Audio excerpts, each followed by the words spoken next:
Alright guys, BLM here, back another live stream. I'll be honest, I have nothing set up. I'm surprised I'm not actually even later than what I am, considering I didn't start watching The Genius until pretty late because I was too busy arguing on the Redmond's Discord.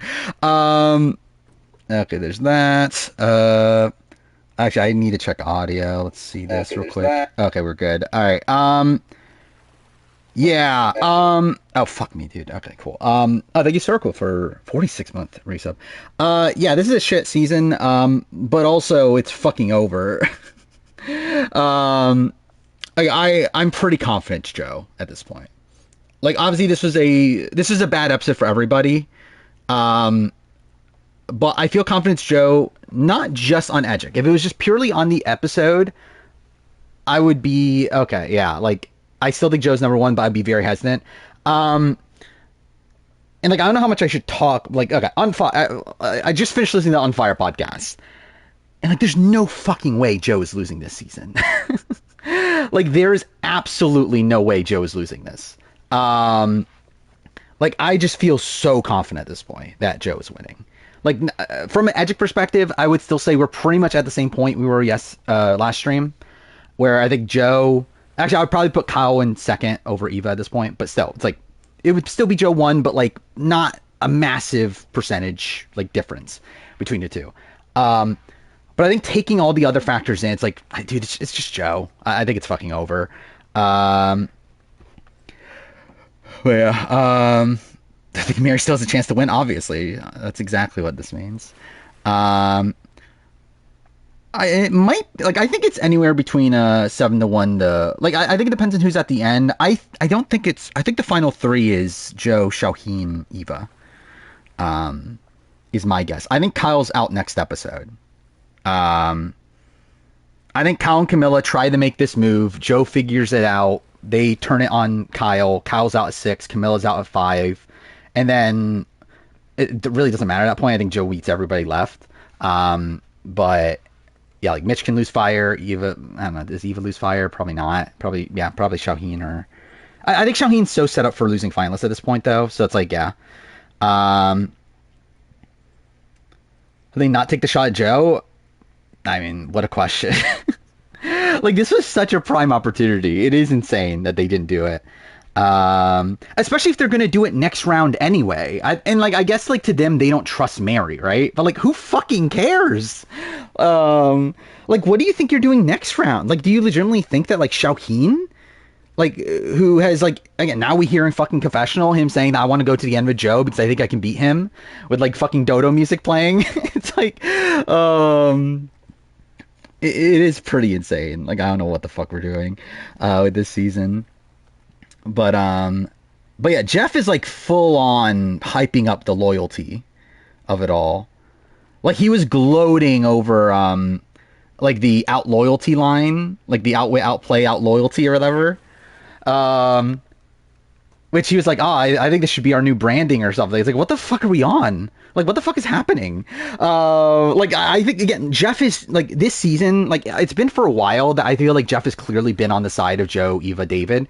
But, like, I think at this point, it's like, dude, like, he's all in. Like, I think, like, if Joe isn't winning, he's at least very pro Joe. But yeah, I see. Again, I get why you would be low on Joe. Again, obviously there are red flags. I think the thing is that people aren't taking the other red flags seriously enough. Like, I got, and this is part of the reason why, like, I thought I was gonna be late, is because I got into, like, a really long argument with someone on Redmond's Discord over, well, too, for that person is just insane and thinking Camilla's gonna win. But, like, even then, like, it just this, like, I don't understand. I don't understand how you think Camilla can win at this point. But even then, even, like, with the Joe versus Kyle thing, it's like Camilla and Kyle's episodes were bad. Obviously, Joe's episode was bad as well. But, like Camilla and Kyle both say at individual points that if we don't get rid of Joe, he's going to win this game. If we don't get rid of Joe now, they specify now, Joe is going to win this game, and they don't get rid of Joe. Yeah, I did see that. Yeah, Rome supposedly was almost on House of Villains 3. That's insane. Yeah, there's a lot of 50 stuff to talk about too, by the way. We got a few new people. And also, yeah, I mean, Say's probably not on anymore. Um, which it's not. And by the way, also because like some people are going to say, oh, it's because she said "whelp" on. No, that was completely disconnected to her 50 thing. Um, because like she would not have been cut now. She would have been cut a while ago. Ben Discourse doing too much. I mean, yeah. I mean, he always does.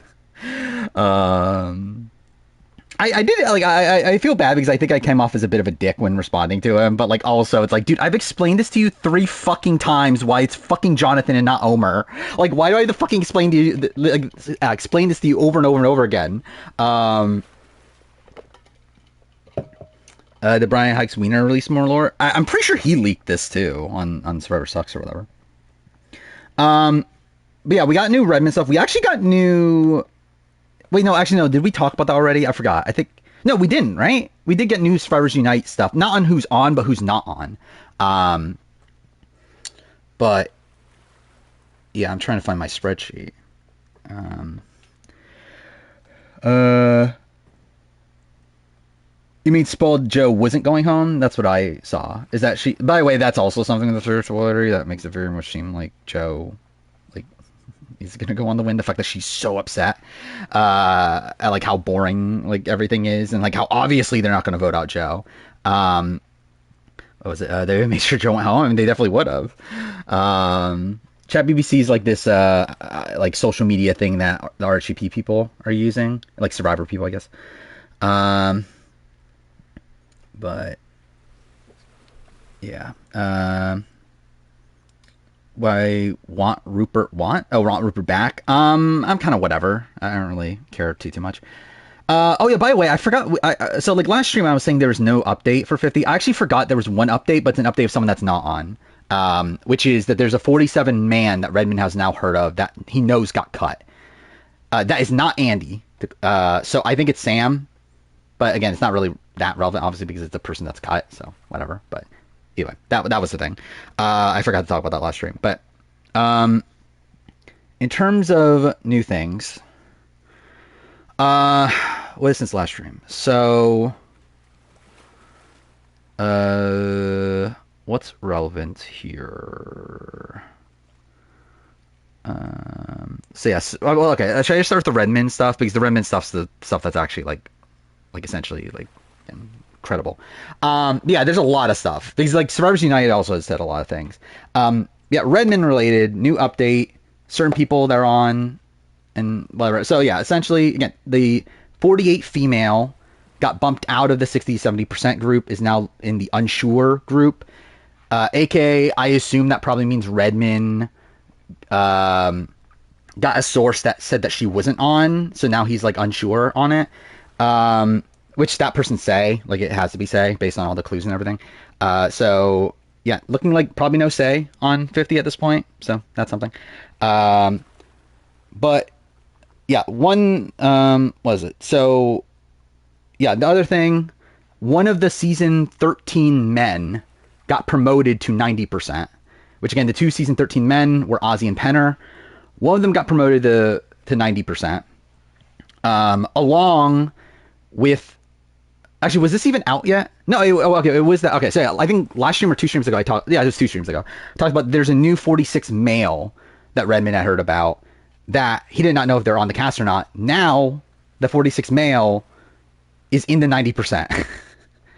So it's probably Charlie, which also we got confirmation that before the 90% group had 3 POC, now the 90% group has 4 POC. AKA, that means one and only one of the 2 new people in the 90% can be POC. AKA, it's essentially Ozzy as the Cook Islands person, which makes sense. And then, yeah, it's Charlie or Hunter. I think it makes it on, but it's not impossible, to be honest. But, like, I do think it's much more likely to be Charlie. So, yeah, again, that's that. The other new person that might be on is a 48 male that is in the 60 to 70% group, which It could be a number of people, technically. I think it's Joe if Joe does not win. However, obviously, I do think Joe wins, so it's not Joe. At that point, it's either Kyle or Shauheen, I would say. I don't really know which. Like, I think my gut says Kyle, but also I feel like Kyle and Charlie on the same season feels like a bit much considering they're pretty much the exact same archetype. It could be David too. That's an option, but I think with that, like we don't have many we don't have many POC. So like I would be inclined to think that the 48 male is a POC, but I'll have to see. I think it's unlikely to be Thomas, considering how early of a boot he is. Not impossible, but I think it's very unlikely.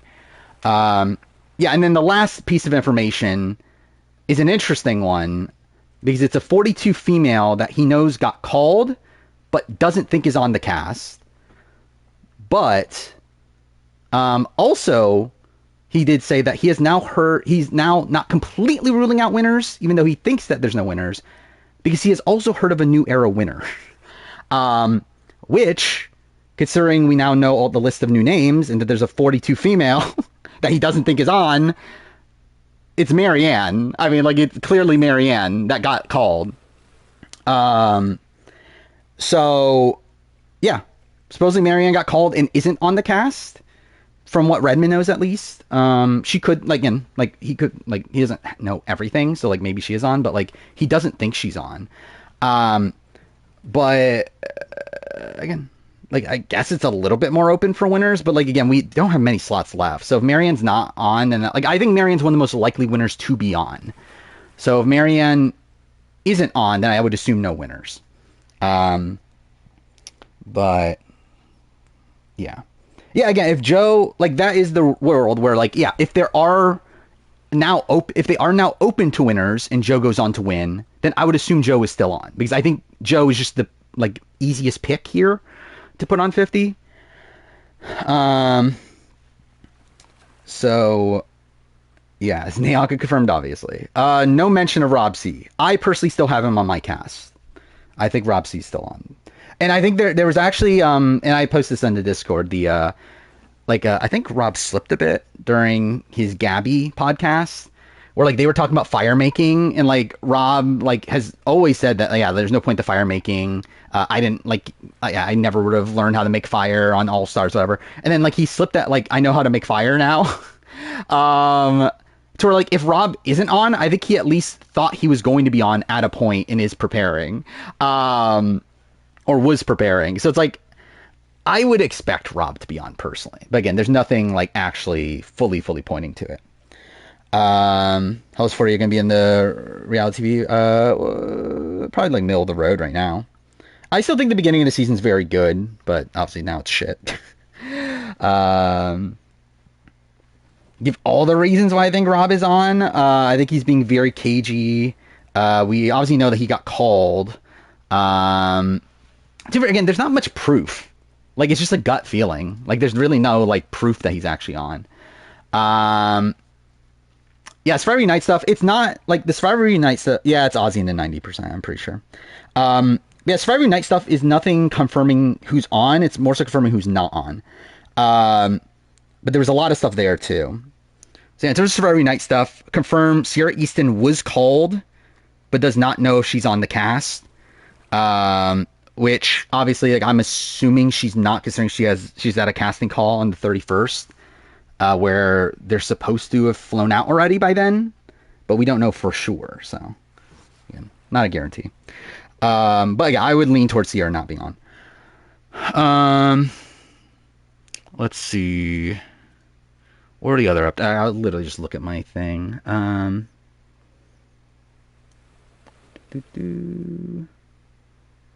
Oh, yeah, it's confirmed that the co-wrong person in Limbo is Julia Sokolowski.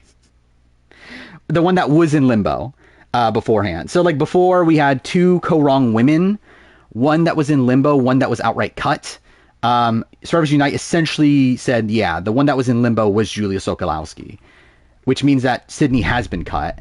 Okay, that's loud thunder. That's a great sign. But...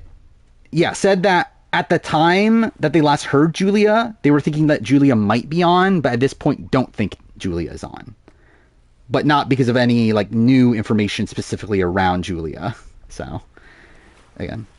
Yeah, and then I think that's the last thing, right? Yeah. They also confirmed no players from the 20s are still on their list. In that they have heard of Malcolm, Abby Maria, Spencer, Tasha, and Trish getting called from the 20s, all of them being cut. So that confirms Malcolm is cut. Because that was like a big one that like people have been like really debating for a while. Is Malcolm on or not? At this point, it does seem like Malcolm is cut. Also confirms Tasha was in the running, so that's also something. Also, yeah, Trish is a big, like, I did not expect them. Again, that was literally my reaction. It's like, good for Trish. Good for Trish. I really not expect her to get called. So, again, good there, I guess. On my new era right now, like Redmond said, he thinks 6 to 7. He has 6 on his on his list entirely. Where what I think 4 are in his 90%, 2 on his 60 to 70. Because on his 90% is what? Q, Charlie, Emily, Genevieve, and then his 60 to 70 is Jonathan and the 48 male, which is, again, I don't know exactly which one it is, but so again, there's still a chance that there's another one. Also, I would say this is pretty good news for Shan, considering the fact that we're in dire need of POC women. I think the fact that Shan's just nowhere to be seen still is probably like an okay sign from her, but also it's, again, I don't expect them to want Shan. I think it's Joe, Calva, Shaheen, personally. I would say David would be like also very possible if it wasn't for the fact that we were, again, in dire need of POC. Devins is still on my cast, yes. I cannot imagine a world where Devins wants to be on and he is not on. I think the only way that Devins is not on is if Devins says no or has to drop out due to some family obligation or something to that nature. Like, there is no way that CBS is not putting on Rick Devins, especially over like some of the people that are on the cast. Like, I do not think that they are picking Christian over Rick Devins. Even though, again, I think they love Christian, but I do think Rick Devins is a step above Christian. So the fact that Christian is on, I think that also means Rick Devins is on, personally. No mention of Ty at all. Like, literally, like, the only thing we've heard about Ty is that he was at one point on Redmond's list, as someone that he heard one person tell him was called. Since then has not heard a single thing, and he's still on, I think he's still on the unsure list, right? But like, still, there's literally been no update at all on Ty, which makes me think he's not on. I don't even know my current cast, because I do think I struggle to see where the POC women come from. I think this is like looking very dire. So yeah, my current cast, let's see, on the, how should I break this down? How's Andy cut? To be fair, we haven't gotten confirmation Andy is cut, but I feel like Andy's cut. I did watch Devil's Plan also. I watched a decent chunk of things, right? I watched Devil's Plan. Oh, maybe, wait, is that it? What else did I watch? I feel like I watched something else. I also watched Genius UK. I literally just finished watching Genius UK. I have not watched Amazing Race yet, but I don't really care if I'm spoiled on it or whatever. It really doesn't matter. But yeah, my cast, I do have Greg on the cast now. I do think with how, like, if the 48 male is POC, I feel like that's a spot where, like, I feel like they'll be more willing to have a non-POC Borneo representative. So you went with Greg.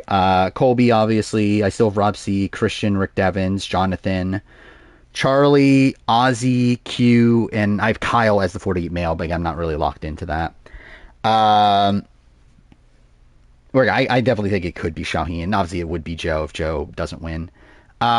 Women-wise, Elizabeth, Stephanie, Amanda. I have Andrea, but I don't feel confident about that at all. Like Andrea herself, I'm not Andrea herself, but like someone I believe like claimed that Andrea was talking about how she didn't get called or how she wasn't on or whatever. I forgot what the exact story was. It was like a few weeks ago. I forgot the full details of everything, but like it did make me think Andrea's not on, but I just don't know like I don't know who it is. But anyway, Chrissy, Emily, Genevieve, Suri, Angelina. I actually have Alicia Calloway on my cast right now, simply because something interesting actually. Sandra, a while back, and like this is something that I didn't piece together until recently. Sandra, a while back. No, I don't think Penner's on personally. Penner's still on Redmond, 60 to 70%. I do not think Penner makes the final cut, personally. Yeah, David's standing ovation was really weird. Yeah, what was it? Yeah, Sandra. So Sandra made a comment like a month back, or not a month, a couple weeks ago, on like one of her podcasts about how like there's this like muscular woman that's going to be on 50, and like at the time I think we all assumed that it was Sydney, but then it kind of clicked to me that's like, well, it could also be Alicia. It's like, what if Alicia's on? I don't actually think she's necessarily gonna be on, but I also like don't know who else it is. So I just said screw it, I'll put Alicia on the cast. Diversity mandate is out.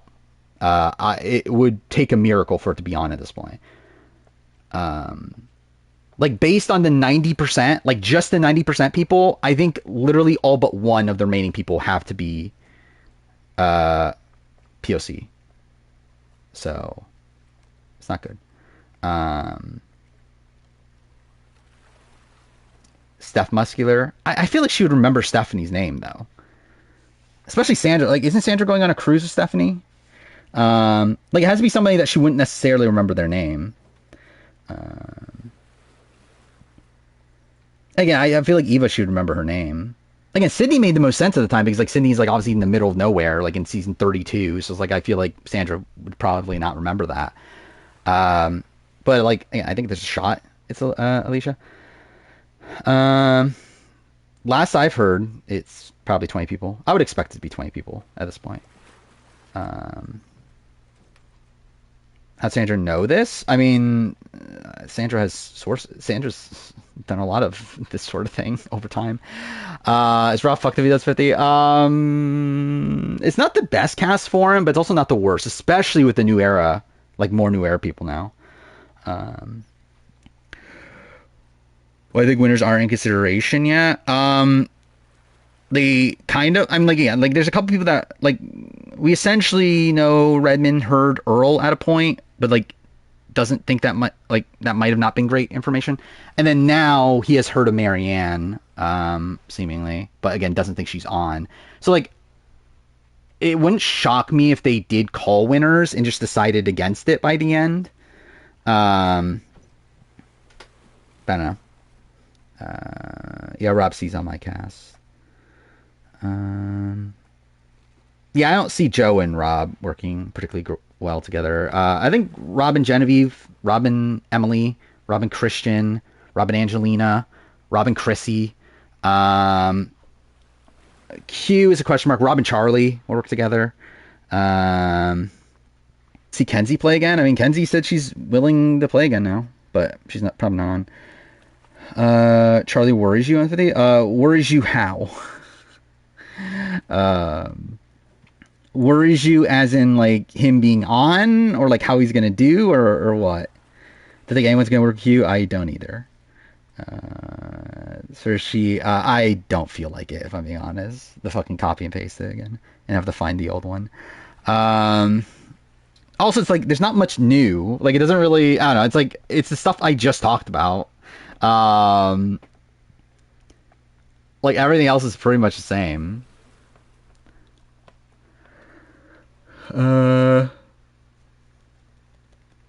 What about Joe 48? Mind you, if it's Shauheen or Kyle, I feel like those are good allies for Rob. I think Colby could be a sleeper pick. I think Colby will make it far. I don't know if I see Colby winning, but you never know. I feel like Charlie would be early. Oh yeah, I agree with that 100%. I think Charlie is coming into this like Rob came into All Stars, where I think he's like the new hotness that people want out. That's like a threatening player. Was most likely to win. Again, I think Amanda is a good pick. Angelina, I think, is a decent pick. Chrissy's a decent pick. Genevieve's kind of high variance, but like it's okay.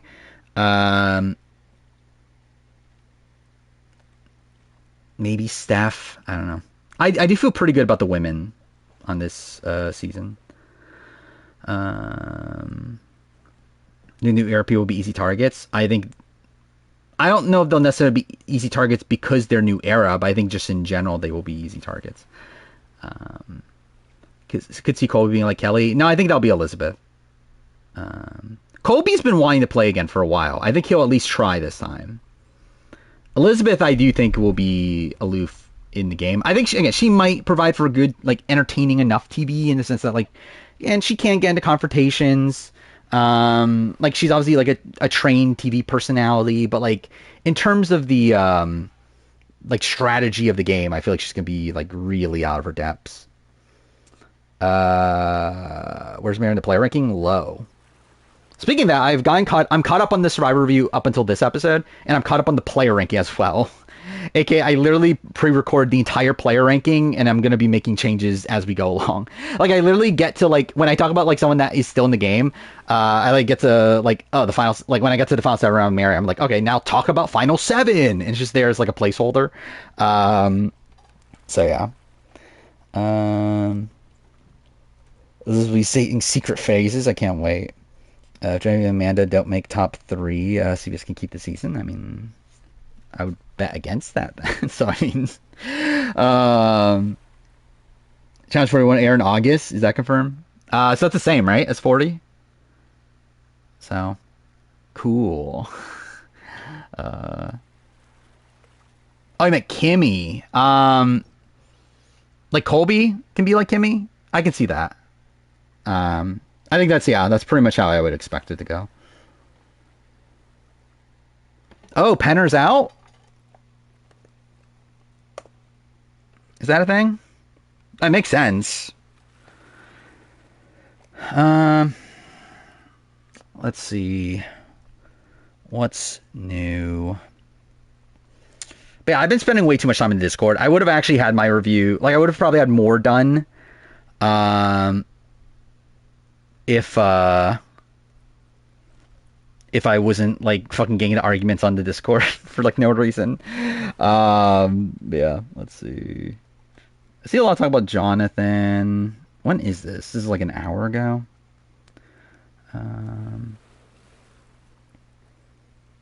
Dude, there's so many fucking posts. Like any time now?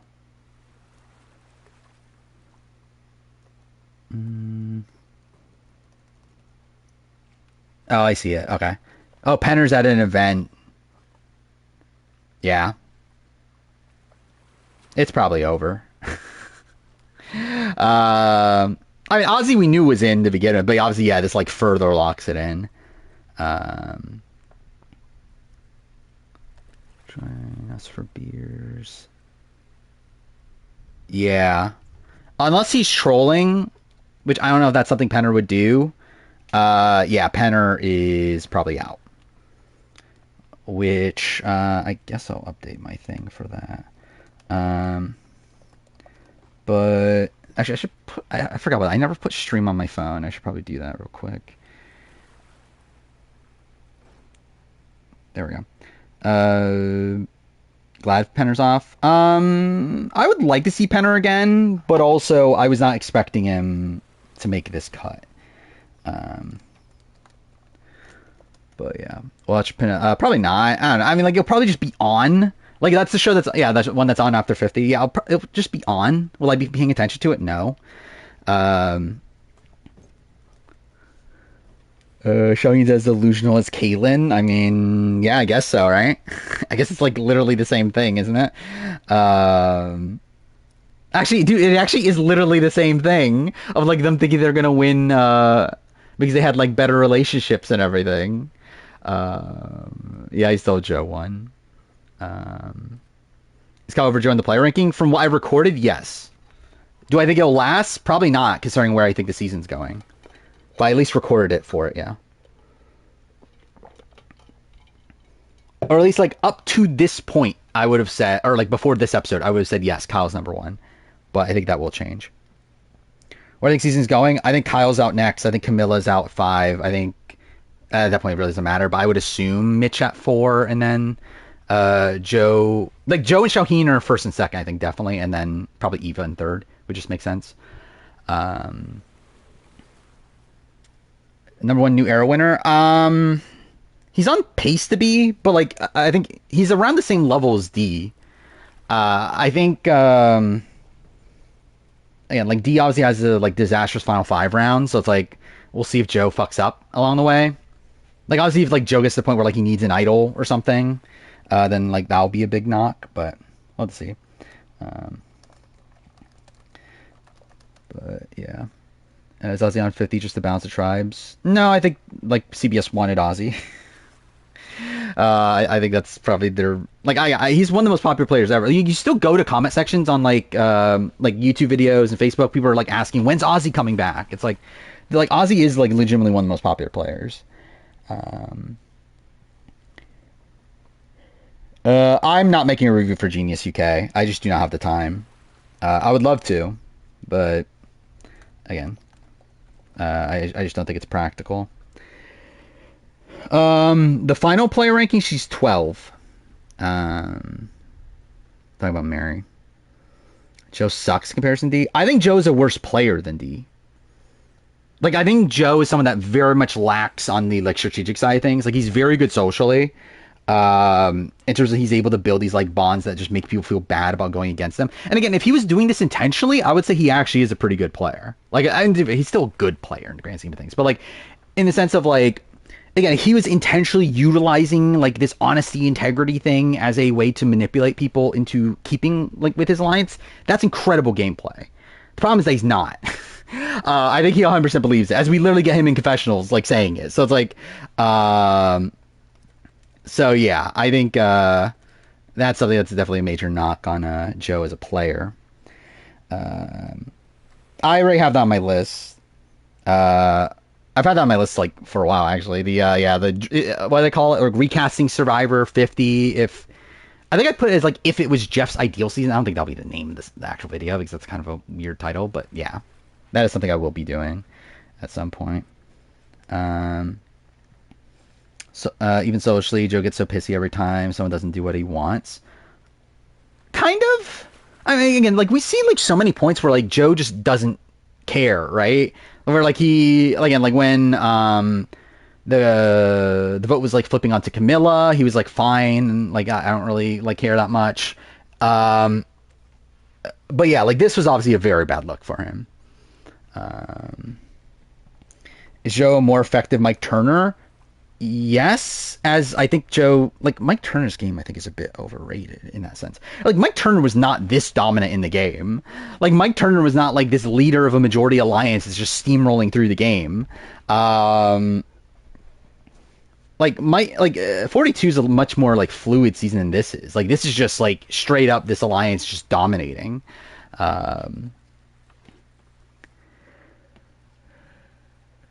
Yeah, same game philosophy, but like I feel like gameplay style is very different. Yeah, that was funny. Eva complaining about the food. Same thing with Mitch. Also, like this is the third episode in a row Mitch has gotten content about like, oh, I never get to eat. It's like you've been on the last like 3 rewards. Actually, no, I don't think. Wait, did he get picked on the last one? I don't think he did he? But he got picked by Joe, right? In the previous one. I did watch Devil's Plan. I think it's very good. I think at this point, I think it's better than season 1 was at this point. Mind you, season 1 I think it's a lot better towards the end, where like I think just storyline wise, season 1's really great by the end. But like, yeah, I think so far this has been a more like fun ride. Who I think is winning. I really like. I'll be honest. I don't know who's who like half the time still. I do feel like the guy from Super Junior was pretty good early on, at least. I at this point, like with these last couple episodes, I'm like, I don't know who's who. Like, who's the one that entered the hidden room? I don't even know who that is. It's like they all fucking blend together to me. I'm like, I'm not sure which one's which. But yeah, that's the last one. I'm going to be a dad. I don't mind that specific line. I have other issues with what they're doing. When I'm talking about the one at the cliffhanger. Um, but in the season, how high is Cedric going to be in the player ranking? I already know how high he's going to be in the player ranking. And the player ranking's pretty much locked in outside of the top couple slots. Like, really, the top 4 is the only thing that's up for debate at this point. Unless, like, actually, no, because Camilla's 5. Yeah, so it's like either way, yeah. Like, unless Mitch, like, miraculously leads a blindside on Joe next episode, I feel like everything else is pretty locked in. So I pretty much already know. He's 7. Below 1 is crazy. That is true. He should be. Watching Survivor, Tar, Genius back-to-back. Yeah, I didn't get around to watching Tar. Mitch is not that high. Latest episode, T-Lu 2 is the lowest of both seasons. Oh, really? It's even lower than Long, Long Time? Because that got obviously review bombed, right? But I guess like so many people obviously rate it high to where like it probably like even it out, right? So you're playing a better game, Shaheen? I recorded it as Eva above Shaheen. I don't know how it's actually going to finally like land by the end. I think I might switch it. But we'll see. We'll see how these like last few rounds play out. I think the fact that like Shaheen is being targeted at points where like Eva never is a pro for Eva. We're say ranked low ish. Is that who went home? Amazing Race. Yeah, I really don't care. Seasons literally Ghost Island. Pretty much. I think like slightly different. The fact that like Dom and Wendell I think are a lot more equal than Joe and Eva. Because like Joe is going to demolish Eva in the final 2. Or final 3. But why does Eva keep complaining about food when she's going every reward? That is certainly a question. You talk about GTA 6. I'll be honest, I really don't care. I watched the trailer. I'm like, yeah, I really don't care about this game. I also find it very weird, like the overall discourse around it, like the fact that like people are like fucking simping over the female protagonist. It's like, this is fucking weird. Like I just like scroll, is everyone fucking simping over a fucking GTA character? Star is very low. Actually, I think like last stream I was talking about how like I think she's like around Chrissy or stuff. I like thought about it more. I'm like, Chrissy or Star kind of sucks. I'm mutual friends with Brett and Mark, and they didn't win. Yeah, I'm surprised. So they went out. So I am kind of surprised by that, to be honest. Because I did think it would be Han Holden. Though, to be fair, like last night, so I did see like the first 30 minutes were on my screen while it was happening. I didn't really pay attention to it, but I did see Han Holden were like towards the front. So, I guess it would have made sense logically that Brett and Mark didn't make it, but. Promo challenge 41. Yeah, I did see that. Yeah, Leroy, Anissa, and CT as the 3. It's like, why those 3? Which I guess like it's a given that Bananas is on, right? Yeah, like it's a given that he will be on, so I guess they don't need to promote, or do they not want to promote Bananas at this point? Is that maybe a thing? Are Mary Star say back to back? No. There's a 1 person gap. The edit is real. Star truly played one of the worst merge games in Survivor history. Kind of. I think it's pretty bad. Because like there's really only, well, I guess 2 votes: the charity vote and then the say vote. She was on the say side, right? Where she's like in the know. No, there's another vote, Christy vote, but that's also one where she didn't really want that to happen now. But still, it's like then like completely blindsided when David goes home. So, the Genius US had the cast reality view. Who do I want to see? I think Christian's like the top person. I think Christian, Fishback, Dwight Moore, Emily Flippin. Maybe. I think anyone that you see playing Blood in the Clock Tower, I think pretty much those people. I think those are sort of people that would be. Oh, Claire, yeah, Claire would be incredible. Dude, is it really gonna fucking storm? That's fucking great.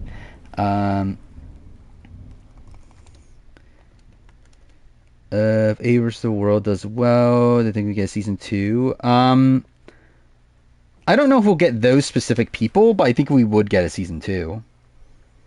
I think we'll get like Jeremy for sure. I already have that on my list. So my outside, that was Thunder from Outside. I am not like super far away from a window. It's like, I don't know, how long is that? I guess like maybe like 10 feet. Either way. But yeah, it is loud. They just cast all the 50 cuts on season 2. I mean, sound like the game. I mean, nothing's even happening in the game. I still haven't finished like updating my spreadsheet for Penner. Which like literally all it is like writing that he's likely out on the thing and then changing his color. Oh no, I guess I have to move into likely cut also. Anyway. Oh yeah, Jerry's very possible too. Jerry would be great on AU. I think again they'll go for these like big legends. Yeah, like I think Jeremy has already like voiced interest in that he wants to go. I think they will get Jeremy. Who else has done? Like Rob has still said he wouldn't do it. Again, Jerry would definitely do it. But I do wonder if she's necessarily on that level. But because it does feel like they're very much into like the like massive legends. But there's a shot Jerry's on. Fair, like I thought Fair Play would be on this one. The fact that he wasn't, I think, means that they're probably going for even bigger. But again, maybe not for season 2 though. Like Jeremy has been like openly campaigning for AU versus the world, so like I would fully expect him. Okay, just got one more thing to move. There we go. That's finally done. Jesse and Carolyn. I mean, Jesse was supposed to be on before production told him no, right? Before they shut down AU versus US. So like I would expect Jesse to be someone they're looking at. Which, to be fair, if Jesse's in the running, I guess like Jerry would obviously be in the running. Dude, that is so fucking loud. What the fuck? I even know it was fucking gonna rain tonight. I did like the Genius. I thought Genius was pretty fun. I don't know how much I love the game. But like I think the game's fine. I think the way the game played out is not necessarily interesting from a gameplay perspective, but made for like a lot of fun like character stuff. Anyway.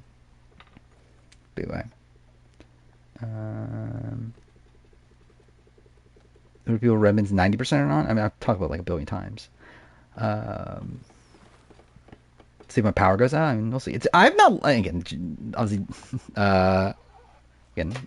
maybe it will this time, but like I haven't lost power in a while at this point. Yeah, that was so funny. Fucking David just standing out of nowhere and it just not being talked about at all. 1 year ago today, we had a BB26 date reveal.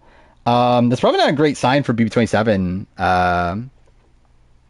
Like airing early like people want it to, right? Which, thank God, is I don't want it to. Next week marks 25 years. Yeah, is it already 25? That's kind of insane, considering I did a video on the 20th anniversary. Jonathan's in the 60 to 70. Like, the only people in the 60 to 70 at this point, especially if Penner's out, I believe are Jonathan and the 48 male.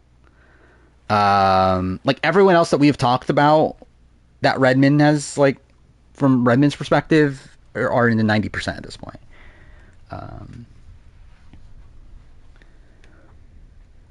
Can't wait for have 10 weeks of AI Arena. That's possible. Again, if Joe wins, I would say it's Kyle or Shauheen. I would say Kyle if it were not for the fact that I feel like him and Charlie are like the same archetype. And also, there's no like I think all the POC are, well, actually no, there's Angelina, but most of them are like black, right? So it's like I would think that they would maybe want to try to get someone that isn't, but yeah, and it's like either way. Um, Shane's a Survivor simp. I think they like him. um, though I got fun betrayal. I think it was funny. um, Guess for five unknowns. Again, like Rob C, Greg. Um, like on the women's side, I legitimately don't know.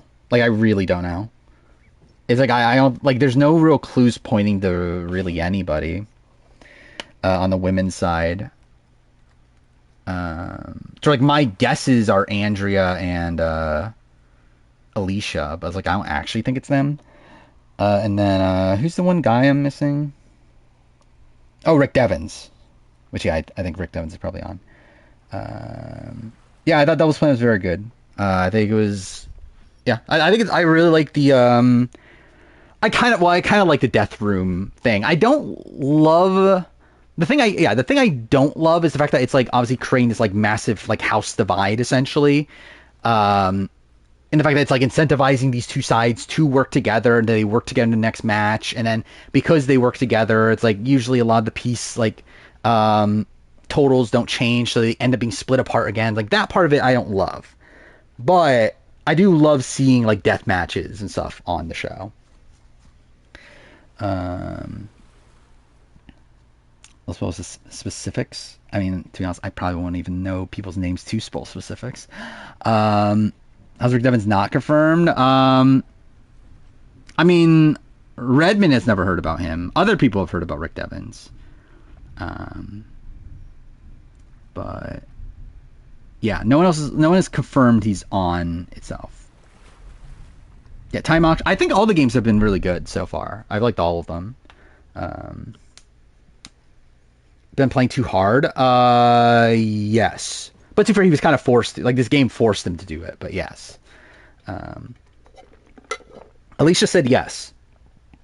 Like all the people that Redmond has, like that currently on Redmond's like list, even the unsure people are people that said yes and were in the casting process at a point. So Alicia is someone that did say yes and was in the casting process. Same thing goes with Greg. Same thing goes with like Jenna Lewis, Jervis, Rupert, Rob C, Lex. And again, these are my predictions on who those people are. Redmond has not said those specific names, but again, I am not caught up on Quebec. They posted a few more episodes. They have not posted the subtitles though, so I've not watched anything since the last stream. I don't believe. Here's why she changed her mind. It's been a while. I would rather Greg than Penner. Which actually, Penner being cut is very good for Greg. I'm too fair. It's just good for any white male. It obviously just opens up a slot, but like, still. Opinions changed in the AU after deep dives. I'm lower on Miles. Probably higher on Zara, lower on Miles. Probably everyone else. Oh, lower on Kate. Now that I don't think we ever talked about this, but I did like listen to Logan's deep dive, and she like fully breaks down the jury dynamics. And yeah, Kate was very liked by the jury, but was not respected, and it seems like Kate would not have won, especially because the jury was majority brains, and the brains were always going to vote for her fellow brains. So yeah, Kate likely doesn't win. So that would definitely drop her if I redo the player ranking. English dub and noise. Fuck are you? Yeah, I've been watching with the dub. I watched the original with the sub, but I've been busy editing and stuff in the background, or like I guess the Devil's Plan's in the background. So it's like it's obviously just way easier to follow with the dub. Do I think they care about diversity to any degree? I think to some, like we're talking about 50. I think to some degree, but like they're not going to make it 50-50. Like my current list is 14-16 or 14-6. So that's what, 70-30? Yes, AJ was the biggest jury threat. AJ beats everybody. AJ beats everybody. Miles beats everybody but AJ. Zara beats Kaylin.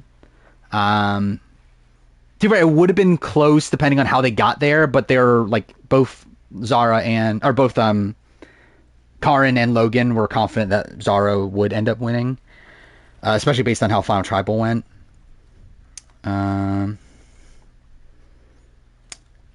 What changed about Laura? I don't think I even mentioned Laura. But for Laura is probably also a bit down.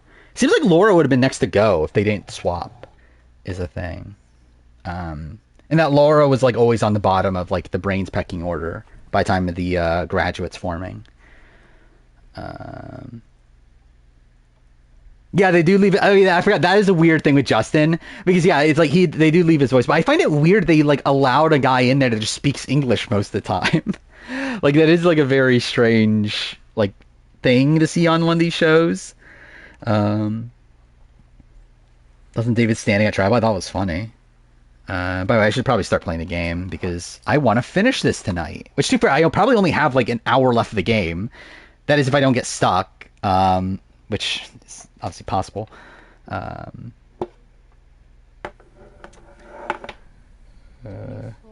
wait, I have to respond to a text real quick.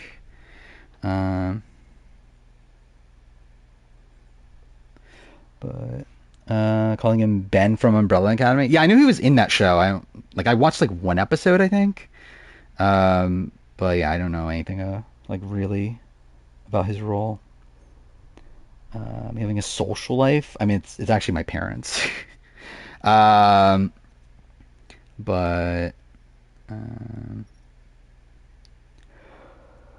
booty call, obviously. That's obviously what I would again, what you would expect from me. Let's see. Again, almost done.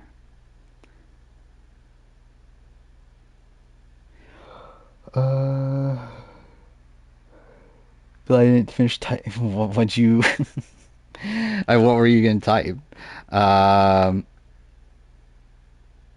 I assume something inappropriate, but oh my god, dude, I fucking suck at All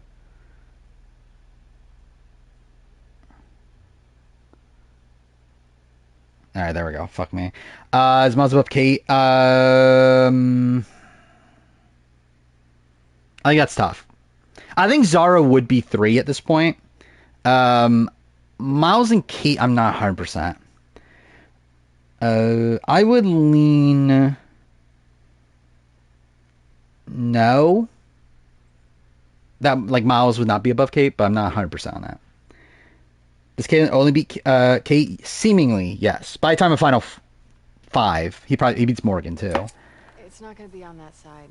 It's all evens. Well, Say, I think it was like Say got dropped out of the 60-70%, so like I'm pretty confident Say's not on.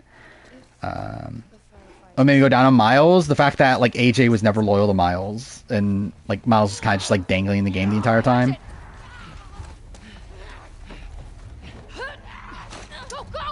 Oh, cool. Oh, can I? Oh, I forgot this section worked. I thought you could just go in.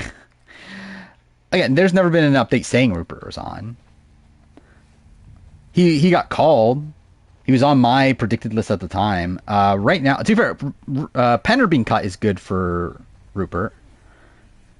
And again, I think they would want Rupert. I don't know if Rupert is fit enough to do it currently. I think that would be the bigger question mark. But I would expect them to want him. Should be next month. Actually, the worst New Era player video I should be editing over next week. So, like, where I'm at right now, again, I got caught up on the review and player ranking. Okay, so this doesn't work. How do you do this? I even think this would be a fucking difficult section. But yeah, I got caught up in the review and play ranking. I'll then tomorrow, well, like by the end of Friday, I'll probably be re-caught up with the review for Survivor and Amazing Race. Then, after I'll be editing the next batch of videos, which will be the Australian Survivor winner and season ranking, and then yeah, the worst player of New Era, and a couple Big Brother videos. The best, obviously, I'm waiting until the season's done. But yeah, both of them will be out like officially next month. Um, I feel like I have Bruce as the worst new era player. I mean, he's on the list. Uh, that is also who I have from 48. Oh, this cousin Elizabeth's still there. I mean, I think Elizabeth's probably the biggest lock on the board. Do I just fight them? Like, I guess I don't need this ammo because like this is the last section with Abby. So I guess I might as well fight them, right? Get ready. Okay. I don't know if there are this many enemies here. Yes, got it. Would you top 10 character for AU? I would consider it. I think probably like obviously like I've done Survivor US and Big Brother. I think Australian Survivor would be the next one I would do. Especially now BB Can's kind of out of the picture. All right, we're good. Maybe. Sure's number one on that list. I would assume so, but I don't know for sure.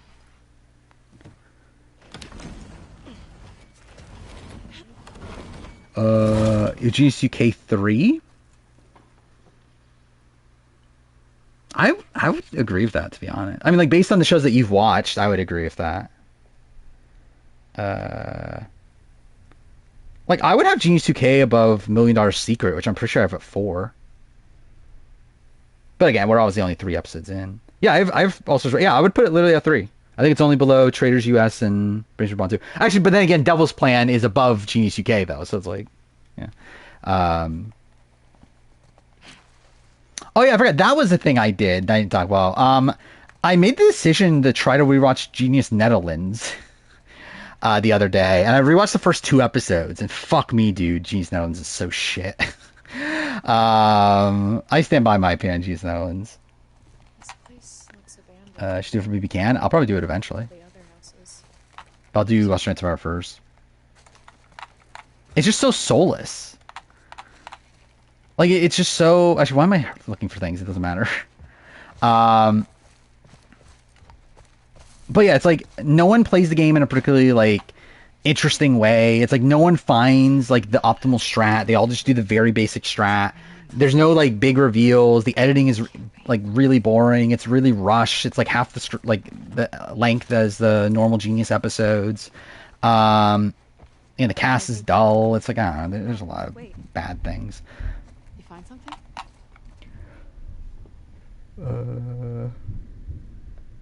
Must have missed this part. What was this? Where they just like post on the wrong channel. That's kind of funny. That's my favorite Survivor moment.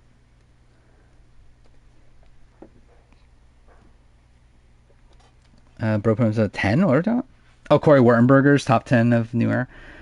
Yeah, I didn't watch that stream. I did watch his stream, which I found funny. Of he was doing a Brant Steele of BB23, playing like doing the one where you play in it, and like was trying to get Big D to win BB23, and just like played it over and over again for like over 3 hours, and was like losing his mind because he couldn't get Big D to win BB23. That was really funny. But yeah, I didn't watch that stream though. I think that's, I don't know, him being at number 10. It's like, is that outrageous? I'm not sure. Yeah, I saw that. That was at the very end of stream, and I was gonna like because I was watching on my TV. So I was going to like comment back to it, but like by the time I did, he was like pretty much ending stream. So I was like, okay, well, oh well. Xavier in top 5 is insane. I don't remember what I have on my list. Let's see. Put himself above Monty? Yeah, well, yeah, he's wrong on that. Where's my power or my Big Brother ranking? Let's see. There we go. All right, who do I have as the top 10? I have Chelsea, Tiffany 2. So this is 23 on, right? Taylor 3, Matt Klotz 4, Sari 5, Xavier 6, Michael Bruner 7, Monty 8, Kylan 9, Hannah Chada 10. So where's Corey in this? 11 is Kyle Kapner. Thank God. 12 is DX. 13 is Jag. 14 is Cam. Cam 26, not Cameron. Um, then 15's Corey, so I have him at 15. So yeah, I mean, sure, I guess. Um, Stream, what about Stream? I still see it in front of me. Now, is it Cameron Hurd is a top 10 New Era Big Brother player? Where's Angela on the list? Somewhere. I think she's at like 200 something on the like actual list. Dix is too high. I think DX is a very skilled player that just had like a very unfortunate circumstances or like unfortunate timing, I guess, with like what season he was on.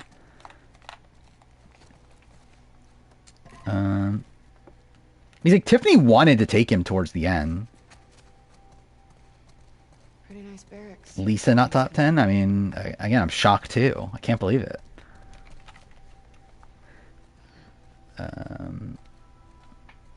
Was my last cast prediction before the New Era Massacre?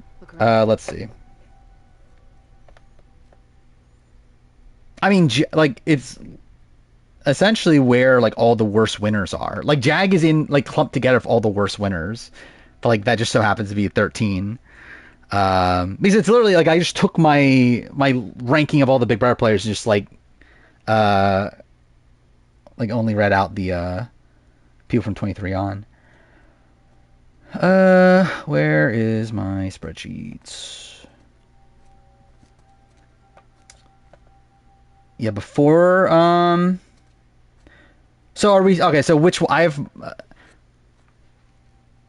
have one that is with big name focus. So, like, I think there was one I made literally right before New Era Massacre. That was when, right after we had heard that they're going for big, that CBS is telling them to go for big names, but before the actual New Era Massacre happened. So I had Sean Rector, Tai Trang, Jesse Lopez, obviously, again, Q, and Andy for POC men, because I thought diversity mandate also. It's like literally only Q of the POC men are on the cast. POC women, I had Sari, Abby Maria, Angelina, Say, and Mary. Because I was at a point where, like, obviously the Say and Mary thing was, like, big on the show. So I was like, okay, I think they'll want the Say and Mary dynamic, but obviously not at this point. White men, I had Colby, Malcolm, Christian, Rick Devins, and Jonathan. Which, to be fair, all of them are probably on outside of Malcolm.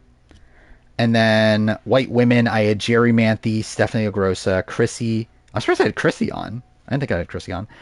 Carolyn and Genevieve, which actually, yeah, I have. Oh, no, Jerry got cut also. But yeah, Jerry and Carolyn were wrong. Are they adding more New Era people? They're not adding more. It's just we're finding out who those people are. Again, like, nothing's. Like, they're not changing the cast. Or at least it doesn't seem like Redmond thinks they're changing the cast. Like, this is just figuring out who the people are. The cast was finalized over a month ago at this point. We're just trying to figure out who those people are. And there's obviously just been, like, some sources that say certain people are on and certain people aren't.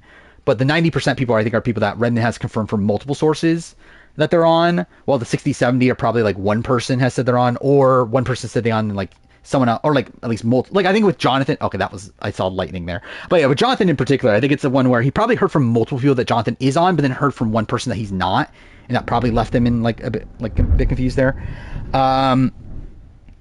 But yeah, I don't think people are being swapped out right now. If they are, it'll be soon, because obviously 49 is going to finish filming. I think they'll do something for 49, and then again there might be some like last second changes, but I don't think there's any changes happening right now, like in the like. Again, like kind of in this in-between sort of area. How'd Sierra do if she's on? There's a lot of MAGA she can work with, so. Let's see. So before New Era Focus, or before Big Name Focus, I mean. Actually, is there even that much of a difference? I think it's pretty much the same. What's the differences? POC men are exactly the same. I had Gabby on instead of Abby Maria. Is that something? I had no Colby. Oh, I had Charlie instead of Colby, but looks like we're getting both at this point. Oh, that's literally it. Wait, what? Why did I make two lists then? Oh, why did I make like two lists at that time? Whatever. Dude, there was so I have one of winners, and I had 6 POC women on my cast at that point. That's kind of funny, considering where we're at now. Abby Maria's cut. We know she's cut from multiple. Like Redmond said, 25 females cut. Survivors Unite has said that Abby Maria is cut, and then Abby Maria herself has said that she's cut. Is cut. I didn't even pay attention. Did I even do the thing? Did I not? Okay, cool. I did not even pay attention to what I was doing here. I didn't know if I did the Firefly conversation yet. Can anyone enter my top 10? I think if Charlie wins 50, he's possibly top 5. Like, he's close. Especially if he wins in an impressive way. I mean, he's definitely up there. Yeah, I would not expect him to win, though. Is Charlie a Probst or CBS decision? I think both. I think Probst likes Charlie, and I think CBS likes Charlie. What? I think Charlie is like the... He's like kind of a mix of like the Malcolm and the like Rob Cesternino of the cast. Right, he's a casual fan favorite, and also I guess like a sprinkle of Aubrey, considering like how much people talk about how robbed he was. But I think he's like the new hotness. He's like the new like recent strategic like kind of like I don't know super fan sort of guy. Also somebody that again loved by the casuals, and also somebody that like people were like, oh, he's robbed. So I think there's a lot of reason why Charlie would be on. I feel like Colby and Charlie are working together. No, maybe. Yeah, I haven't really thought about that. Can anyone hear me? Would Rob be a top 10 player if he wins? If he wins, he could be. Probably not otherwise, unless he's robbed. Doesn't got fun betrayal. I thought it was funny. Hello. I already have a joke lined up for my review for it. For the current cast, or the one from Before the Massacre? Before the Massacre. Like, I've said this a lot. It's like, I did not need a lot of these people that are on right now to be on. It's like, this is not the worst case scenario. Like, there certainly is worse than what we're currently getting, but also, I would have picked different people. Also, like, I actually, like, the recent news is even more disappointing. I feel like I was happier before we got, like, Ozzy and Charlie and a 48 male. It's like, I thought we were in a better spot at that point than where we are right now. 24, 25 constants. Taylor Swift hype died down. I have not paid attention. How Twitters 100% beat everybody in the jury vote. Where were you stationed? I don't know. I have to run through all of them. Part of the Salt Lake. Yeah, as a 48 male, that's 60 to 70% on. Dr. Jerry Anderson. Which again, I'm not 100% sure on who it is. It's not a winner. We know that. But actually, I guess we don't, because like I don't know if Redmond even knows who the winner is. So I guess technically we don't know that. How many of you are there? But again, it's likely one of Joe, Kyle, or Shaheen. Oh, that's right. Like that Jeff made a deal with CBS that they could have Ozzy if Carolyn is cut. I don't think he cares that much if Carolyn's cut. If he did, he wouldn't have called her to begin with. Okay. Okay. We'll see you soon. Over and out. And also, it's like he doesn't have like CBS doesn't have to make deals with him. They could just do it. Should we call Goldsmith instead of Elizabeth? I would have rather had Nalia, who's seemingly the alternate for her. No word of Kelly Goldsmith at all on this. We're like, don't know if she was called or not. What was that? Makes no sense why they wouldn't want Carolyn. I think CBS themselves probably have issues with Carolyn. Would be my read on it. Where I don't think it's just a Jeff thing. I think also CBS is probably annoyed. Like, that was the thing from Survivors Unite. Survivors Unite said that they were trying to take back people from NBC. So, like, I think CBS themselves are very bitter over how NBC's been taking their people. Which, like, obviously at the end of the day, it's like Suri is obviously on and, like, Stephanie is on. But, like, I think with them, like, Jeff himself said that, like, yeah, they could do anything. Who cares? Like, they're legends. But, like, I think with Carolyn, who hasn't been on other shows yet, I think the fact that she instantly went over to NBC, I think is something they look at as more of a betrayal. Ready? Wait, what are you doing? Rob winning would be possibly one of the greatest long-term storylines for our history. Yeah, if you take out outside of the game stuff. Get that little way. I like Kim. Probably Earl. Not many. Beat everybody. Also depends on how they get there too, with a lot of them. Catch.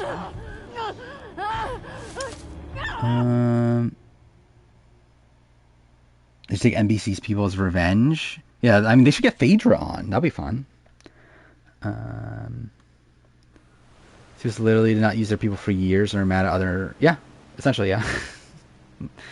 Yeah, I did see this. I mean, like I saw the clip when it happened, but I also saw them reposting it and saying that submitting it for the Emmy or whatever.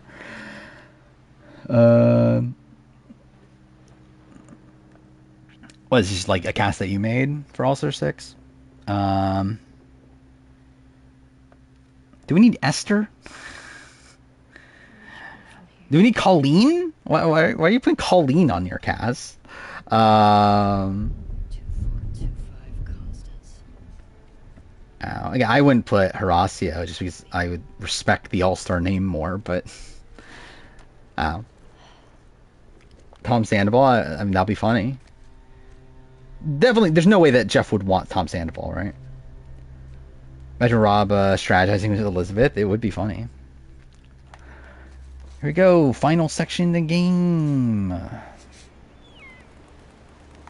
would she get up to the street from here? I get why Jeff gets upset because, like, to him, it's like these are like my babies that are like being stolen by other people. Like to him, he looks at it as a betrayal, and the fact that like we found you, and you're just gonna like instantly go to this other network. This looks promising. Was the point of the ending? What do you mean? Like, I think it's a very loaded question. Like, we're talking about the game, right? Like, the point of the ending is to let go of guilt and have empathy for people. Wouldn't be shocked that Dylan was ever on Survivor. Yeah. I mean, like, Dylan would want to be on at least. And obviously, I think Rob could put in a good word for him. Where'd he go here again? Oh, it's over here, isn't it? Just level 48 and 44 shows the severe disconnect from what he values and what the audience values. Kind of. I think what the super fans value, yes. Casuals loved 44, so he wasn't wrong from a casual lens. I don't know. I assume they're not liking 48, but I'm not like entirely sure.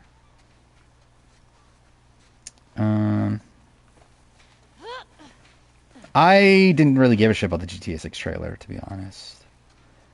Just in general, like I don't really care that much about GTA 6, but yeah, it's just like, yeah, it's kind of what I expected. I mean, I'm sure it'll be fine. I'm probably not going to buy it at launch, just because I personally don't care that much.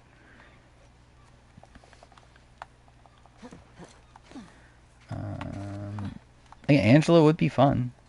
Okay. Actually, that'd be so funny to see like CBS force him to put on Angela. Shame Carolyn didn't work with Boston Rob better. Maybe Rob would have given a good word for her. Yeah, that's the reason why Carolyn's not on, is because she didn't work with Boston Rob. Imagine like if Jeff watched Traitors, which again he would never do. But if he watched Traitors, like like Carolyn, what a terrible person for voting out Boston Rob. Yeah, I saw that Survivor 50 comes out, or like is gonna end before GTA does. It comes out. That's kind of insane. Grandma says the season is boring. Hope casuals feel the same. I've heard mixed reports. I've seen some people say that they love the season, they love Joe, that sort of thing, and then I've seen others say that yeah, it is boring. So I think it's like probably a mixed reception. Where like 44 was pretty well liked at the time. Even the Superfan community loved 44 at the time.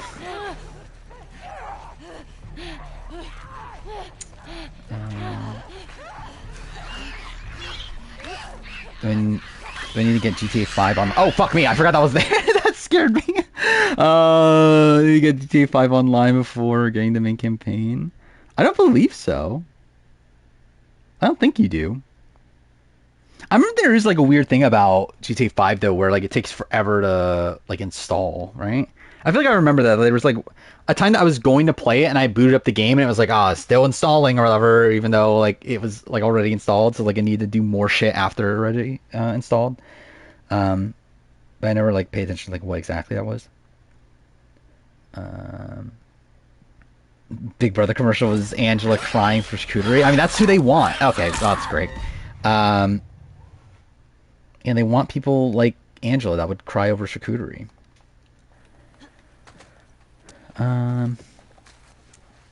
BB12 was the second vote close to flipping on Matt? I don't believe so.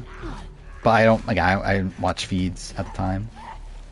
But my read on it is no.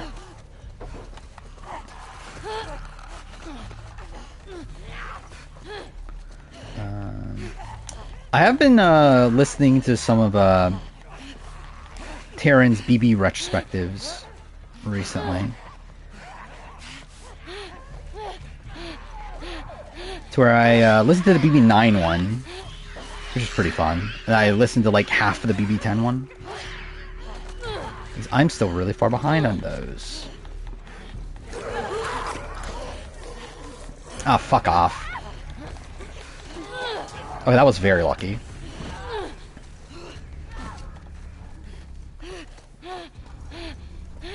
I can't believe it. Okay, I did not realize that would go that smoothly. What is this cast? I didn't stop. Like, I thought they were wrong, but I was going to listen to all of them. It's just that I didn't have time yet, because obviously it's not a very, like, big priority, considering it's, like, kind of like a timeless podcast. So, like, I'm going to listen to all the, like, Survivor 48 podcasts and the AU podcasts and all that stuff first. But I finally got caught up on those. So, I'm like, same thing with the Puya Liana Lounge. Like, I've been trying to listen to those, but I'm, like, really far behind on those, too.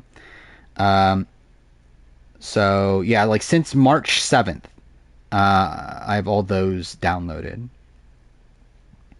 So, I'll eventually listen to them. I'm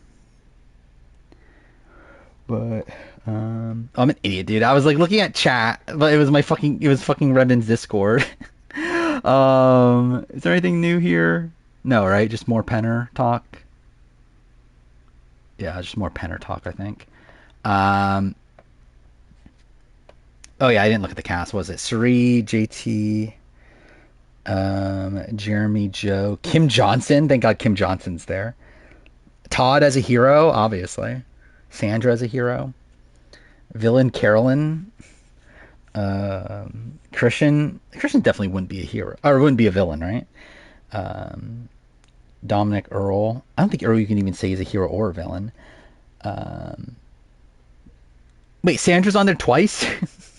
Yeah, that's funny. Is he a good player? Like, no, but like not terrible, but like not good. Like, I think it depends on what your definition of good player is.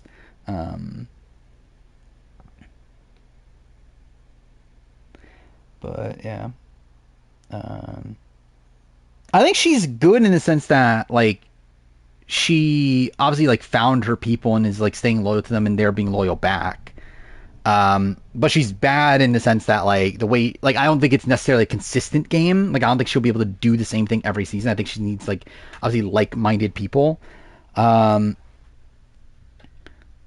also I don't know how many people are like going like into Survivor and like hating Eva while there with her. But she's also obviously like is like a bit like like has some social faux pas at points.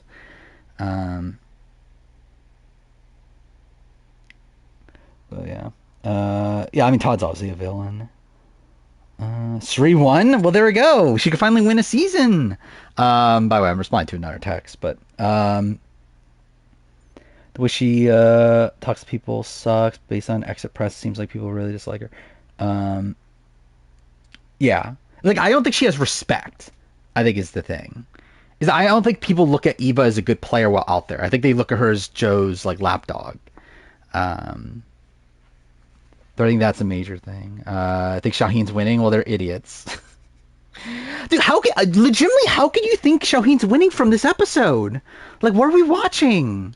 Like, they literally fucking, like, do a ding noise after he says that he thinks he can beat Joe.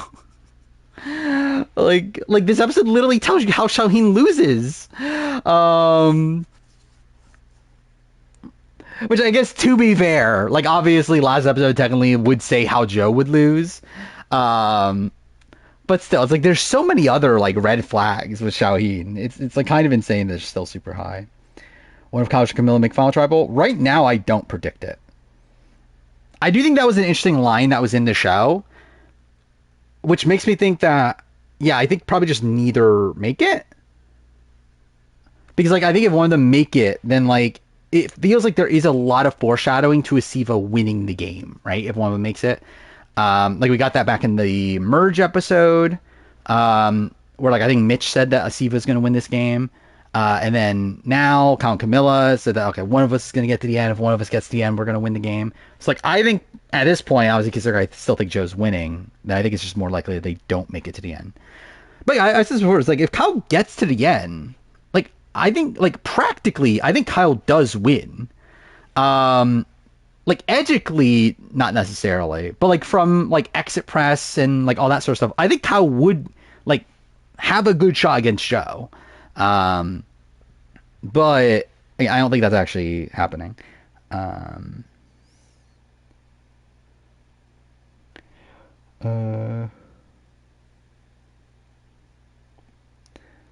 Thinks Joe has no shot at winning the game. They say Eva's more likely to win than Joe. I think this episode showed us. No, again, like this episode literally had like they say it like what 3 or 4 times that like if we don't get rid of Joe now, then he's gonna win this game. He's Dr. Will like an overrated Big Brother player? Yes. I mean these people don't actually fall like this like, so I really hate these charts, the Survivor Fact Checker charts, because these are not people that actually follow Edgic. Like, this is literally just random people, like, because, like, it's not a thing that, like, actually is, like, because it's just them putting a poll online, right? And, like, anyone can respond to it. It's like, this isn't an actual, like, proper read of people that actually follow Edgic and what they're thinking. Though, to be fair, I think Eva has, like, one of the cleaner edits, but obviously it's been like a rocky last few episodes. It's supposed to be before 8 the worst stretch of episodes of New Era. I think these last 2 are. I'll be honest, actually, like doing the review, I don't think the season actually was like I think the Chrissy boot and the David boot were actually 2 pretty good episodes in retrospect. But yeah, this is rough. I think these last 2 episodes are 2 of the worst episodes of New Era, if not the worst. Split Tribal was very bad. Mergatory was very lackluster, not entirely bad, but like still pretty lackluster. But yeah, I think Chrissy Boot episode like is actually one of the longest episodes in the review. Like I talk about it for like 21 minutes or something. Like the Chrissy Boot episode is actually like kind of decent.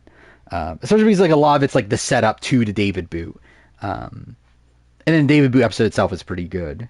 But yeah, a lot of other stuff's really bad. I think Split Tribal's worse. I think with Split Tribal, at least there's more happening. I Like, I think this was a legitimately bad episode. Like, I think because, like, I think the thing that makes it even worse is the fact that nothing happens. Like, literally the beginning of the episode is Mary pitching to everybody, and then, like, Cal and Camilla talking, should we take the shot at Joe? And then, like, end of the episode, like, after the scramble and everything, it's literally just the same thing again. They're just repeating material over the course of the one episode, and, like, nothing happens from it. I think last episode was better. Last episode, again, as much as you can mock the fried chicken waffles, at least that's something notable. Like, at least you have, like, stars singing and everything. It's like, there's at least, like, notable things there. Like, this is just a shit episode. We wasted, like, 2 minutes on Kyle going scuba diving. Like, what the fuck was this episode? Nothing happened.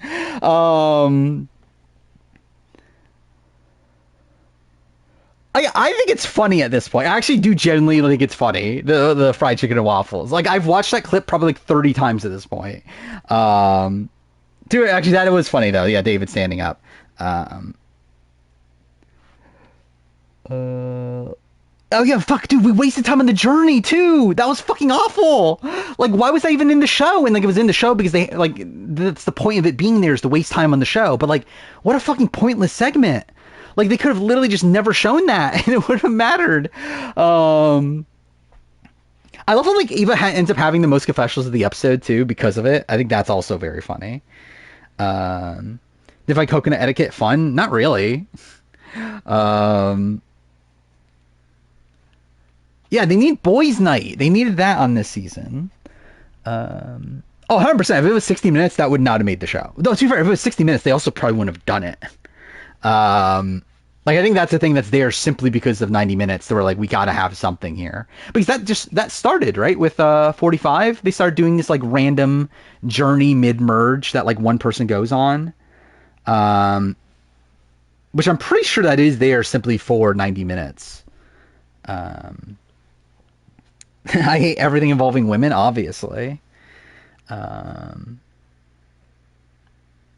did they skip letters from home? Well, that's kind of funny.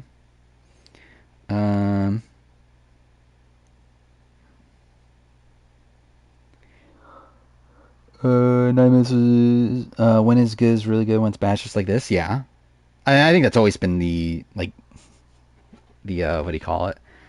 The compromise with 90 minutes.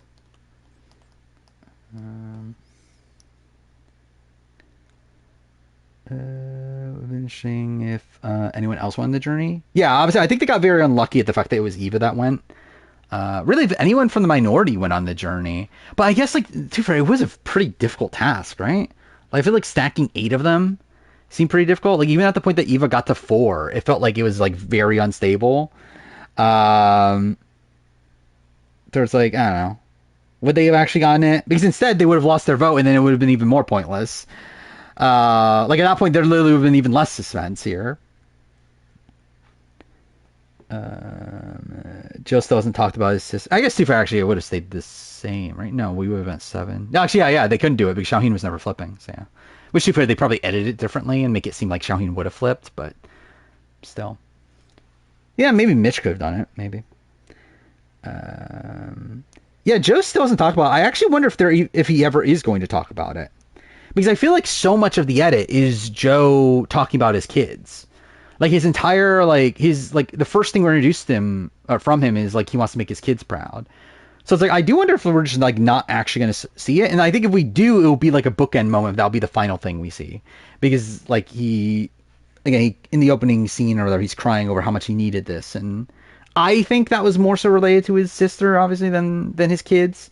So I wonder if that could be, like, a full circle thing of, like, at the end of the season, they reveal what that was, by having that at the very, very end. But, I don't know. Kind of a Jeremy type reveal. Oh, is that really that big of a reveal, though? Like, I think it'll just be, like, a big emotional moment. Like, I don't think he needs that to be, like, I don't think it'll be a thing that, like, impacts people's, like, jury votes or anything. But, I don't know. Like, I don't know if that's the thing that he, like, needs to do in that moment. Maybe it'll be a thing at the reunion show, maybe? I think it's a bigger reveal than Jeremy having a kid. I mean, I think Jeremy having a kid's a lot more relevant, though.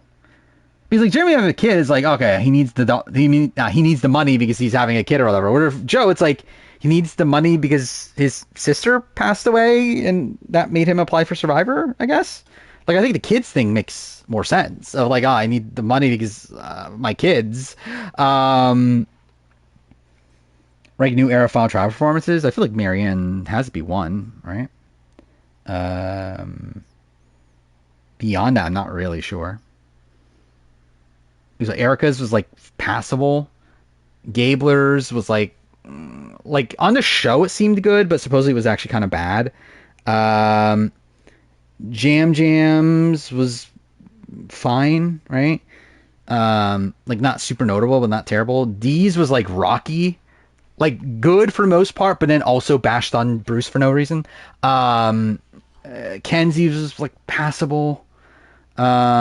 But again, like won her jury votes, but also like, and then Rachel's was like edited to be bad, but supposedly wasn't as bad. Supposedly Gabler wouldn't answer questions. Gabler would just like ramble on about random shit, and then people were like annoyed at him for like not answering the questions. Did Jams even matter? No, Jam like was gonna win anyway.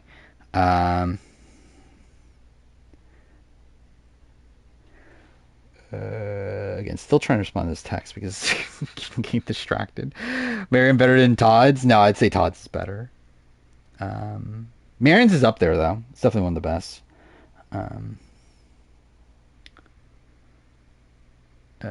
Gabler's still one total GOAT status, I guess. I do find it funny how like Gabler's actually like the most mentioned New Era, like actually he might be the most mentioned New Era player, right, on the show postseason, considering how much they mentioned him for that one challenge. Where's a terrible Font Troubles? I think a few, right? Like Bob's is pretty bad. I feel like the first one that comes to mind is Jericho for going Australian Survivor.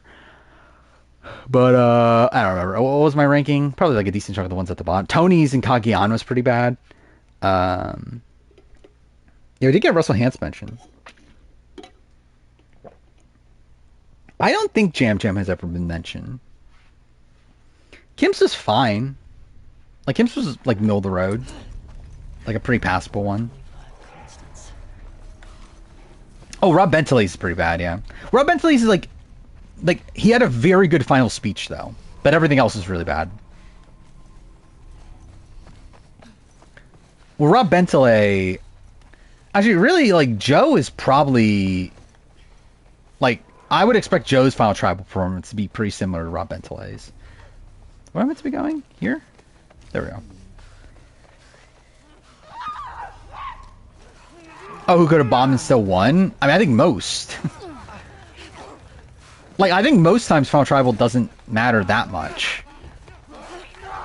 I do think it seems to matter more in the new era, where it seems like a lot more people try to come into Final Tribal more open. But obviously, like, it didn't matter with, like, Rachel. I think no matter what, Rachel was going to win. But it was pretty open with Kenzie. Dee's probably going to win anyway. Jam Jam's probably going to win anyway. Maybe actually they were going to win anyway. Actually, most of them. I think like the ones that were up in the air were like Kenzie, Marianne, and that's probably it, right? For New Era, so. I could not tell you the last Kanye song I've listened to.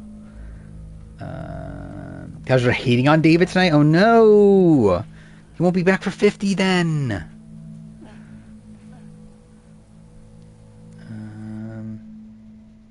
Troyzan never voting for Kim even if she admits the J stuff. Yeah, I don't think he was ever voting for Kim. I think if he admitted the J like I think like because either way he's like annoyed at the fact that she cheated in the game. So like just her admitting the fact that she cheated I don't think changes the fact that he thinks she cheated. See? We got a live one. If I find out only did Russell he mentioned the episode, but also perception is not reality. I mean I guess.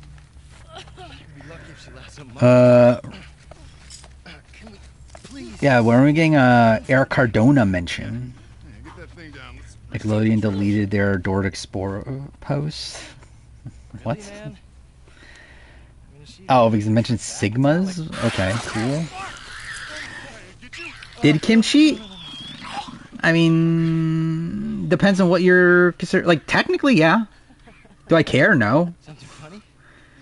Like, again, it is against the rules. Like, it is technically against the rules. Does it fucking matter? No, but it is against the rules. You're not supposed to talk when you're being transferred over to tribal. Like, she did make, like, signs to Alicia and stuff to, like, switch her vote or whatever. Because she was worried about Troy Sand's idol. Like, it is technically against the rules.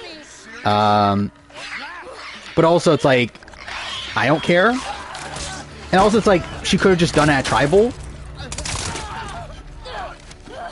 So it's like, I don't know. It's like, who fucking cares?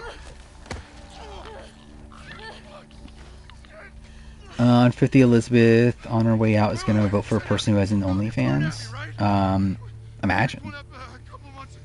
I think Elizabeth would vote for Ozzy, right? He was going to call Joe Feckless. I could see that.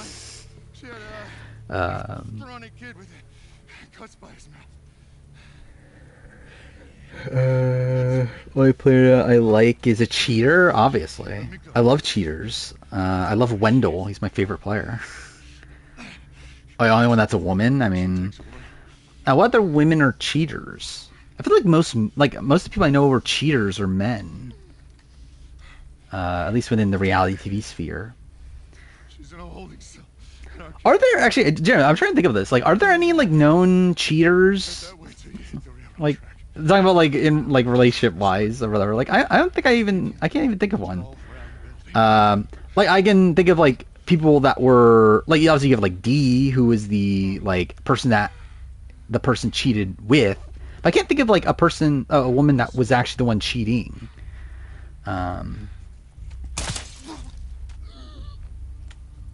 Again, talking about the woman, like the woman that is cheating, not the guy. I know a lot of guys that cheated, like Ozzy, Wendell, Taylor. It's like there's a lot, but it's like I'm talking about like, is there any like woman that has cheated? I don't think like no one's coming to mind.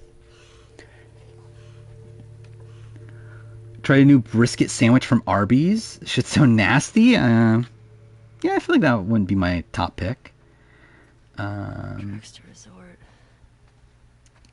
He's gonna be the 48 male. I don't know. It's either Kyle Shaheen or Joe if he doesn't win. Tall, round building. And my guess would have been Kyle if Charlie was not on. With Charlie there, I actually think maybe Shaheen, but I don't know. Finally get the Ozzy Amanda reunion. Yeah, I can't wait. I'm sure it's gonna be great. From what I understand, they're still friends, so it's like it's actually probably gonna be nothing. Because I believe Ozzy has said that he still talks to Amanda, and he's like one of the only people that does still talk to Amanda. So it's like, it's probably just gonna be nothing. Did he get a gun? Tell the others to search the area. Make sure he. I saw something. Okay, cool.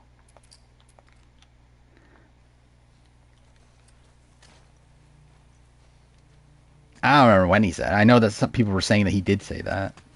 Right over there. She's running. Wayne Penner's not on at this point.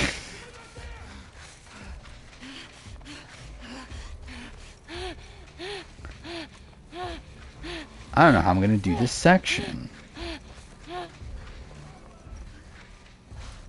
Oh yeah, Whitney. Yeah, Whitney. Forgot about that. Ah, fuck. I mean, to be fair to Whitney, I believe she was already separated from her husband at that point, but yeah. Like, I would still count that. It's like close enough. Ozzy cheated on Amanda with like a random model that Chet introduced him to at the Micronesia reunion. Like the day before the reunion.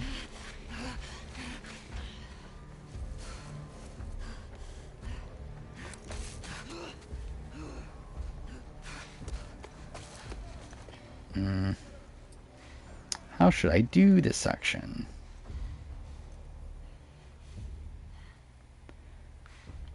I don't remember how you do this in a speedrun.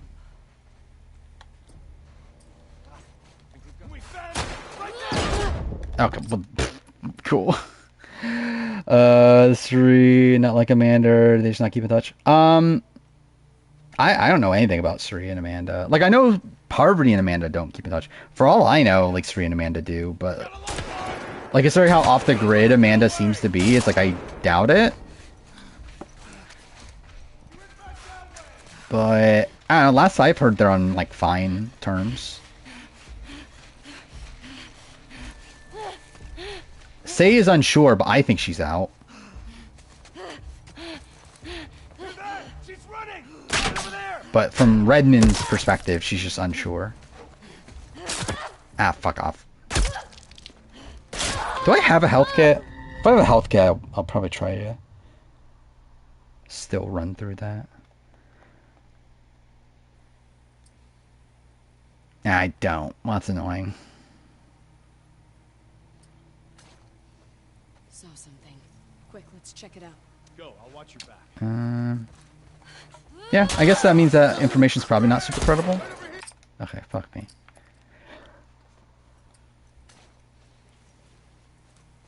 But again, by the way that Say's been acting, I always felt like it was very sketchy. But now the fact that she actually did get downgraded, I'm like, yeah, I don't think she's on then. I had not watched Destination X. I don't really care about it, to be honest. I will watch it. Like, it doesn't formally premiere until, like, the end of the month, right? Like, I know the premiere is on Peacock or whatever. Oh, fuck. I thought I could get away with that. Well, I never... Because I'm playing on the hardest difficulty.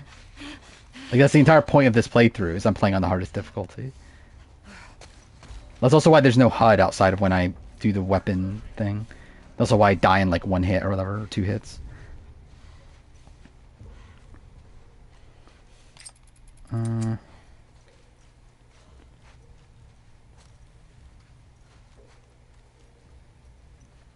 connections do we have? We have a lot of Heroes Villains ones, right? Amanda is also connected to Colby, Syrian Colby, Stefan Colby, Stefan Amanda, Stefan Suri, obviously Ozzy and them, like Suri and Amanda. Who else? Is there actually? Is there no Game Changers person on outside of Sri and Ozzy? I think that is all we have right now, isn't it?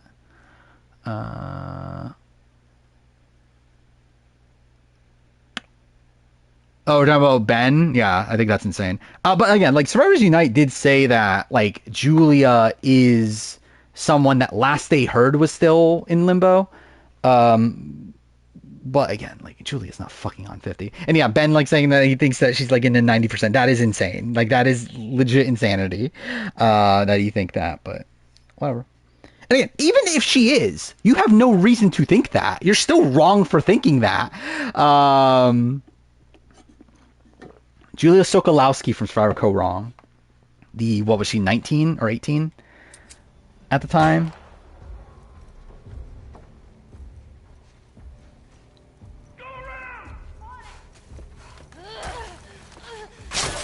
Fuck. Ah, fuck, okay. I fucked this up. I thought there was a way through that.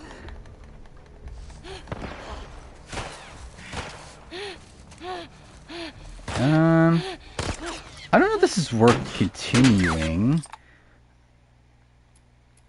I think I'll make a backup save just in case.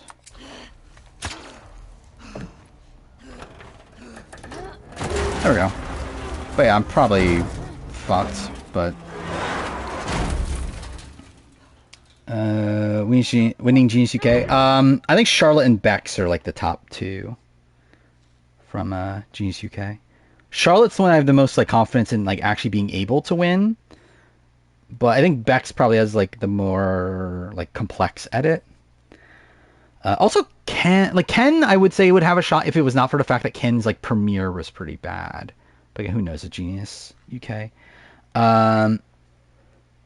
Was the first time I saw this, I thought David was about to get up and fight Joe. I mean, I do think this is very fun. Like, this is insane. Like, literally, it looks so fucking funny. Yeah, again, like, what the fuck are we doing? Yeah, Bex and Amafi definitely feel like a duo we're meant to be following.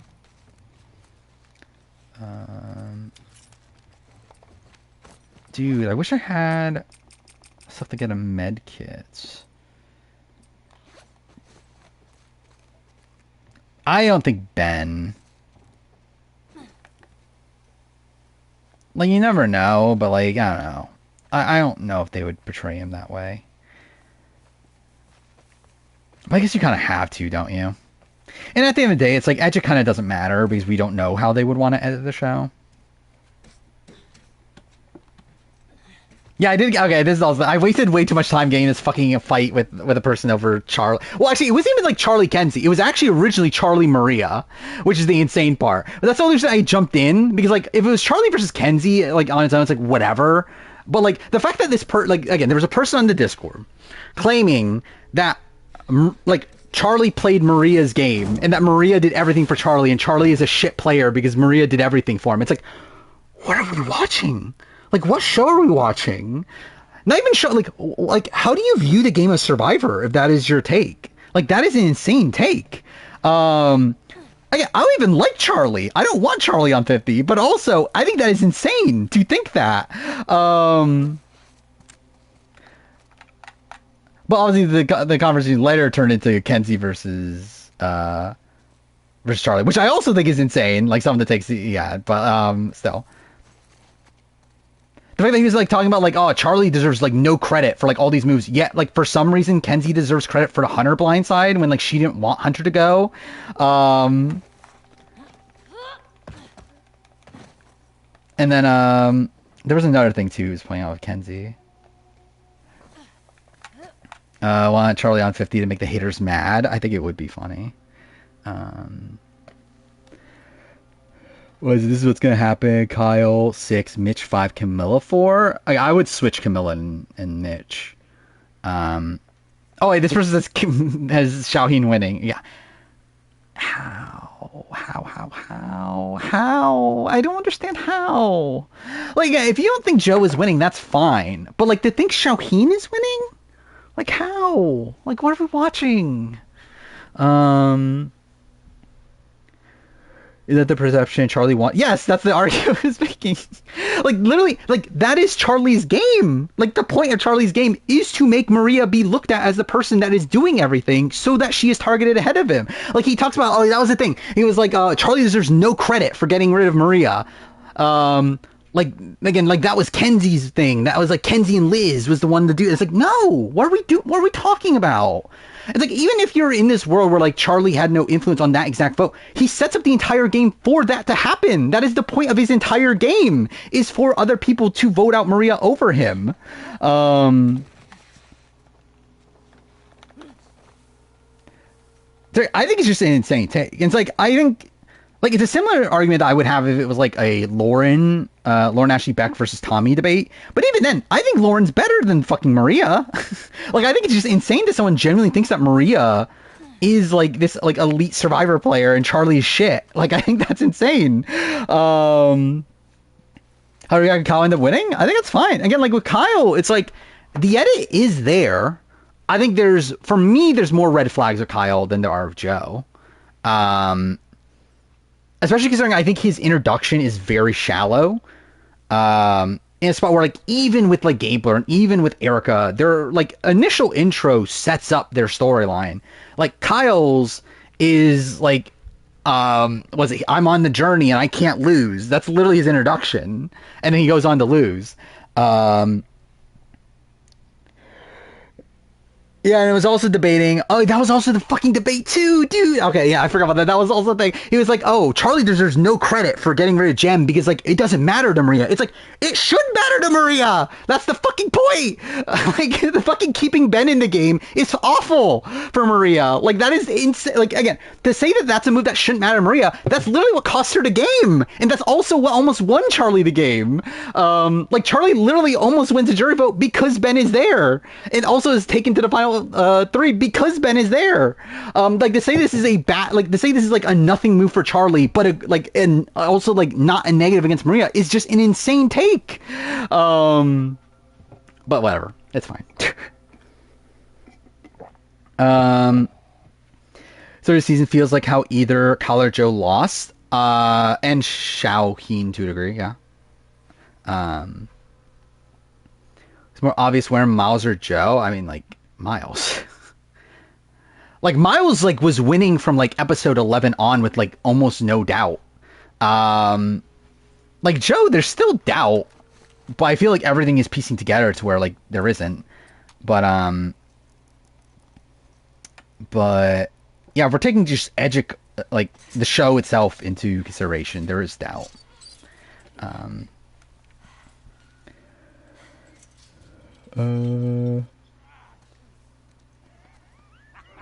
Do I fall asleep, hear me screeching in your ear? I mean, let me ranting on stupid people in Edgic. I don't know. It's like, I just don't get people. And again, I'll admit to this at this point. I would do terrible on Survivor at this point, I think, just because I don't give a shit anymore. Like, and like I actually very in like actual like real life conversations and stuff. Like, I obviously wouldn't like call you a fucking idiot to your face. But I do think I would like I do think I would struggle to hide nowadays. Okay, cool. Like the fact that I am thinking you're probably an idiot. Like I wouldn't tell you you're an idiot, but I would probably be thinking that you're an idiot. It was I don't even remember who it was anymore. It was like a random. Like I don't think I've even seen that poster before in the Discord. Show's biggest mistake putting Kenzie in his alliance over Venus? Yes. I think it's one of his biggest mistakes. Like, I think taking out Venus was bad. I think he 100%... And again, that's something that he was, like, calling out. Like, yeah, that's a fair point. Taking out Venus was very bad for his game. Mind you, he did pop it up as a pro for Kenzie, which, like, this is not a pro for Kenzie. Kenzie was going home until the point where Venus told him about her idol. Which, again, bad on Charlie to switch the vote because of that. As, again, that should be actually a positive for you. But that is not a pro for Kenzie. Like, this is literally showing Kenzie, like, essentially being gone if it was not for something that was completely out of her control. So what does Joe remind me of? I think a mix of Ben and Tom Westman. I think Tom Westman for almost all of it, but then, like, a bit more negativity in the post-merge like Ben. Where, like, Tom had negativity, but I do think Joe has gotten more negativity than Tom did end up getting. Watch the Hostages Max Boot episode. It's definitely one of the favorite episodes of any show this year. Yeah, I think it's a very good episode. I think it is, yeah, probably the best episode of the season, right? Come on, you can do it. Just a little closer, buddy. Do I run this? I guess we'll try. If I get hit, though, I can't do it, Don't right? let her get away. Damn it. Ah, dude. Okay. That was annoying. It's kind of close. Yeah, the plan was to vote out Kenzie. Yeah, that's why Ben... Oh, yeah, that's also something, yeah. Like, that's why Ben votes Kenzie's, because the plan was to vote for Kenzie. And, like, Charlie flipped at the last second because of the Venus's idol. And, like, Ben just forgot that they flipped it. So, yeah, that's why he does vote for Kenzie, is because the vote was actually on Kenzie. Joe as a player reminds me of a non-strategic Dollar Tree version of Jeremy. Yeah, kind of. What winners Kyle remind me of? Ugh. Edit wise, I think it's tough to say because like I don't think because really his edit screams out more runner-up-y, right? Like his edit is essentially the Sam, the Austin, the Charlie, but like with a tinge more complexity. Like I think he fits into the themes of the season more than those people did. Where like his entire, again, he has to do it with Camilla. He talks about like the debate between honesty and like playing deceptively and all that stuff. It's like he does fit into the themes of the season more. But yeah, I do think when we're actually like looking for a comparison, it's tough to really see. Person had Joe at 4 the entire season, Shaheen 1 and Kyle 2. This person had David high too. Which also, what the fuck are we doing? Like, look, again, having just rewatched, like, a lot of the season, worked on the review, I don't know how anyone ever thought that David or Shaheen were winning. Especially as the number one contender. Again, there were points where I had, like, Shaheen 2. I think high side David, it was, like, 4 or 5 or something. But, like, still, like, David especially, like, how do you think David's gonna win? Like, his entire edit is, like, so dodo-y, like, for almost all of it. And then when it doesn't, like, and yeah, like once he's out of the dodo part of it, he's like then portrayed very negatively. Opinion of Kenzie's game has gone down. Yes, it has. I think Exit Press has made it worse, like post game interviews and stuff. I think I'm trying to remember what episode it was. I think it was like episode 4. I think it was a swap episode. Was the episode I was like a little bit higher on David. But yeah, there was like one episode that I did jump him up to like 4, but then outside that he's been pretty much like around 6 or so. Where like Jeff like said that yeah we failed and like we shouldn't have edited a winner like this, like after 43. It's like I don't think they would edit the show like that again. I think they would be willing to give people negativity, but I don't think they're going to go full on this person's an idiot in the pre-merge anymore. There's foreshadow. That was this. Kyle and Camilla have a secret alliance that nobody else notices. Wait, what foreshadowing is this?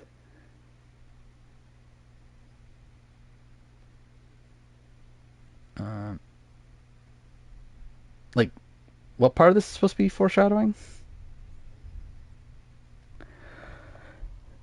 Current power ranking? I mean, Joe 1, Kyle 2, everyone else doesn't matter, but I think, what, Eva 3? Actually, I think I have Camilla 4, technically, over Xiaoheen. Just because I'm that confident Xiaoheen's not winning. Then Xiaoheen, Mitch, then... Oh, no, that's it, right? That's everyone now. Oh, it's a joke? Okay. I generally didn't even know what the fuck any of this was. Hottest reality because I don't know. Morgan McLeod. Eliminate Joe after today. Again, I think with Joe, it's like I think it's Joe, but I also get why you would not think it's Joe. But again, for you to think it's Xiaoheen, though, is the actual thing. Like, again, for people to think it's Xiaoheen, for people to think it's Camilla, that is what bothers me. Again, if you were to say, oh, it's Kyle, I'd be like, okay, that's fine. Again, it makes sense. But to think it's Xiaoheen is insane. It's like, what show are you watching? Come on, you can do it. Just a little closer, buddy. Yeah, I only got 2 more encounters in this game at this point. Cut her down! I think I actually could have done that if I took it slow. Oh, I actually got it. Alright, that was clean. Shane from the beginning has been trashed in the edit. Yeah. And then, like, obviously his episode 4 was atrocious. To be fair, I mean, like, his episodes, like, 2 and 3 were, like, his premiere's, like, just kind of fine. Like, it's not, like, bad, but it's just not good. And then, like, episodes 2 and 3 were, like, fine from, like, him having a lot of, like, expositional sort of stuff. But then episode 4 is atrocious. Episode 5, in retrospect, is actually not even that good. Like, I think I remembered it as, like, oh, this is, like, a good comeback sort of thing. It actually wasn't, really. Oh, wait, what the fuck? Wait, what? I didn't know the enemy would find me there. Dude, the checkpoint's back here? What? I didn't know. Okay, that's so dumb. I didn't realize that was a thing. I thought there was a checkpoint once I got through the door. No. I have to restart that. I think it's Kyle. Yeah, I think it's one of Kyle or Camilla next. But I would say it's Kyle. I think it would make sense for Kyle to be, like, to ultimately be, like, the dragon that Joe takes down. And also for, like, Kyle to finally play the game, or, like, to play the game deceptively again, and then that leads to him losing the game. I'm shocked I didn't get detected before that. Don't let her get away! Okay.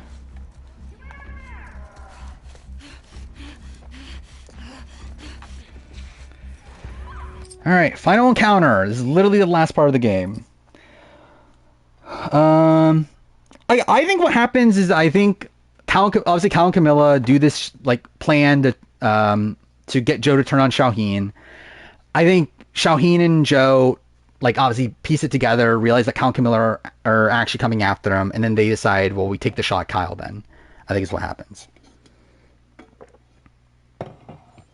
No, I think Shaheen's losing finalists. Like, this episode, like, blatantly told us Shaheen's losing finalists. Like, this episode literally tells us that he thinks he can beat Joe at the end, and then they put Dodo music at that moment. It's like, yeah, I think he gets to the end thinking he's going to beat Joe and then loses.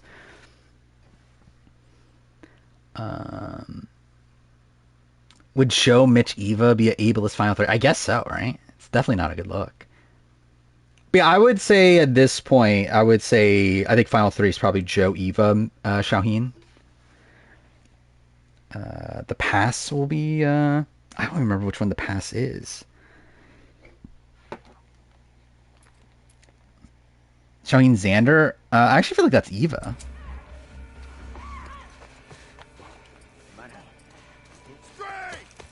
I don't know how I'm going to do this section. It's going to be pretty tough, I feel like. But I just need to get through. They're going to try Operation Italy Shaheen. Yeah, and I think it's going to fail.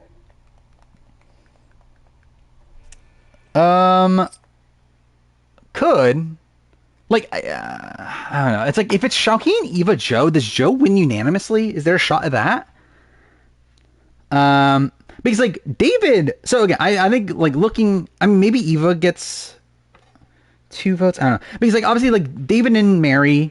Like, Mary explicitly said in the show that how it's laughable that this is jury management. And then David obviously seems very bitter at Joe. So, yeah, I think they don't... I don't think they would want to vote for Joe. But obviously, like, is that a case where they're like, okay, everyone's bad, so we'll vote for Joe? Is like, how the fuck did he get here? But so, like, I think my first instinct would be, okay, I think they vote for Shaheen. The problem is that David called Shaheen delusional in his exit press.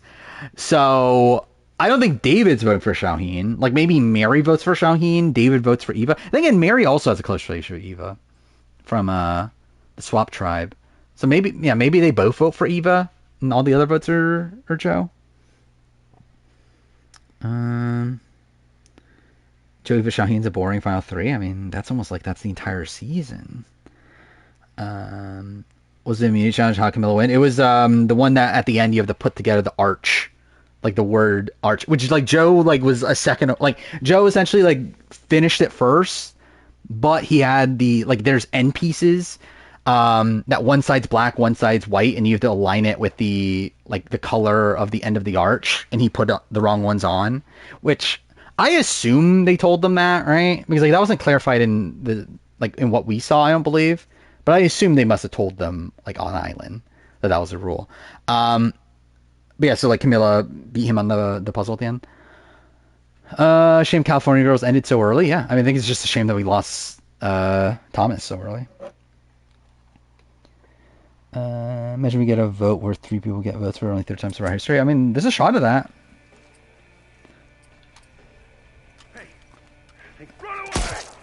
Perfect. Oh, I forgot about that. That was also funny. Yeah, we did talk about that. The fact that Jeff had to, like, correct himself. I forgot. This is fucking part 2. Fuck part 2. Because in part 2, revolver bullets don't one-hit kill for some reason. Thomas would have saved the season? Probably. Probably not, to be honest. I mean, I think Thomas probably actually would have tried to make a move and got caught and then get taken out mid-merge, but he at least would have tried.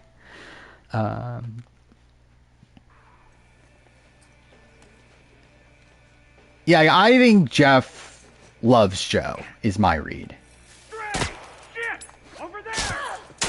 Based on fire. Perfect. Did he just disappear after he killed me? That's funny. Was it Rob? Like, so I was listening to RSGP and like Rob just out of the blue mentioned that I think we're getting a vote this week, which is like, where the fuck did that come from? But yeah, obviously there's none. I think it'll probably be next week would be my read. That'll be the week before the finale. I think it makes sense to have it there. But yeah, it feels weird that Rob was like, yeah, we're getting a vote this week, and like that didn't go anywhere. Is the 48 storytelling atrocious? Not great. Like I do think obviously the fact that they focus so much on the majority alliance over the underdogs I think it's something that has taken away from the story.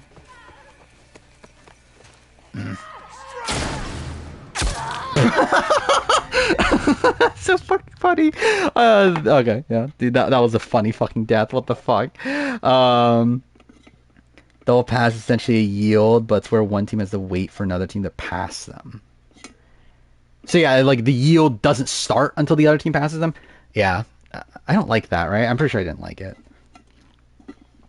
Cedric Star went nowhere. Yeah, so, I mean, like all Star, like Star had a lot of Final 3 foreshadowing that went nowhere. Yeah, there's a lot of plot threads that go nowhere, and I like talk about it in the review. Like it feels very 40/60 in that, which makes sense considering it's like the same like editing team. But I don't know, like it feels like that's a lot. That's the thing that just happens a lot of these odd number seasons is that they just like set up a lot of things that don't matter. Because I don't feel like there's as much of that in 45 and 47. Like maybe there is, and I'm just not remembering it in 47. But I'm pretty sure in 45 that's not the case. But yeah, like there's so many like little, like even the Mary Say relationship doesn't really matter that much. Which to be fair, it's like that's something you would want to show anyway, because it obviously matters on Vula.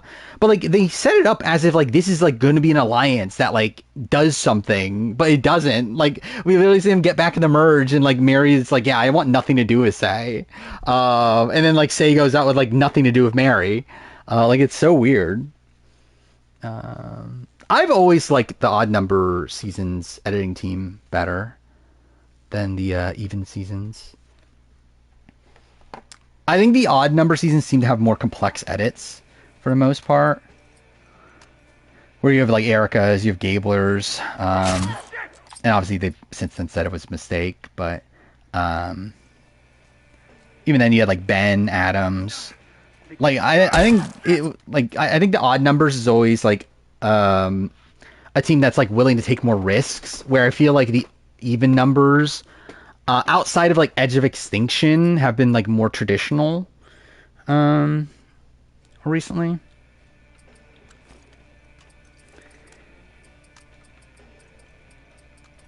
They were different editing team based on the odd number team. Like so there's two editing teams. One edits the odd number seasons, one edits the even number seasons.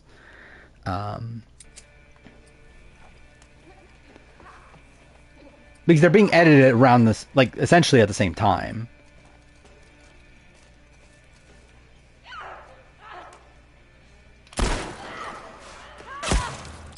Perfect.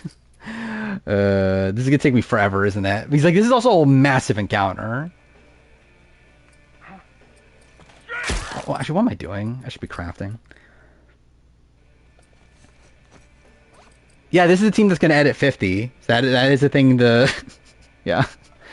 That's the thing to consider. We'll see how that goes.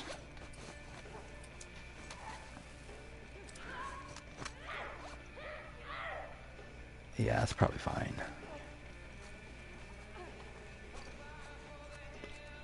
I can't wait for us to get a like set up to a like who's like the most random like a Jonathan Chrissy relationship that leads to nothing.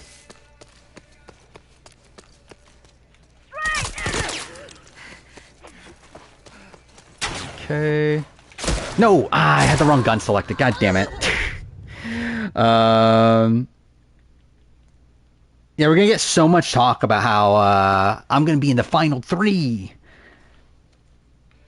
It's like day 20 on 49. I believe so. It's somewhere around there. I remember like a few days ago it was like day 17 or something. So yeah, I would assume like 20-ish by now. Let's do that. Craft this again. Let's go back for 148 at this point. Yeah, I think so. We'll see how Quebec finishes. But up to this point, I would say yeah. God damn it. Okay. Well, that was just me being dumb. Yeah, Q and Elizabeth segment. I can't wait. And then they, like, I can't wait for, like, episode 2. We got, like, a fucking, like, 5-minute Q and Elizabeth segment just for them to swap and be separate. And then, like, Q is the third boo of the season. It's going to be the greatest moment ever.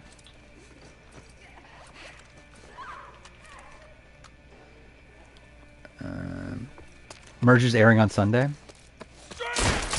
God damn it. Oh, fuck off. Cool. I mean, Q is non-political, so I mean, that is the thing. Imagine they show the the shots of the legs. That would be the funniest thing ever if they spoil themselves the finalists of 50.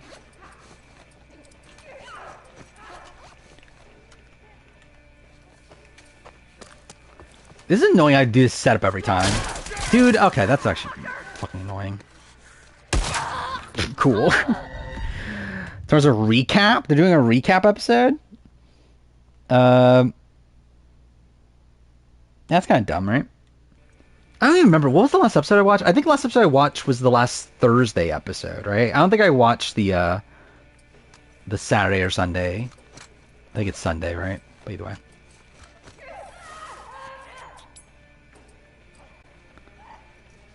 Okay, I guess we'll take it slow. And that didn't work anyway. I didn't mean to do that, but that's fine. No. Oh, fuck off. It wouldn't even let me shoot. That's a Pasha. By the way, like, I find it weird that, like, it's Pasha, right? Like, they're saying it with a P, right? Like, is it just pronounced that way? But, like, spelt differently? But, anyway. I thought she was fine. I mean, like, obviously, like, not someone, like, particularly well, like, skilled for the game in the grand scheme of things. Like, someone that just seemed confused over the game at all. But, yeah, I thought she was fine.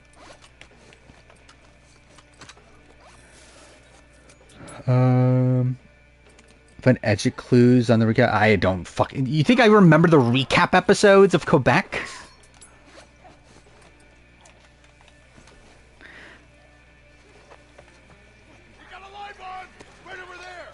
Yeah, actually, yeah, we didn't talk about that. We got the return of knowledge is power. Thank God.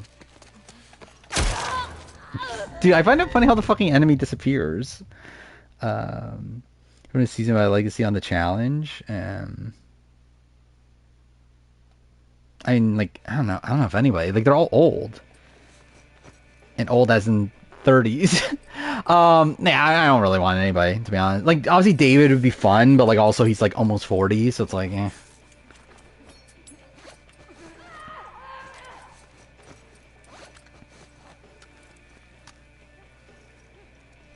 It's not like Eva is, like, entertaining to the point where I would want to see her in a challenge.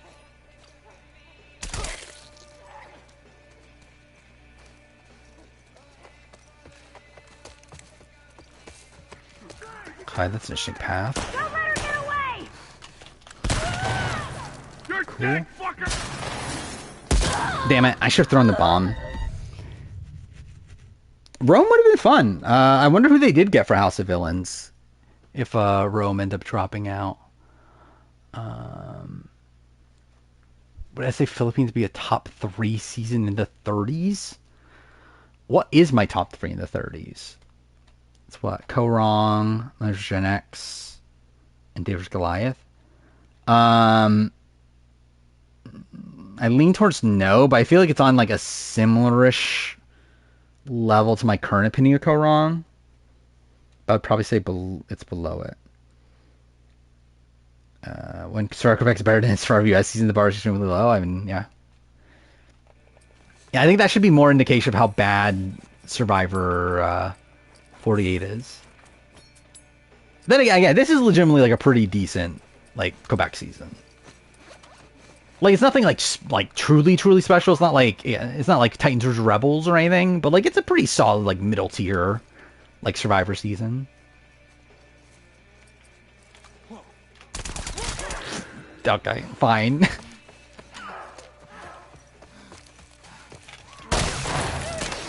Didn't think that would work, but whatever.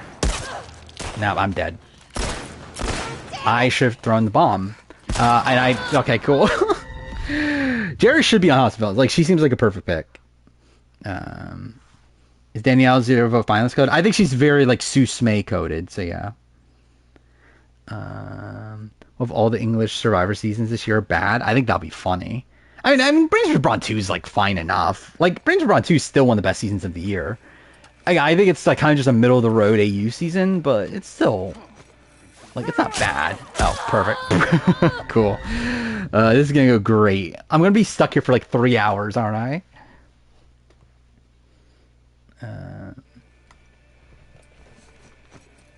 Yeah, this is like the worst AU season in like 3 years, and it's still one of the best seasons of the year. Let's see. I'll do that again. AU's better product in the US? As a whole? Yeah. I don't know if I agree with that.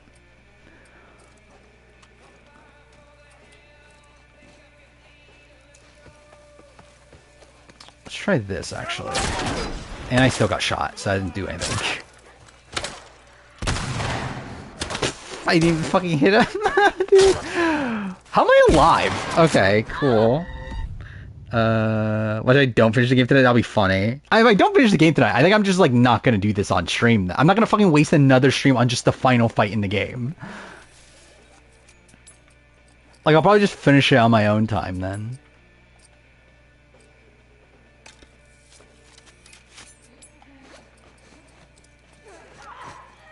I'm never gonna use that. Yeah, there's not really a point in that.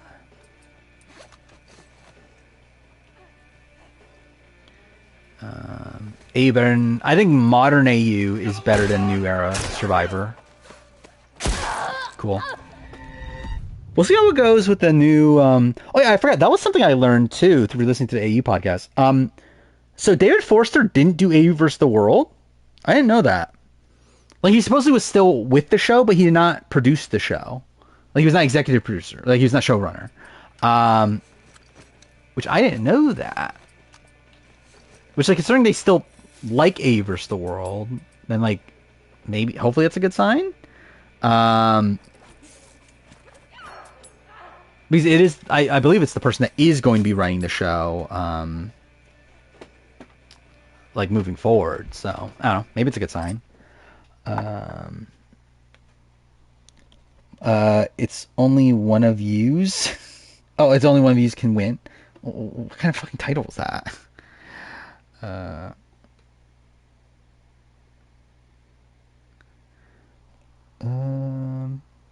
Think he's near Tony? I think Tony. Like I think Tony is I think like in terms of their I don't know, it's like I think it's like weird because like obviously like Big Brother players are on like as a whole worse than Survivor players.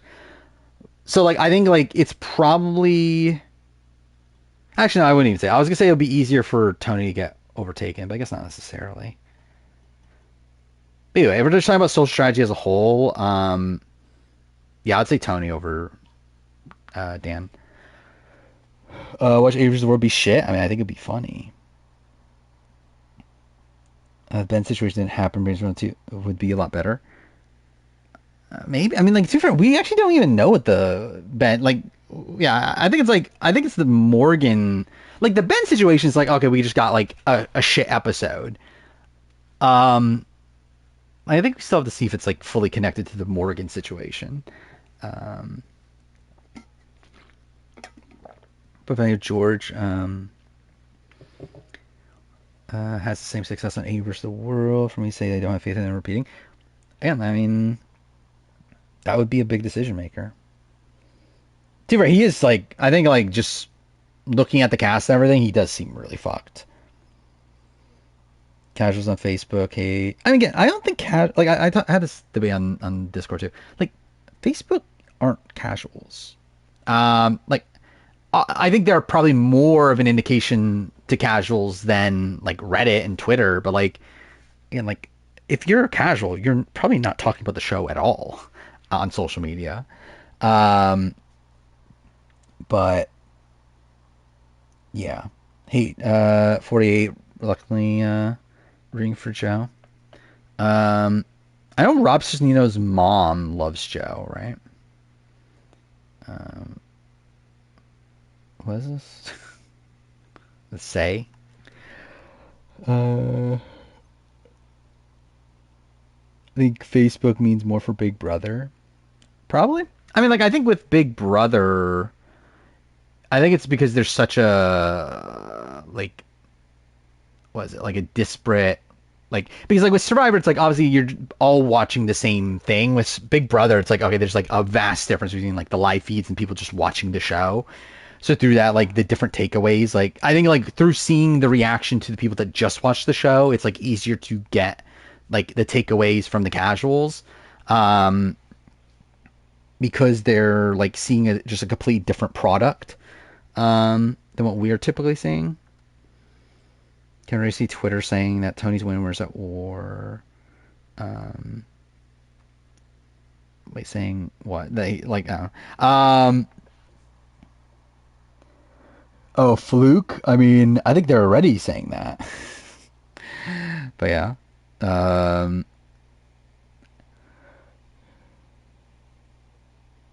but yeah. Again, I'm responding to a text real quick.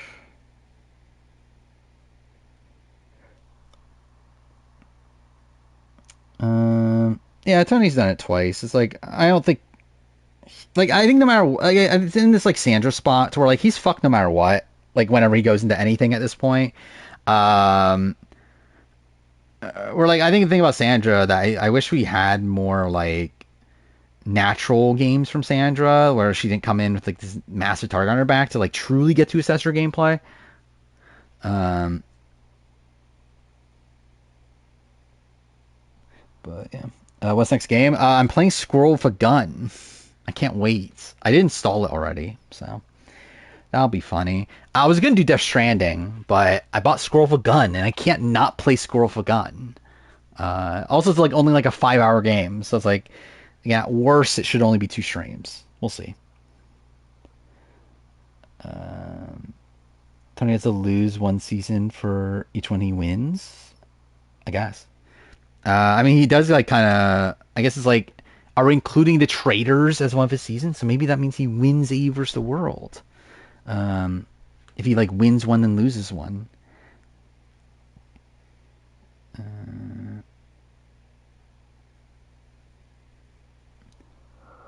We're getting almost done here.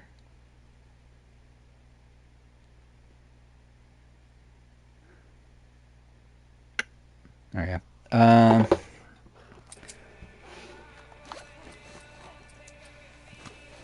I'm never finishing a section, am I?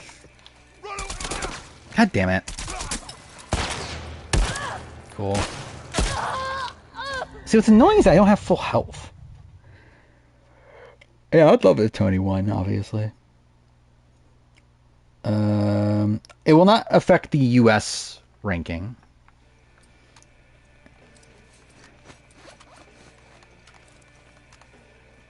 Like, if I ever did, like, a top, like, social strategy player ranking. Cool. Then it would obviously there. Dude, fuck me. I think from, and when it comes from the AU perspective, I'll kind of assess it more like how I assess reindeer games than it being like a proper season. Especially considering, obviously the format's just radically different.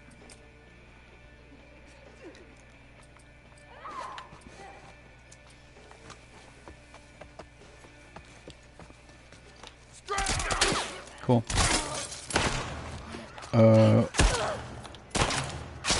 Cool. What do you think about if Mary wins me? I think probably Mitch goes, right? Actually, maybe not. Oh, does Cal flip then? Maybe Cal does flip if Mary wins. Because like if he's gonna flip next round, then you would assume that he probably just would have flipped now if Mary wasn't eligible to go.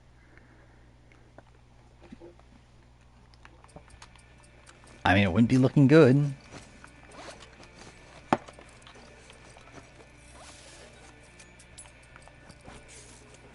Just knowing they had to do this every time. Yeah, even if I save here, still won't, right?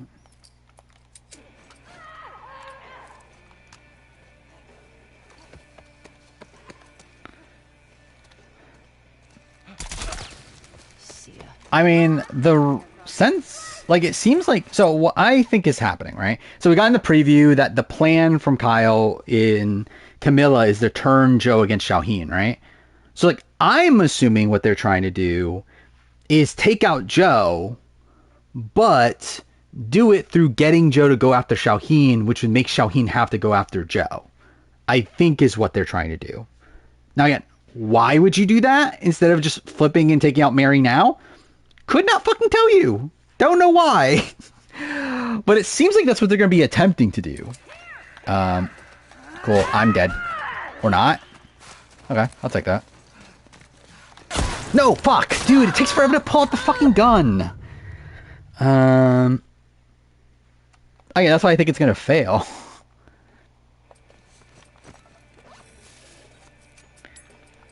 And even if their plan actually is to take out Xiaoheen, even if they get out Xiaoheen at 6, like let's say they get out Xiaoheen at 6, then obviously they would outnumber Joe and Eva at 5. But like Eva would also have her idol, which I guess like are they going to try to flush that next round also? I don't know. I think it's a dumb plan. They should have just done it now.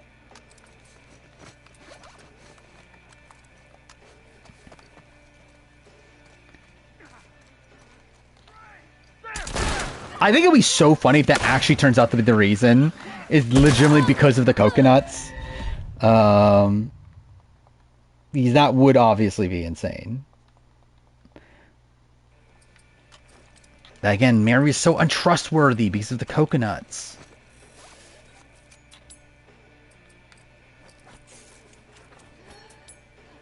Yeah, actually, I kind of forgot about that. That I should be doing that in Infinite Wealth. To at least, like, inherit some skills.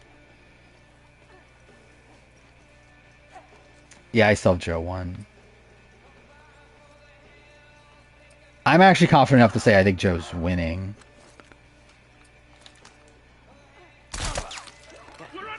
Damn it. Dude, what the fuck? How's that a one-hit kill? But again, that's not from an Edgic perspective. That's from like other stuff. But I do feel confident Joe's winning.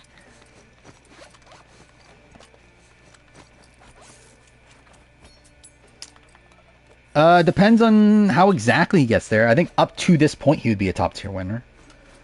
We'll see if he loses control and still gets there or what. But I'm assuming he just gets there easily. We'll see. I get why you would be low on Joe because Joe is getting a lot of activity. I think the problem is that people are not properly assessing everyone else around him. So I think people just like seem to forget all the bad things about Xiaoheen's edit and like Camilla's edit and Kyle's edit.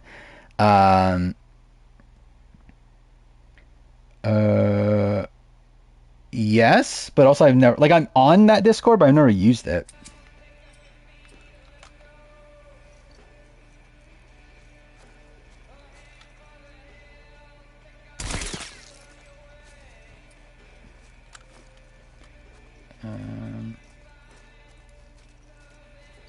Which reminds you of Johnny from UK. I feel like those are pretty different. Okay, well that's terrible fucking luck. Cool. Okay, yep, cool, cool, cool. Definitely what I meant to do. Yeah, that's great.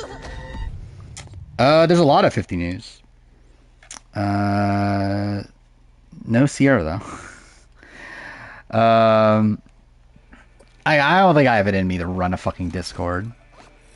I have it barely in me to fucking post on a Discord.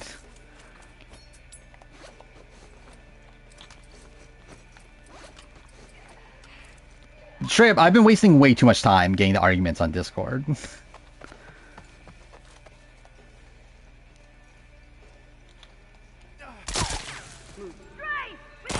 That's why I don't respond to comments. Is because if I did, I would take way too long doing it.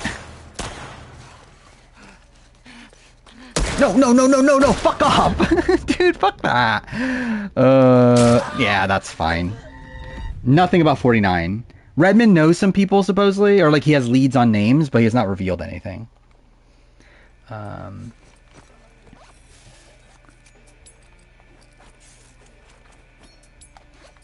But like typically we don't anyway until like when the season's done filming.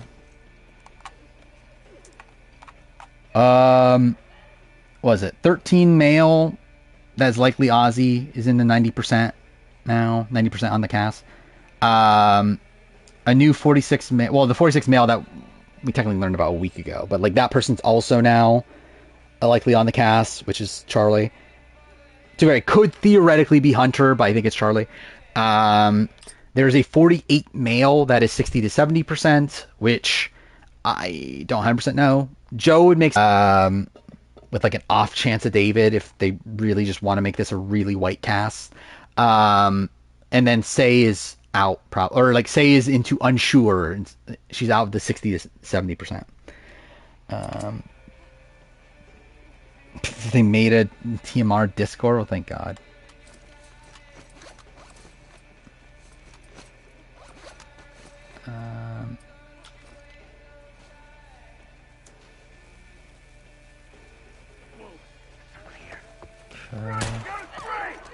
Why did they do that? That was actually dumb. Oh, he's Justin. They love Justin.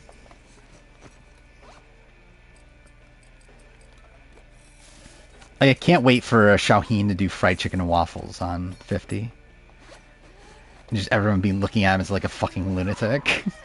Actually, that would generally be funny, is to see Jeff try to do the fried chicken and waffles thing and Shaheen's the only one doing it. Like, that would make it worth him, like, somehow ending up on 50. I don't know what I'm doing here.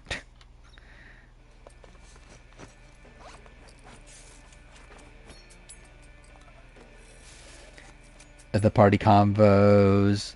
I want to head back to the bar periodically. Yeah, I kind of forgot about that. Like, straight, I'm just kind of to the point where I'm just kind of like wanting to rush through the game. But I still do want to do the Kid stuff, though.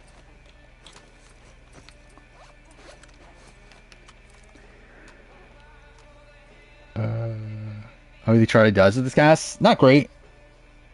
Probably not the worst cast in for him, but I don't think he has any connections to the old schoolers. But I don't actually think, like, I think with the new schoolers, he's actually, like, not that poorly positioned within them. Cool. Perfect. For characters in Quebec, I'm trying to remember the Quebec cast at this point. Sebastian's, like, kind of a fun character, right? Who else is there? Like, I know, like, Mary Lou's fine. Like, Sarah's, like, whatever. Who else? Like, Florence is whatever. Kevin's fun. Like, as, like, a kind of, like, someone set up for a fall. Yeah, Sebastian's also set up for a fall. Who's bringing, like, real, like, character moments, though? I kind of like Eric to a degree, but I'm not, like, I don't like Eric. Imagine Colby wins. I mean, how many girls supposed to left unconfirmed? 2. It was only 1 with Say there, but now Say's gone, so 2.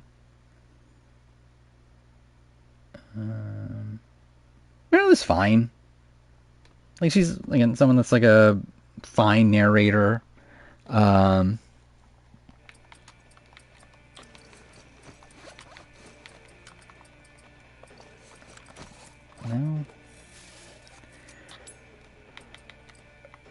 I don't think Mary was ever really, like, the only reason I had Mary on my list at one point is because of the Say Mary relationship, but like now Say's not on, so there's no way Mary's on.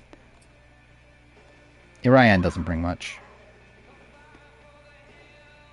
Survivor 50 as a new unbelievable entertaining twist. I mean, yeah, I can't wait for the heavy twist thing to win the vote, right?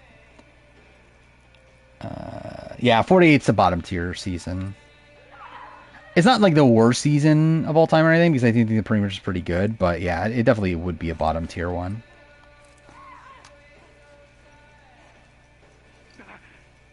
Run away!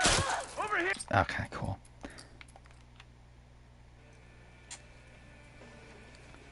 Oh, yeah, and there was also new people that are probably out as well.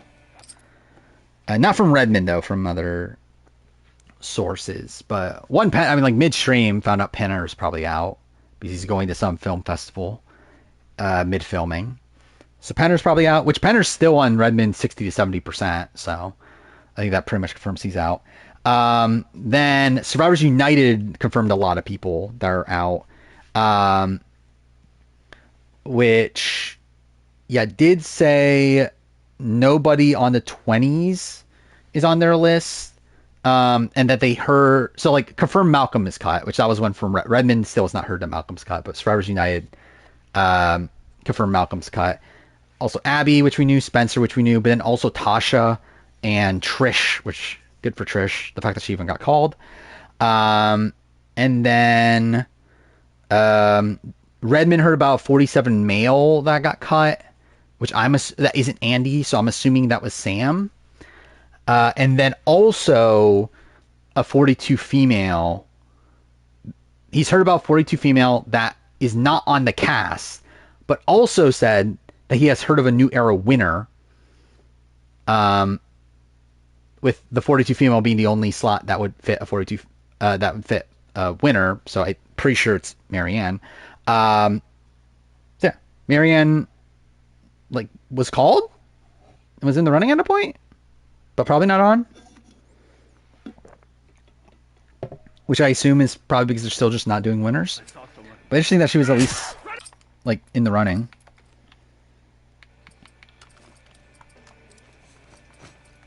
Dude, I'm gonna be stuck here forever. Keyshawn was got, obviously.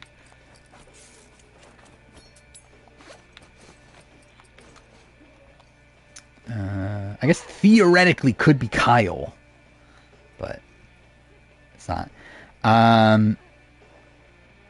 Is 48 better or worse than South Pacific? I think worse than South Pacific. I like South Pacific. I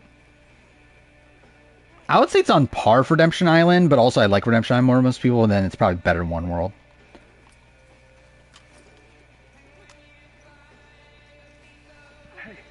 Kyle seems like on fire host. Yeah, I could see that. I think Kyle or Shauheen. Depends on placements, I think.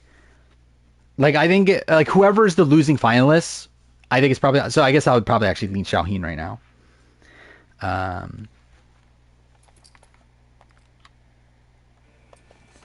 Yeah, they seem to be going man, woman, so this would be the man time, I guess.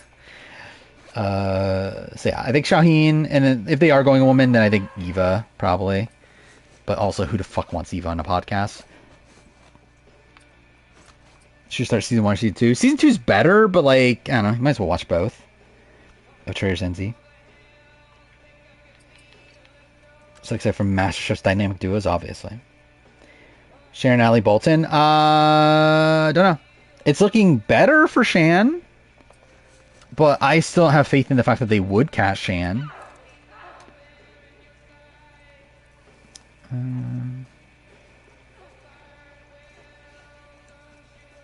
But also, I don't know who... Like, legitimately, I just simply don't know who the women are at this point.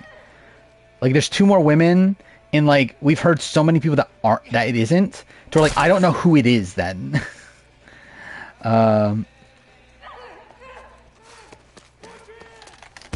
Oh, dude, why does it take so long to pull out the shotgun?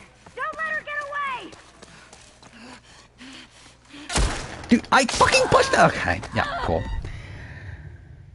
I think Kyle 6, Camilla 5, Mitch 4, Joe wins against Shauheen and Eva.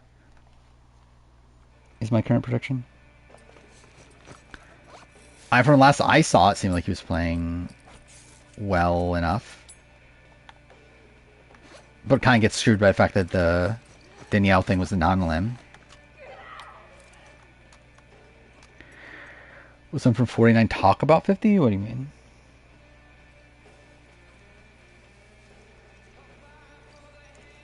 Ranking every season on fire? Probably not. I wouldn't do a ranking.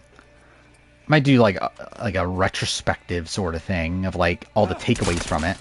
We're under attack! Think it came from back there! Run away!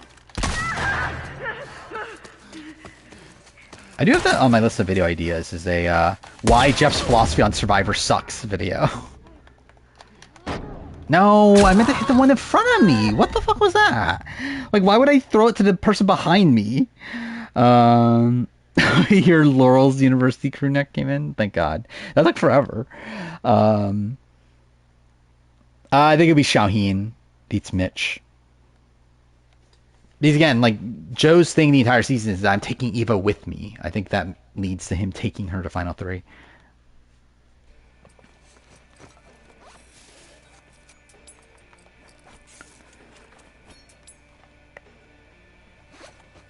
Oh, you mean like the on fire host for 50? I could see it.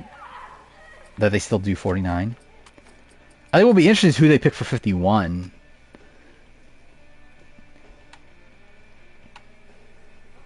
This remake merge for 50? I would lean yes. I think it's a good cast for her.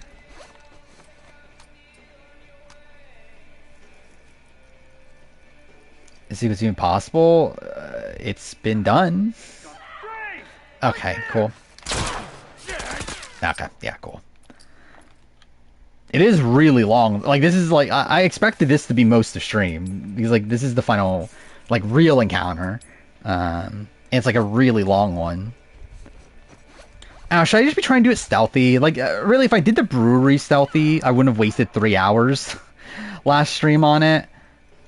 So I guess we'll try to do it stealthy, I guess. No, but I get detected anyway. Perfect. Great. I think Jeff values the destination over the journey. Yes, 100%. I don't think that's a question. That's, yeah.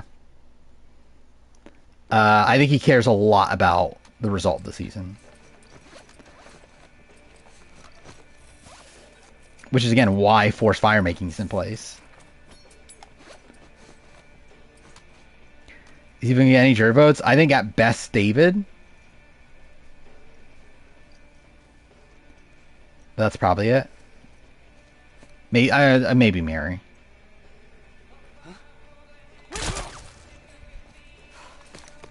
Oh, I actually didn't get detected. Oh, no, I did. Okay, yeah.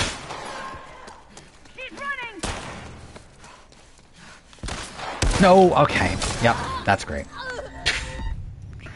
Since it gets Sharif, Rob Battle, Rob C, yeah, I can see that. Yeah, Philosophy on the Game Survivors coming out on Saturday. I think it, like, so what's funny is that I made that video immediately after 46. Like, it's been almost almost a year, right? Since I made that video. What's funny is that there's an entire segment about, like, honesty in Survivor. And I think I would rephrase things. Like, I still stand by what I say in the video, but I think I would rephrase things a bit if I were to redo the video, but it is what it is. No, Amazing Race is ending next week. But it's actually, like, so what happens with Amazing Race is that there's 2 episodes left. There's going to be the episode after Survivor, and then the finale is on Thursday, like the next day. And then Survivor is like a 3-hour finale, like it normally is. It's like Amazing Race is ending a week early.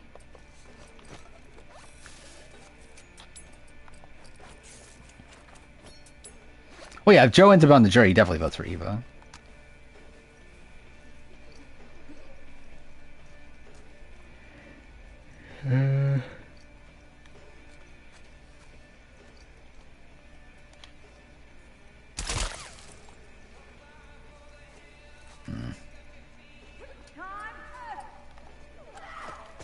Shit.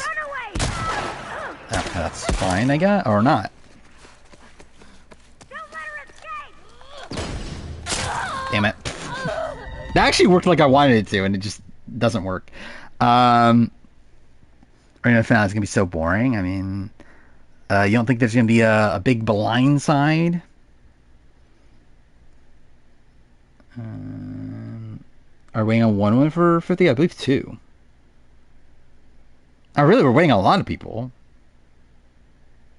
Like, technically. Like, there's people I suspect are on, but, like, I don't know. There's still a lot of people we don't actually know. Yeah, with Say out of the picture, I'm pretty sure it's 2 women. It's 2 women, and then guys, it's like 5, isn't it? That we don't know for sure.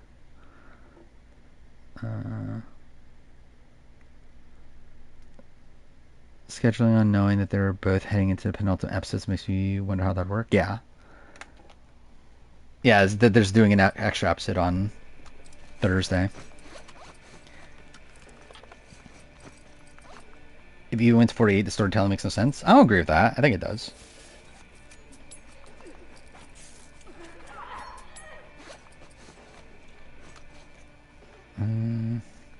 I just think Eva has been, like, shielded, seemingly, from the edit. So I don't think we're seeing as much of, like, how much people don't respect her.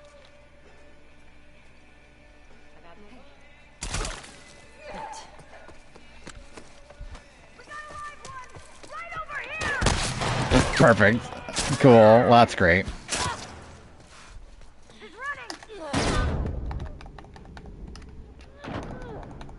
Perfect. That didn't even do anything. Cool.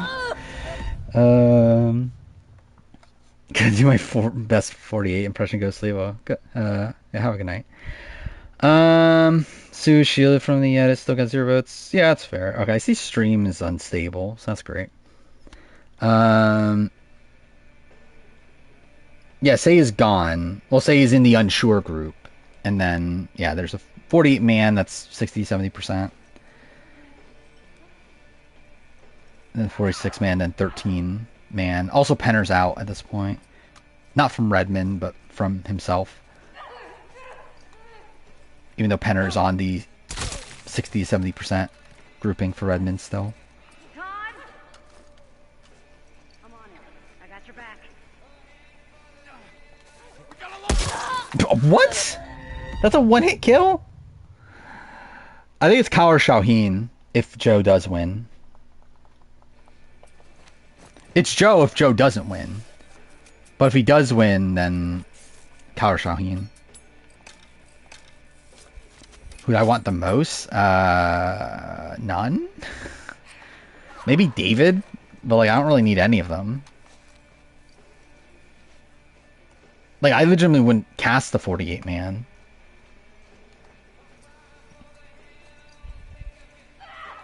Imagine it's Mitch, though. God damn it.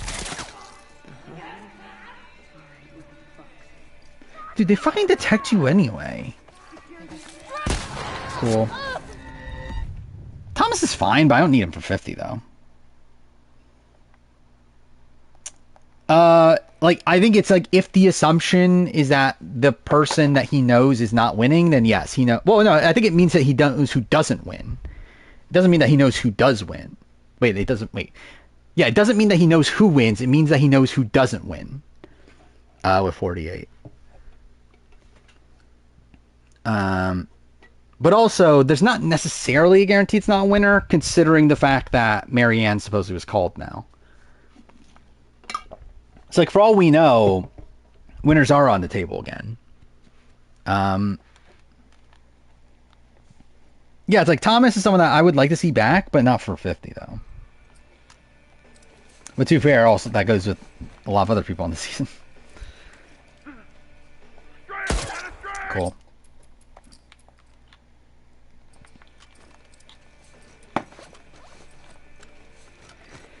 Yeah, Marianne was called not on. Well, Earl is just someone that he heard once and never heard again, so I don't think it's... I don't know where that necessarily stands. I don't believe he has Earl on his actual list, though, right? So, like, I think, if I were to guess, I would say he probably thinks it's bad info. But he is confident enough to put Marianne on there, though. So I think he does legitimately think Marianne was called. There have been 2 winners in them both being POC could help. I think if you, like, it's actually this weird thing where, like, most of the winners that you would put on right now would be POC. So it's actually, by not having winners, you're actually harming like the POC numbers. Because like if there were there were winners allowed, like like you have Marianne, Jam Jam, D, Rachel, I think would all be like highly in contention. Obviously Earl. I think it would be funny. It would be funny if Joe wins and he's still on the season, and he's the only one. I didn't even know Tough as Nails 6 and 7 are still happening. It would be funny if Jam Jam is on, the fact that Carolyn got cut and Jam Jam's on.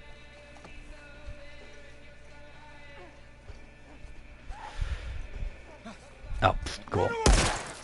Yeah, that's great. I don't know how I'm going to do this. Oh, I'm an idiot.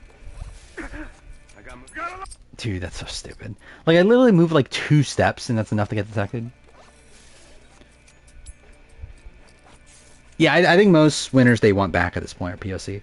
Especially if you're going for like people that have array return before. It's like, I feel like Natalie Anderson would be one of the top people. So even like if you go beyond the like one-time winners.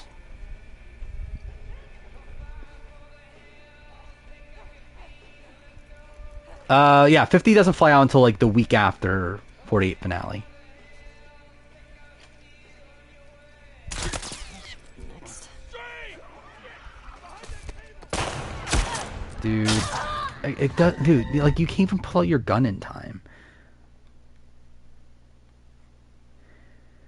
Joe become the Chappies. I think Q is the Chappies. I've been saying Q is the Chappies for like, I don't know, months now.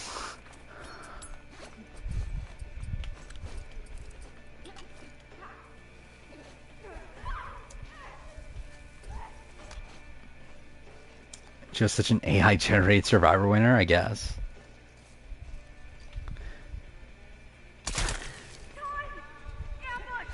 Dude, it's so stupid how this section works. That, okay, what? I love how like it damaged her, but didn't like actually stun her at all for some reason. Cool. I'd rather see Chris Underwood. I think that'd be fine.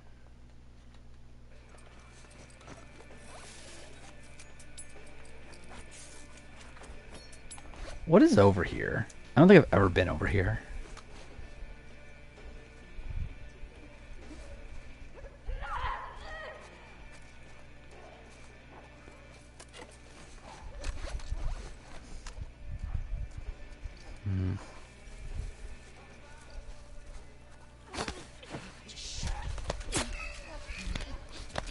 Okay. Wait, pregame the most? Probably Devon's if he's there. Seemingly Chrissy is pregaming a lot, based on the fact that she's like following all of them.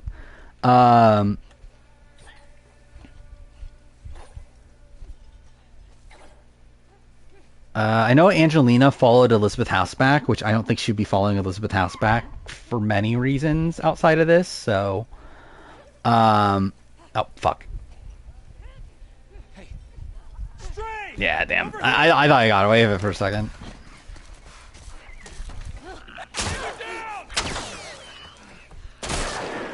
No way. Yeah, cool.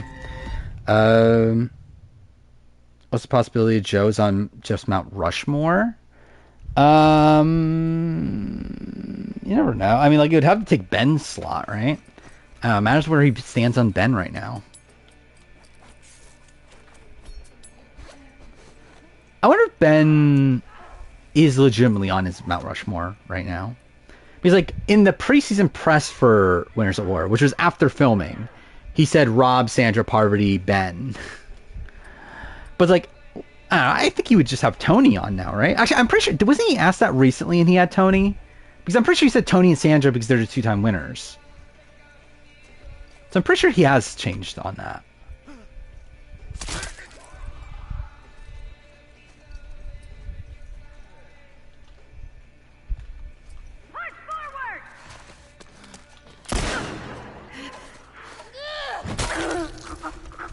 Okay. No, fuck, dude. Okay, that's scary. Okay, yeah, I just completely fucked it up.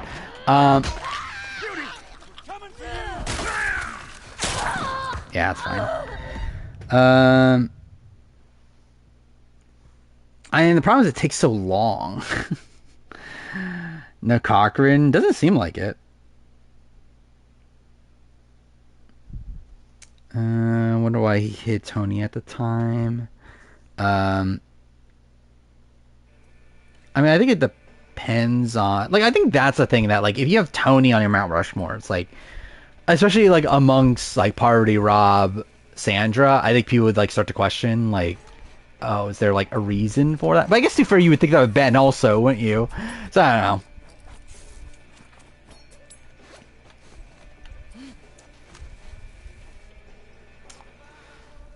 Yeah, I just think that's too slow. Too slow, plus also it's actually not that helpful because I'm actually like kind of going out my way that way. Or at least with like this, I'm heading in the right direction. I should probably look up the speed run for this. See how they do it.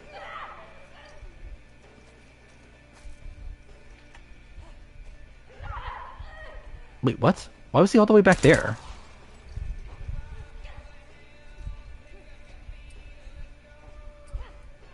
Okay. Yeah, that's fine. My Rushmore, it's literally probably this, like, it's Tony, Rob, Sandra, Parvati. New era Mount Rushmore? Probably Marianne. I think it's like, I don't know, what are we, like, are we doing impact or are we doing gameplay? Because I think those are two different things. Impact, like, I would say Marianne, Carolyn, Q.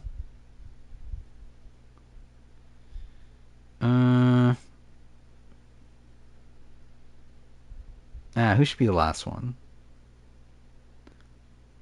Not sure. Yeah, if we're going legacy, yeah. I think if you're going legacy, it has to be Rob, Sandra, Parvati, Tony. I think that's the only option. Like,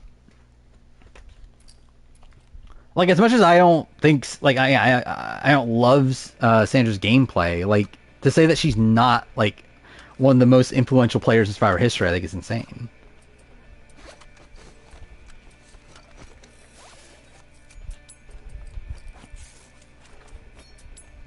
Where it's like, I think D is somebody that, like, obviously gameplay wise, she's up there, but like she's also, but I don't think D has much of an impact though.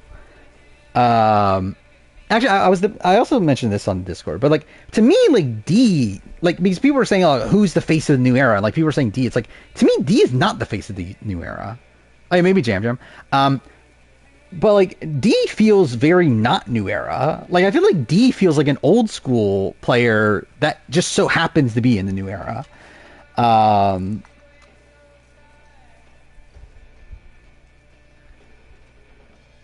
Yeah, Rachel maybe, especially with like how many advantages and stuff like that she had.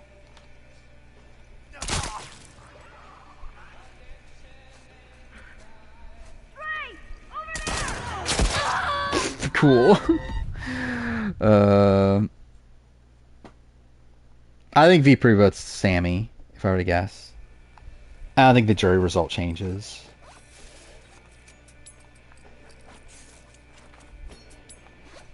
How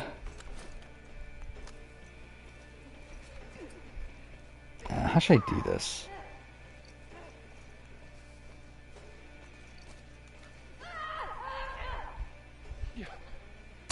Oh, fuck off. Okay, that was just me being dumb.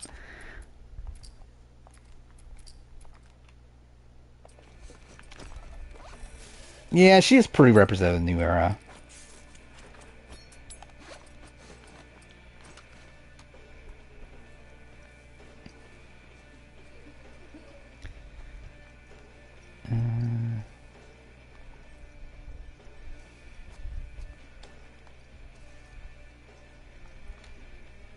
I'm probably Puck, right? It'd be like the go-to pick. Let's see if I go this way, actually. Oh, okay, cool. Okay, maybe I won't go that way. I just wish I had, like, full health.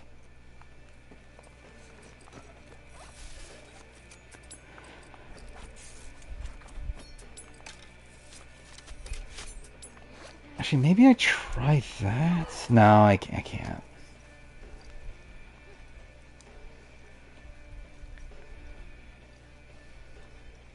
Yeah, I guess, like, are we putting Charlie on the Mount Rushmore?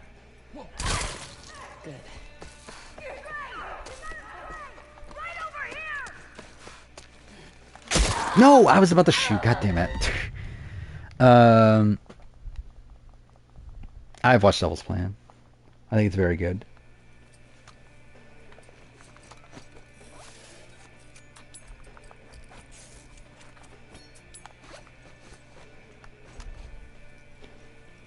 Okay.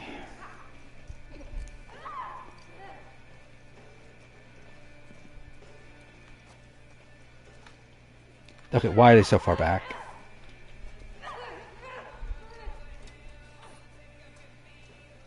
What activates that, actually? Ah, fuck. We got a stray! There! Oh, this is locked in this? I didn't even know that was a thing. Oh, well, I didn't know that. Dude, I didn't realize that. Because, like, in No Return, that's open. I didn't realize it was locked here. Shan should have an argument. I think Shan's too forgotten about nowadays.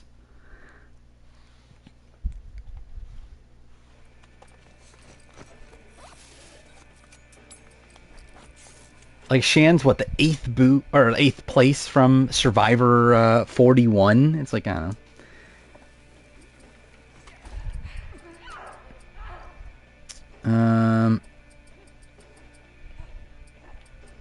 Justin's probably up there. Top characters.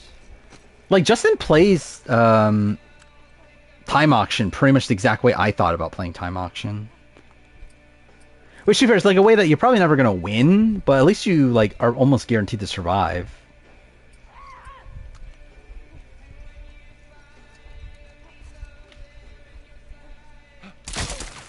We're under attack! Think it came from that way! So I do have to go this way. See, actually, that makes that entire path pointless then. Because either way, I have to go in this direction eventually. I don't know why I did that. That was dumb.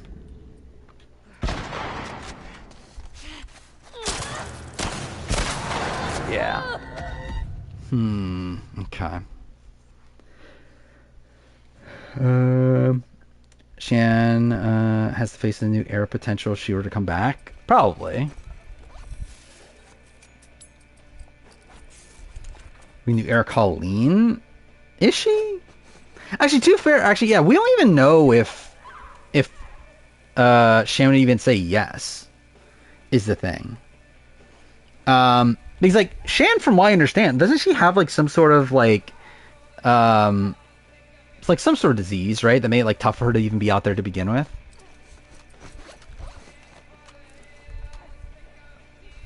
So it's like, I don't even know if she would actually even say yes to begin with.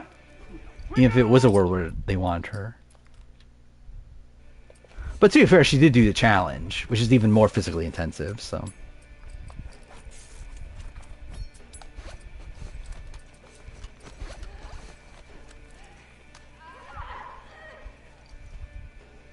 I remember she was talking about that there was like a thing.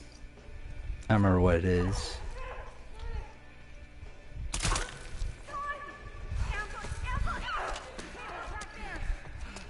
Okay, so I think I'll go this way. Right over here! That was so lucky. No! I really got one hit killed? By David Standa? I mean, I think, like, obviously to honor Mary. Like, he talked about in his, like, Ponderosa video that Mary's gonna win this season. So it's like, I think he put all of his eggs into Mary winning.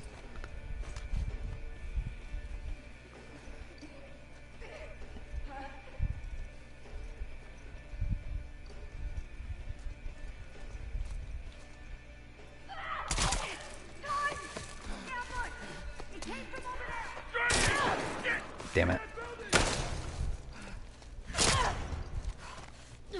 Like, what's funny is that this is even the halfway point. Like, this part.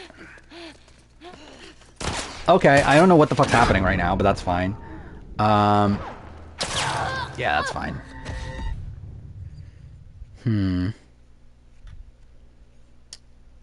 Yeah, I saw that. I saw that Tomb Raider 4 through 6 is going on pre-order soon, so I'll end up pre-ordering that. So I have every Tomb Raider game available on modern consoles.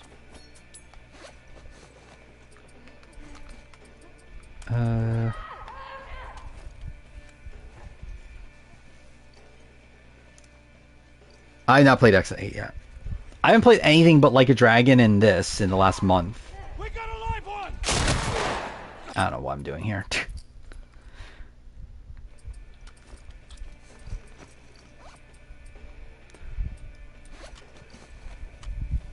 Like since April 9th, I believe. The only things I've played are okay, cool. Are this and Infinite Wealth.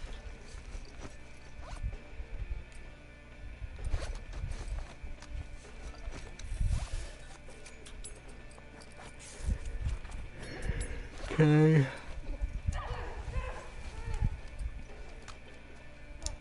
I will play Expedition 33. I don't know when I'm going to play Expedition 33. But I will play it eventually.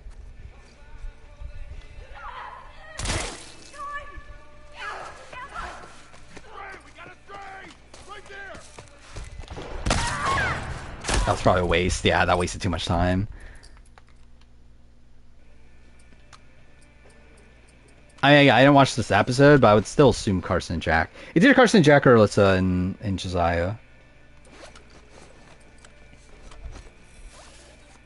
Like Jonathan and Anna definitely scream out second place.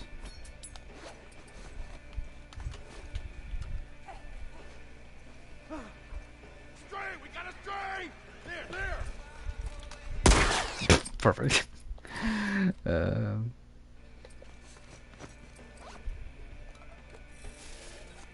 Done 3 days to play Expedition 33 so far. Yeah, I've got no days.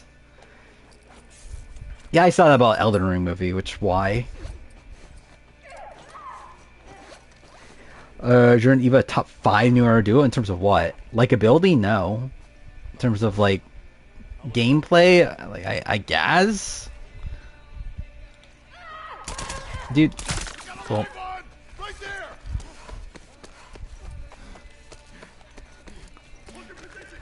Yeah, I think I'm better off not even killing that one. That was lucky. No! Okay.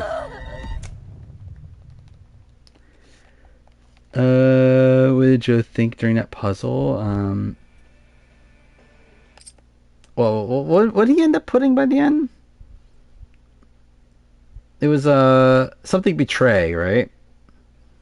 But I don't know. It's funny. Yeah, I know it's Alex Garland, which also still why.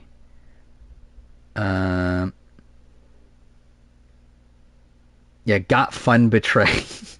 Again, what iconic line.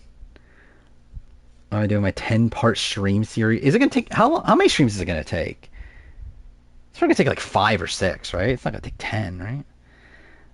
Is any YouTuber reach out to me collab? I don't know, but also I don't care, to be honest. I don't want to collab. Genuinely, I have no interest in collabing with anybody. Yeah, I'm literally gonna look up the speedrun at this point.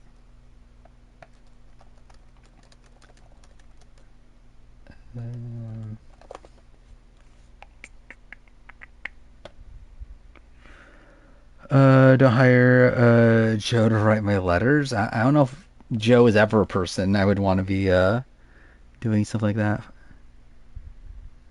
Where is it?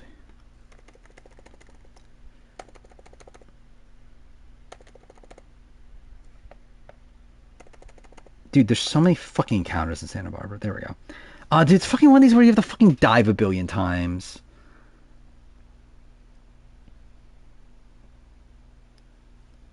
Oh. Okay. It goes a very different path than I thought.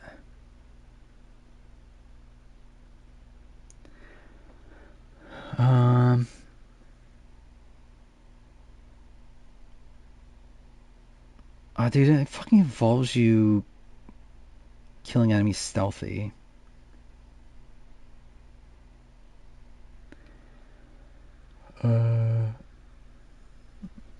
I'm doing my top 10 player, not season right. Again, just look at my previous season ranking.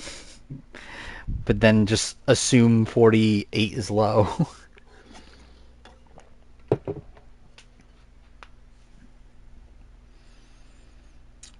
Dude, this is such an annoying fight. What the fuck? There's so many like little parts of this.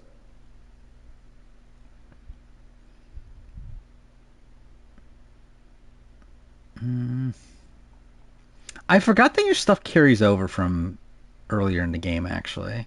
So that's also kind of why I'm fucked here. Okay.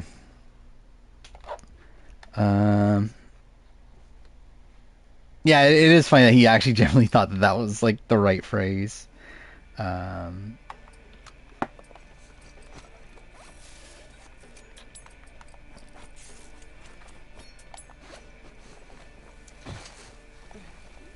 I always suck at this movement. No? Okay, that's not even what I meant to do.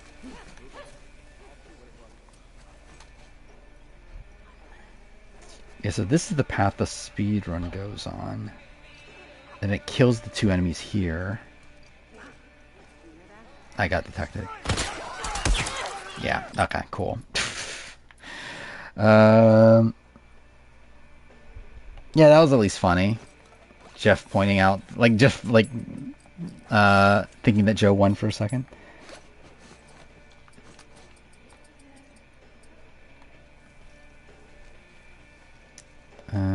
Yeah, so it shouldn't be that long of a stream series.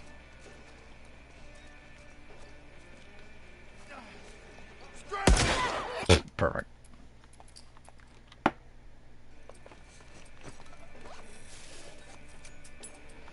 Dude, I'm never finishing this.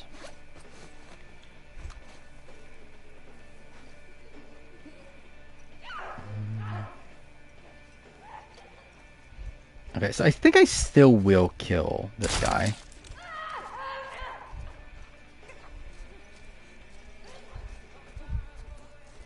And then I think I go that way. Oh, fuck, there's an enemy there. Okay. No, okay, dude, it doesn't fucking give you the opportunity. Probably Joe. Oh, we'll see. Like, Cal did need an idol earlier.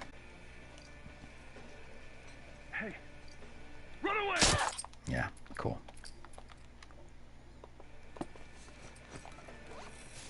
I think this is essentially the modern Ghost Island.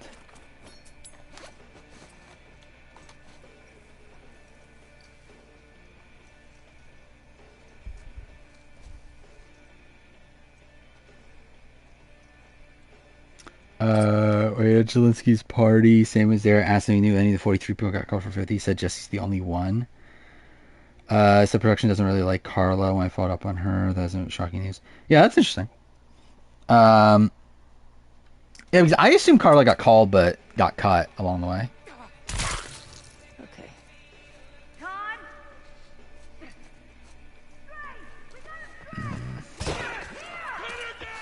Okay, so I think I will go this way. Okay, well, wish I didn't get shot there. Nah, I don't know why I did that. That was a waste. Perfect. Ghost Island has higher highs? Does it? I don't think this season probably has higher highs. Like, what are the high highs of Ghost Island? Like, I think episode 4 and episode 5 of this season are probably higher highs than Ghost Island. It's like the high, like, I think the best part of Ghost Island is like the Chris Noble boot episode. That's like Tide Final Tribal. I really don't give a shit about fucking Tide Final Tribal Council. Like a fucking like 2-second thing at the very end of the season. It's like whatever.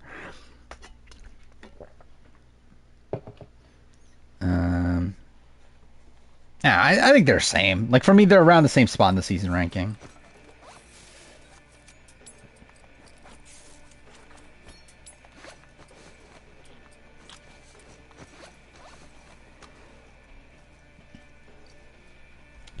But I'm surprised that Cody wouldn't have gotten called.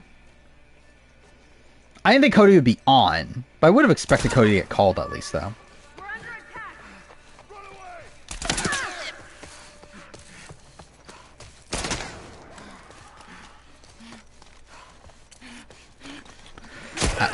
Yeah, that was just gonna be dumb.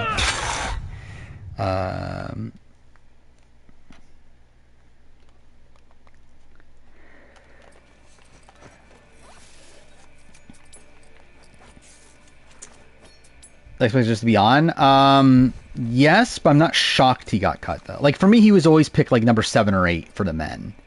So like the fact that he didn't make it on, it's like okay, that's whatever. Carolyn is the more shocking one to me. I expected Carolyn to be on, especially at the point where they like bothered to call her.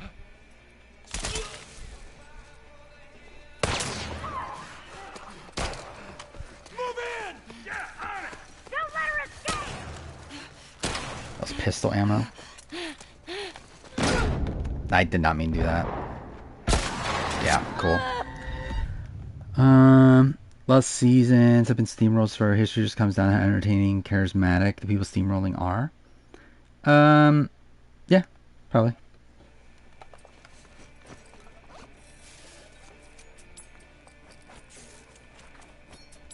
Wait, I think that's a big issue. This end game in particular is that I think we're like I think a lot of the more entertaining personalities left in the first like half of the season. One World's better. I think this is better. One World. I think this season had higher highs than One World. We gotta stay! Right over here! I'm fucked already. Okay, cool. I didn't even mean to get killed there. 10 and Q on the same beach with Magic, yeah. Actually, I forgot about that. Wasn't that a thing that Gamer said at a point? I mean, this is like irrelevant to that, but like that the House of Villain, didn't they say that there was a survivor person on House of Villains that isn't even a villain? Or is that a challenge person that was on House of Villains that isn't even a villain? It was something like that, right? I kind of forgot about that until just now. Ambush! I think it came from back there! But what was the survivor person? What if it's Carolyn? In that building! See, I think that would make sense of someone that they would want. Dude, okay, I got stuck on the person. That's great.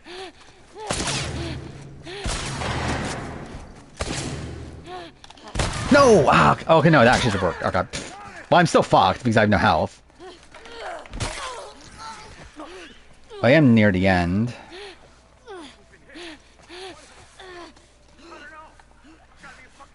No! Oh, okay.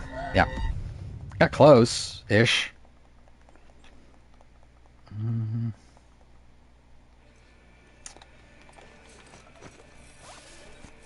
Yeah, it was a challenge. Yes, it's probably like someone like Tori or something then, right?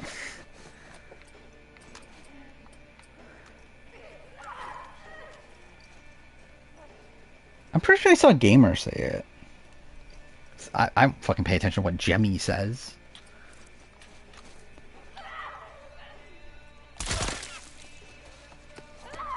How was I not detected there? Okay, why did... Okay, cool. Should pick up the fucking ammo. Not that it's that relevant. Cool.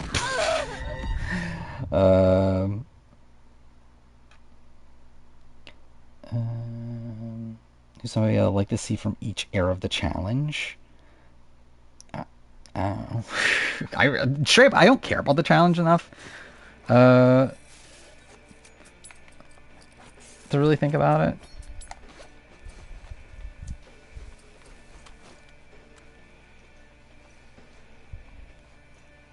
Like, I think I was ideally I would like to see like someone like Evelyn back. Oh, wrong gun. Okay, wrong gun again. Cool. But oh, I'm fucked.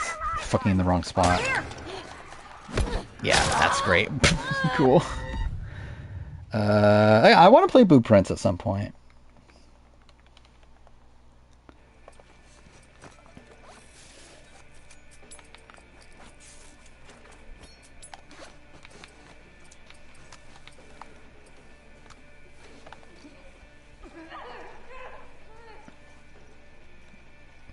But yeah, soon I probably will get back to streaming on Xbox.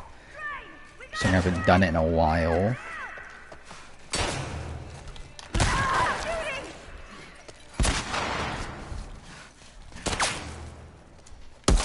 No? Okay, well, that fucked up everything. Not what I meant to do either, but that's fine, I guess. Yeah.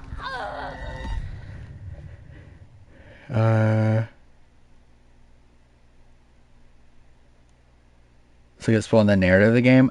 I haven't seen a single thing about the narrative of Expedition 33, so I don't know. Yeah, I don't have time to play it immediately anyway. So it just is what it is.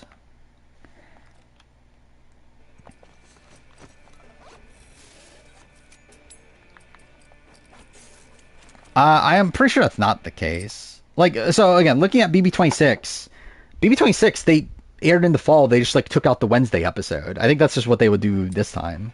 Like, it'd still be in the fall. It's just that they would just like, yeah, just only have 2 a week or whatever. Or move the middle week episode to Tuesday or whatever, because I think they also did that too. It's like, I don't think it has any bearing on the length of BB27. I am expecting BB27 to have a late start date though. Yeah, cool. Ideal, probably like 80 maybe days.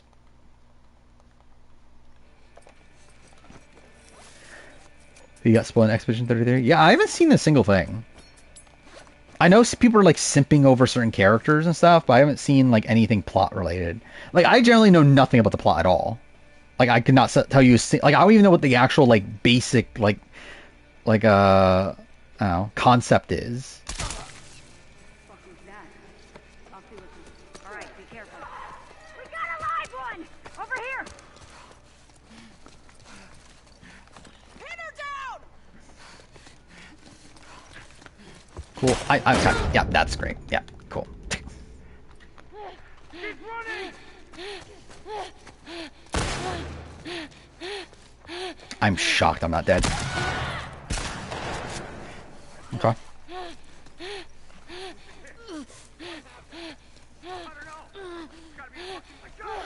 No, I fucked up. Okay, wait. Maybe? No, I'm dead. Yeah, dude, I was so close. I just need to go around that corner. Oh, I know concept? I don't really care. It's like, whatever. But I legitimately just haven't seen it.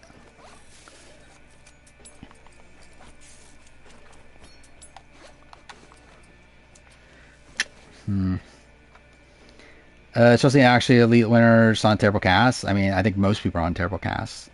I think she's good. Very flawed. But still one of the better winners. I got movement. I got it.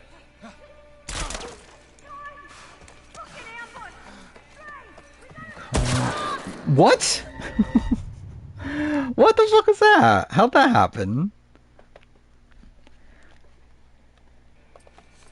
So I was gonna play No Return tonight. I guess I'm not doing that at this point, considering how long this is taking. Joe, top 10 winner? I don't think so. But never know. I think he's probably right outside top 10.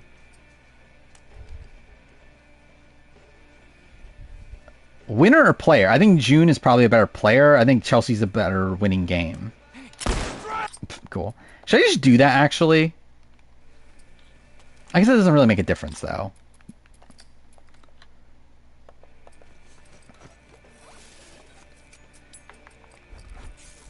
Does Andrew Murray have the best monologue in BB history? It's definitely up there. I don't know if it's definitely number 1, but...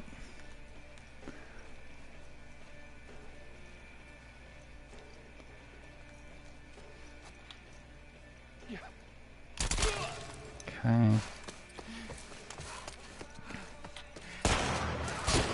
Okay, cool.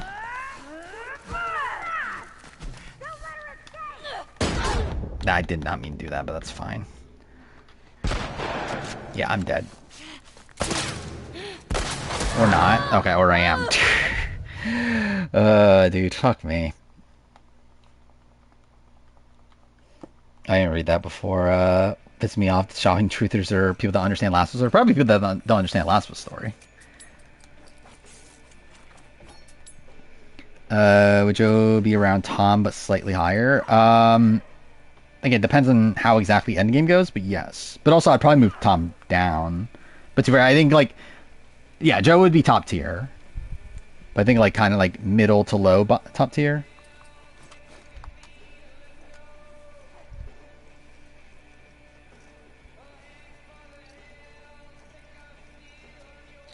But yeah, I would move Tom down to at least middle tier at this point. Oh, fuck off. Okay, well, I'm fucked, but... Or not? How the fuck did I not... Okay, there we go. I was gonna say, like, how am I not getting shot?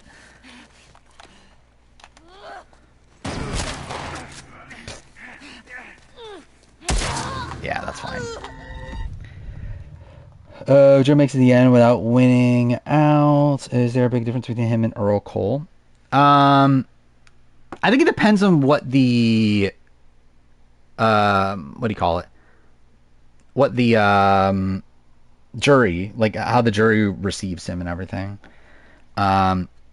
Player wise, yes. Winning game wise, I guess you could argue it.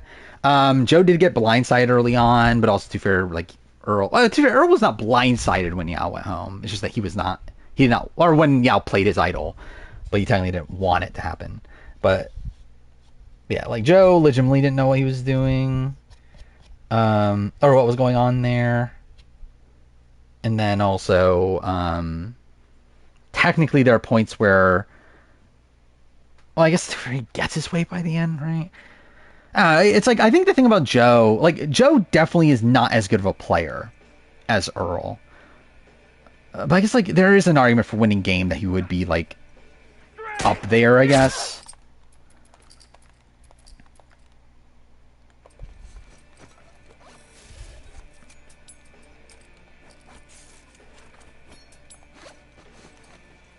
I think Eva would be second command, probably. Maybe slightly higher than that. It takes in a world where every year a paintress writes a big number that counts down for everyone of that age fading out of existence. What the fuck does that even mean? Like, what the fuck is that? Like, that's the concept of the story? Send expedition out to the main continent to try to stop her before it's too late. What a fucking weird... Like, yeah, that... Yeah, I did not know that at all. What the fuck is that? Yeah, okay, that's fine.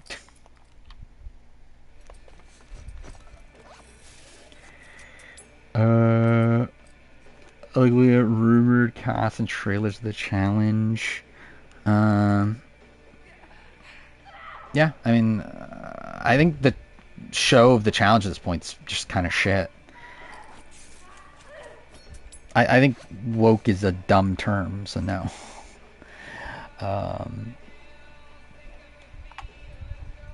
Any bad players have good winning games?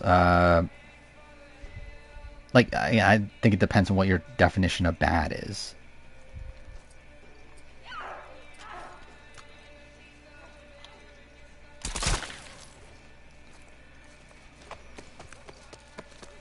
Run away! Right over here! Okay, yeah, that was just bad RNG. Better concept than Valhalla. I don't know. I think there's worse concept. I think Odyssey is worse, like conceptually, than Valhalla.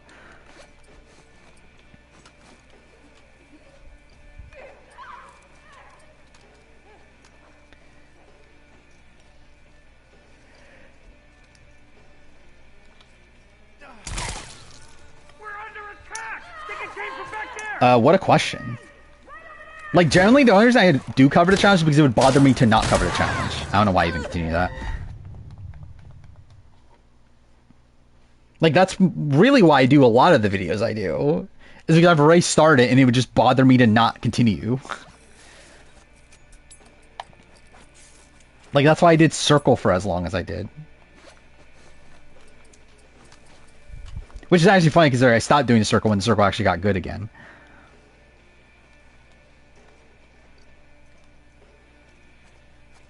I don't necessarily dislike the concept, but I think it's a fucking weird concept.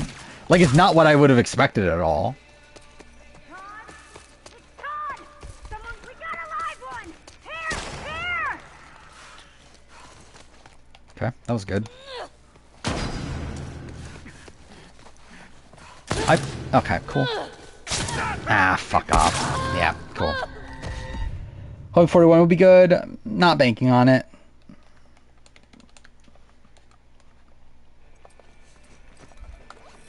I think some people would be fun to see on now. I just think the challenge production team at this point is just really incompetent. Which, like, we got All Stars 5, which was good, but even then, I feel like that's because we had, like, someone like Frank, and we had a lot more... Like, really, actually, I think it's, like, that was kind of, like, because... it's more so because of the casting of that season, more so than, like, the production decisions, because the production decisions were actually terrible on that season. It's like, I don't know, I don't really have the faith in this cast.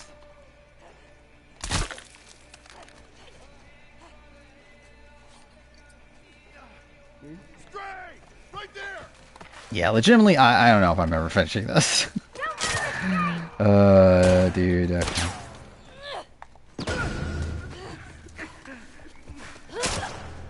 Nope, cool.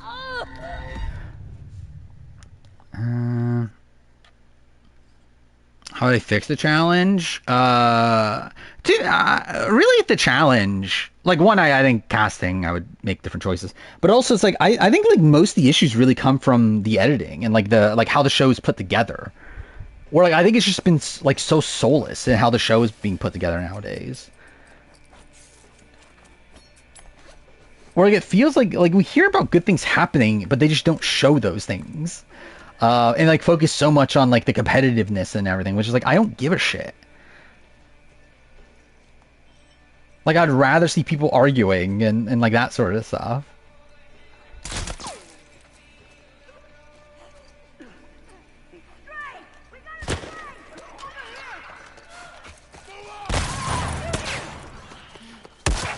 Dude, okay. I just need a med kit. Like, that would solve everything here.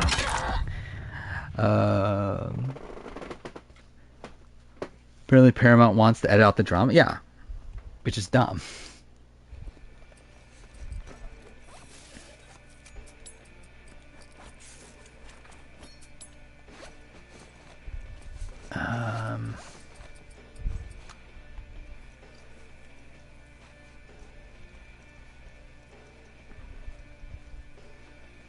I don't know, who would do the best on Survivor? It'd probably be like someone like Dina, right? Like a Last of Us character that would do best on Survivor. Dude, fuck off.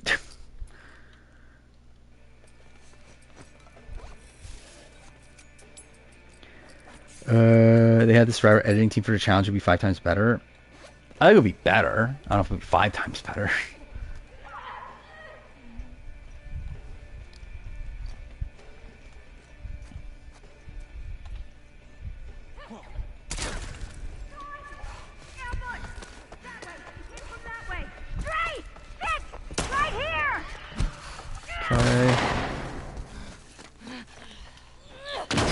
Damn it. Okay. Yeah, fuck that up. I watched season 1 of Dark. I never went back to it. I do really want to watch it, though. I just haven't had time. / also forgot about it.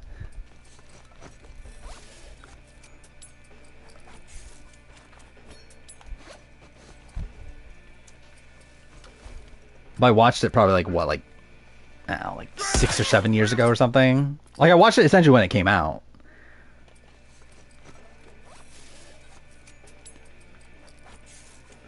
I mean, Joe could also be just someone that, like, pisses off people early on and gets voted out for trying to be, like, the leader or whatever.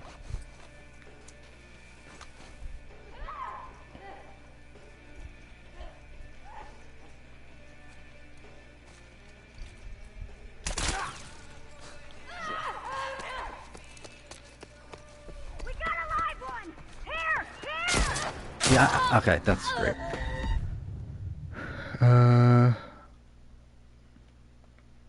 Show a massive fight between Tina and Banana. Yeah, it's in the trailer, but don't know why I didn't put it on the show. How should I do this? There for what, an hour and a half or so?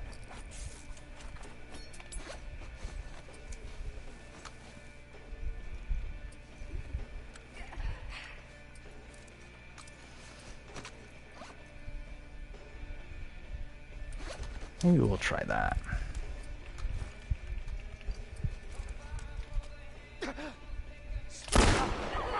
whatever. Actually, realistically, do I even need to be killing that guy? She's running.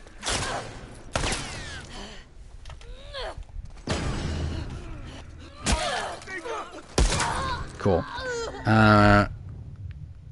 Do I watch from? What?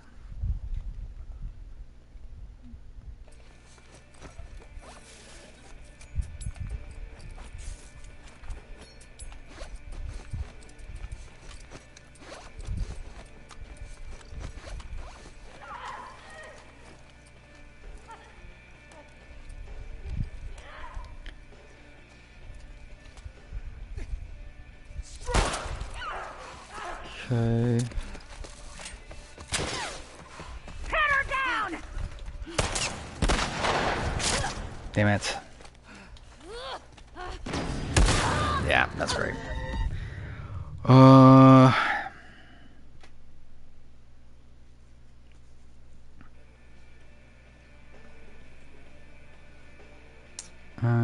This is a fun question from one of Corey's streams. Would Genius players do better on the challenge, or would challenge players do better on Genius? Probably challenge players on the Genius, I guess. I don't know.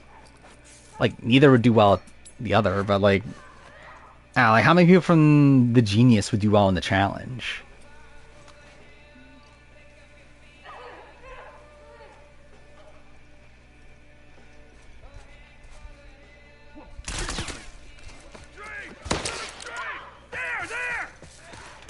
No, I fuck. Okay, yeah, cool. Sangman and Hall Brawl, I can't wait. I don't know, like who is super fit from the Genius? Can't think of anybody.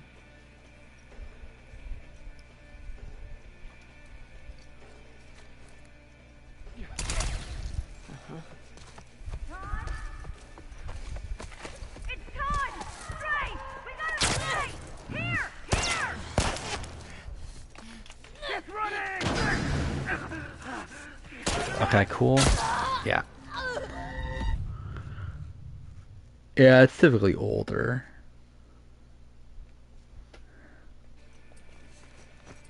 I was thinking Genius OG, not UK. I mean, UK, yeah, I mean, probably something like a Mafi, but...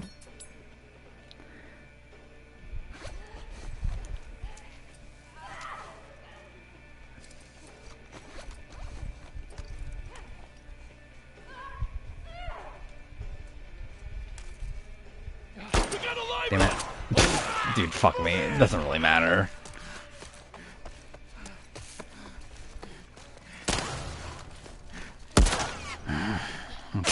Yeah, that's great.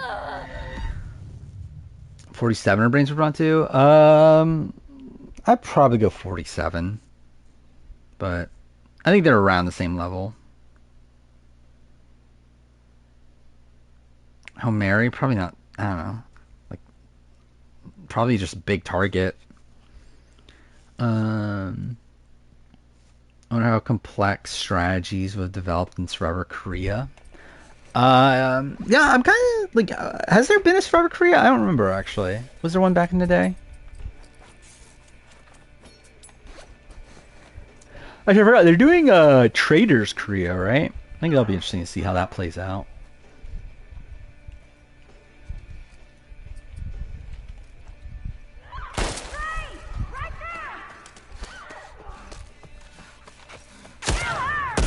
Yeah, cool. Yeah, I know there was Japan. Who,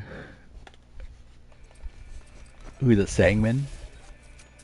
They were talking about Genius version of him, though, right?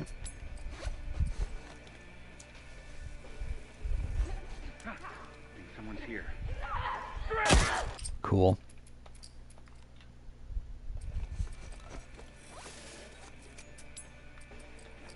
Yeah, it is a shame Genius UK won't get renewed. I've been having fun with Genius UK. I think it's been a fun season. Like, is it as good as the Korean version? No, but like, I think it's fun.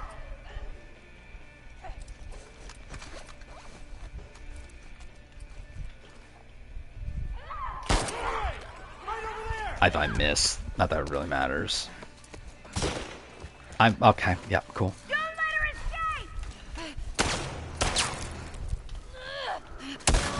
cool. I got one hit killed. No, I never listened to the Genius After Show. Oh, Traders Quebec season 1.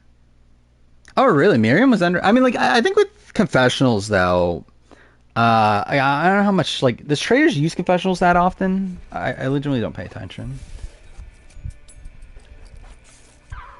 Because I ended up doing, like, I did a Genius confessional count for the Korean seasons back in the day. I remember, like, it was just kind of pointless. Because, like, just how little confessionals are used. Oh. Okay. That was kind of smooth. Didn't realize it'd be that smooth.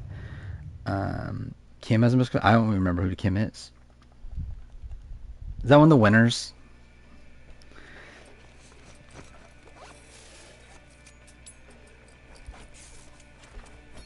Is one of the winners? Okay.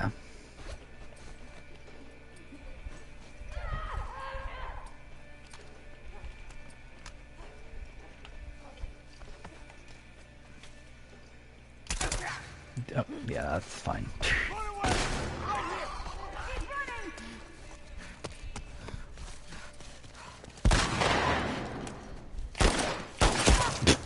Cool.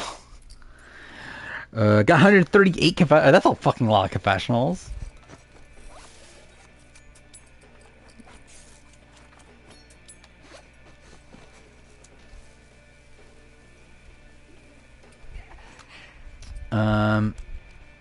I've actually been keeping account for UK. I don't remember who has them. It's not.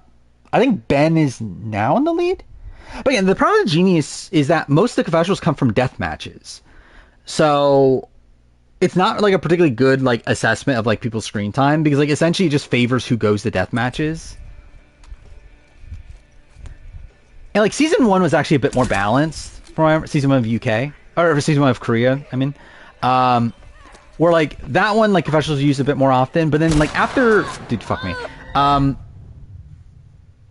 yeah, like seasons 3 and 4 though are like very deathmatch heavy. So like it's essentially just whoever like season 3. I know like the person who had the most confessionals was essentially the person who got eliminated like every episode. Because like almost all of the confessionals just came from the deathmatch. Yeah, and they kind of rushed through it too. But makes sense. Why, I guess. There might be someone here. I'll check it out. Dude, okay, yeah, cool. That's great. Dude, fuck me.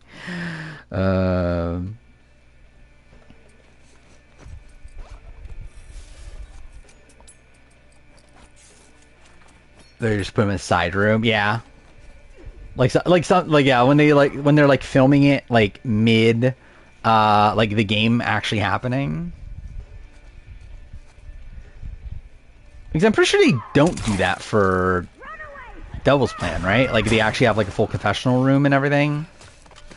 But like clearly they didn't have that for Dude, who shot me? Yeah, that's great. Dude, fuck this section.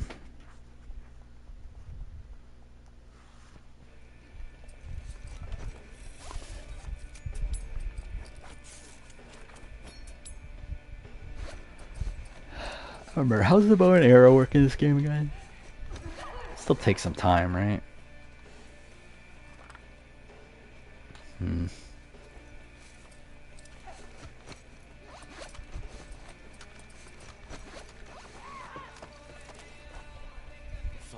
Do I even fight any of them? Oh no, okay, he shoots me.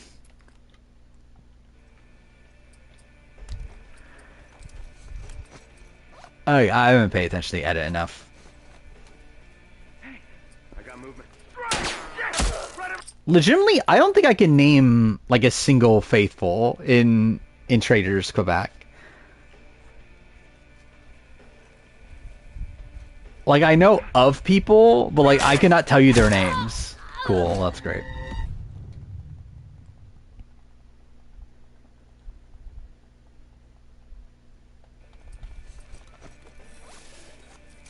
Oh, I forgot about Audrey. Yeah, I forgot about Audrey. I'm shocked that Audrey's still there. Oh, perfect. it out. Yeah, that's great. Here! Wes! Pin her down! Yeah, on it! She's running! If I get shot earlier, it's actually looking really good. Yeah. I just like an end game boot. Yeah, I can see it. I feel like Audrey's in the spot where like no one's gonna allow her to get to the end, right? Like I feel like she's someone that like is always gonna have this like inherent sus on her. Just from the fact that she came from like Survivor. To be fair though, I guess you would say a similar thing about Netta, and Netta survived it, but still.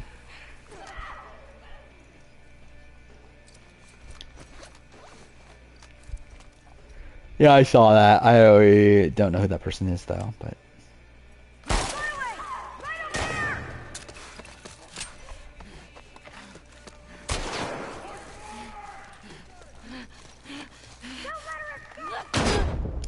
it's cool.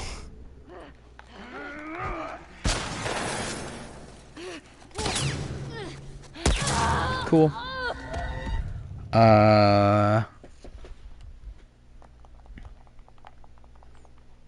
No clue on Netherland Traders. I mean, it's a miracle. I think she's definitely helped by the fact that like no one knew who she was. But yeah, cool. But obviously I think she just like had really good connections with Trana and like Lauren and people like that.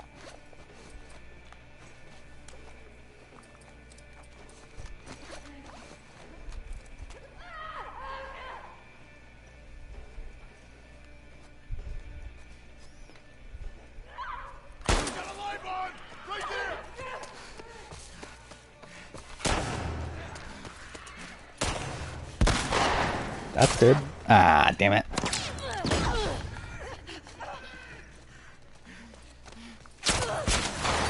I'm dead.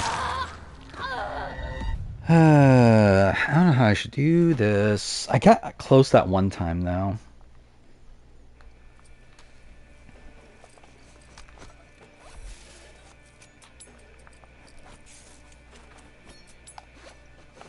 Actually, let's just see this.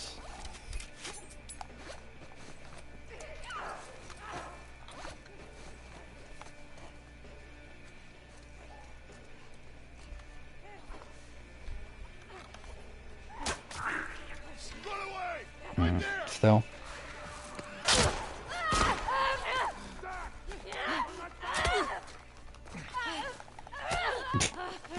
Cool, I guess that didn't work. I was trying to unlock it. Yeah, Cedric was great. Cedric's still one of the highlights of that season. Terrible player, but was at least a lot of fun.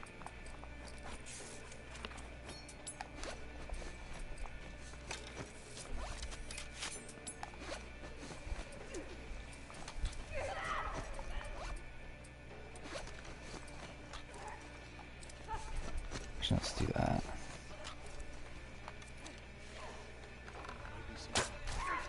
Run away! Over here! Cool.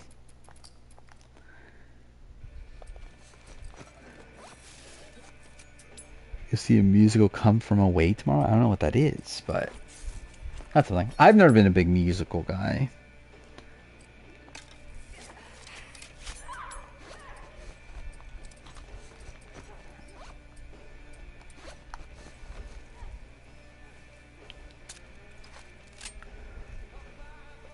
Or do like an international Survivor reality TV host ranking. I've considered it, but I also don't really care that much, to be honest.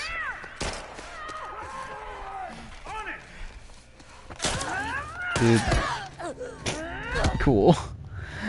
I think I would do like a top 10 like reality TV host or something like that, but like I also like I don't really care.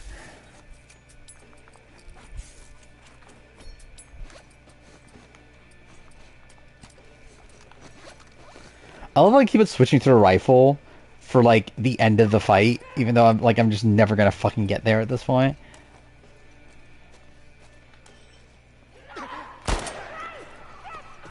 Actually, I don't even need to get a headshot on him. Because I actually don't even need to kill him. I more so just need to get, like, I need to stun him and then not get detected. Or I need to get detected. Dude, okay. Julie make top 10? No. Do I think JLP could ever pass Jeff Probst's all time? No, I don't. Not for me, at least.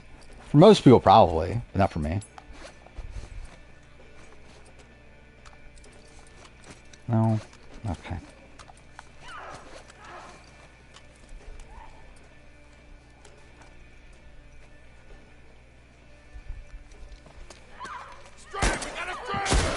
Cool.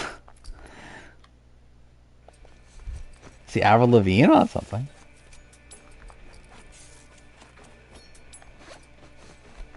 Let's see. Do that. Is Canada 2 the worst faithful? Certainly up there, right? What are the other options?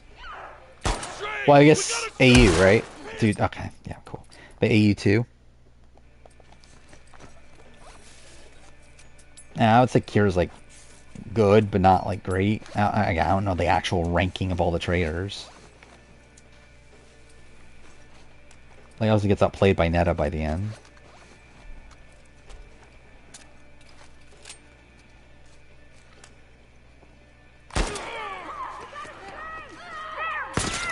Why'd you stop running? Dude, okay.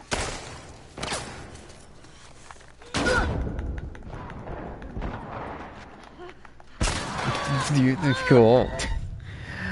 US one's also bad. Yeah, that's fair.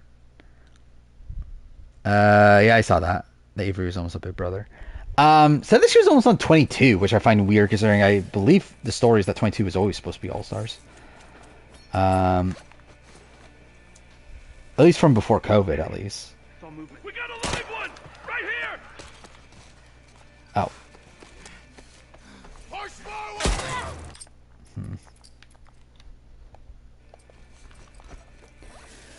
I did not watch the last episode of Quebec.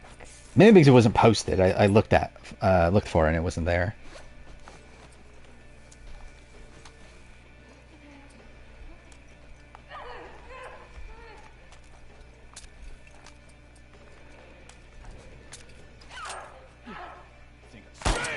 I missed. Cool. Oh my god, dude, I'm never finishing this fight.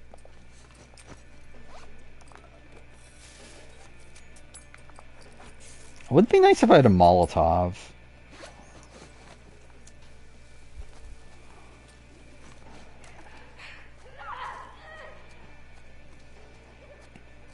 Just want to see what supplies are over here.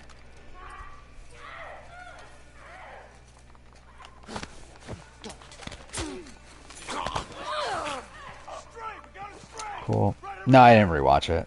Probably won't. I really don't care enough. Go! Get around her! She ran in the grass!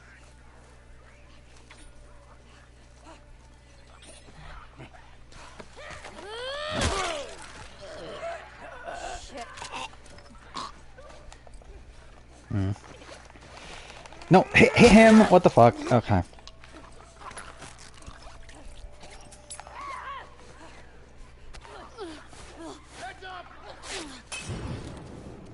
Okay.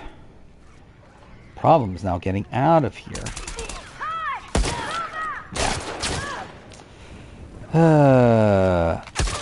Dude, okay. So I can get a med kit if I get to the center, but it's also like, how the fuck do I get out?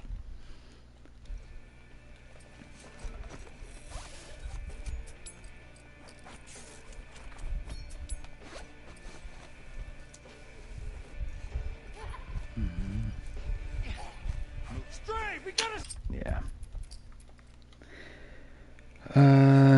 Maybe the quality of AU will drop now. I mean, again, supposedly not, based on what people were saying, but well, let's see.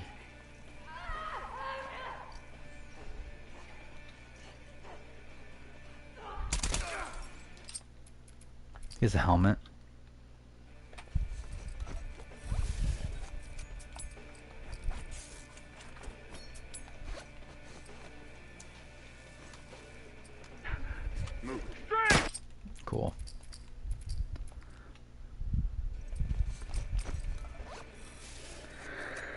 It's an AU film. I mean, probably in like, oh, 3 or 4 months or so, probably.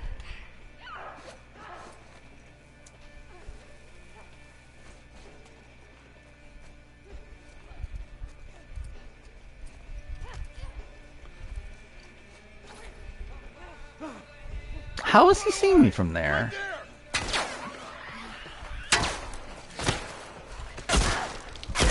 Dude, okay.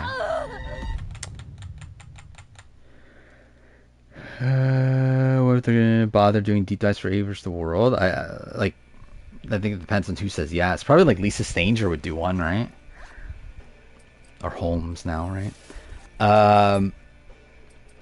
Yeah, like I know Shannon's friends with Luke, so that's something.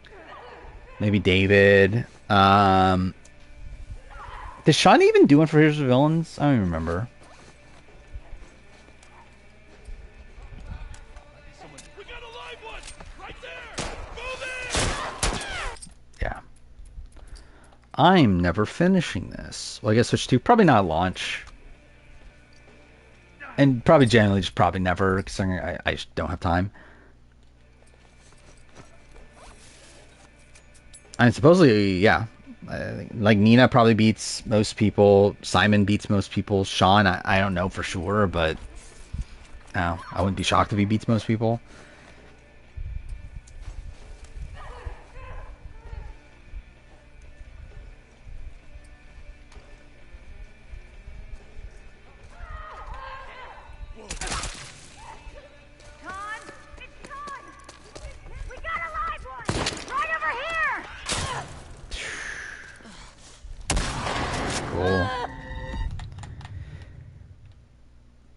There's villains. Matt, Liz, Simon. I didn't realize Liz did one. Simon, Nina, George. I kind of forgot Matt even did one.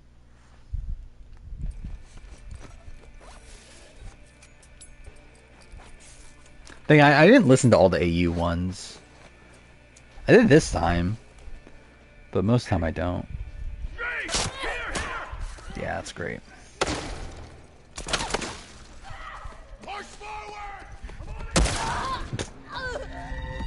I love like that was like a shot. Like, yeah, why did that animation play like it was a shotgun shell? Likely for RGB Traders 3. Who hasn't been on yet? That'd be that likely.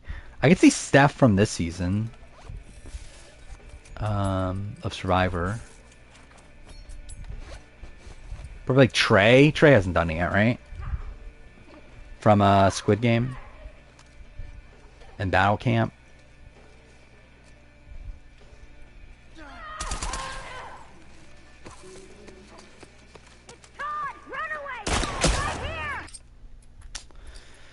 I don't know how I should do this. Cool.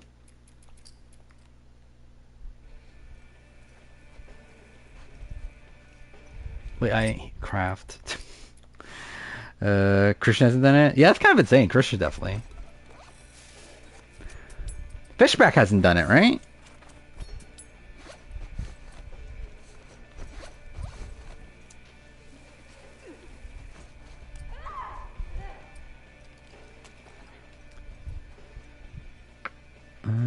Some BB-27? I think it depends on who's on BB-27. Like, who'd play ball? Dude.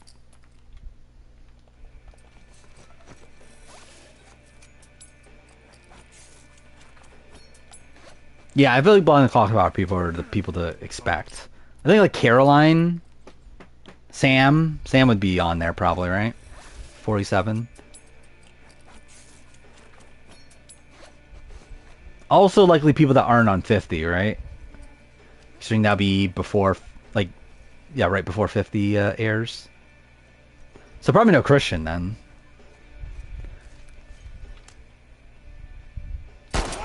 I can see Hannah Rose, right? I feel like Hannah, maybe. I don't know. Would Hannah Rose do it, actually?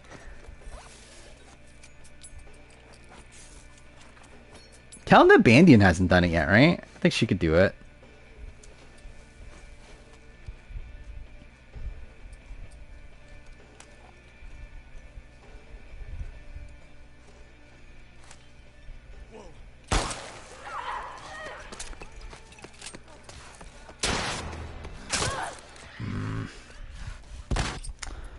What if... Okay, let me see something.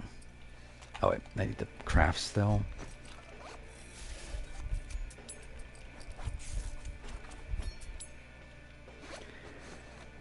Dylan was on Tights podcast saying he's one step closer to being on 51. I mean... I wouldn't be that shocked.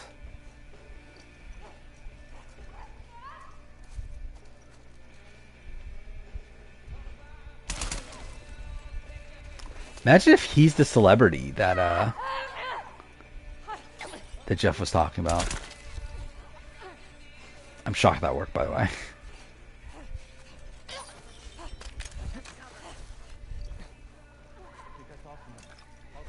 Damn it.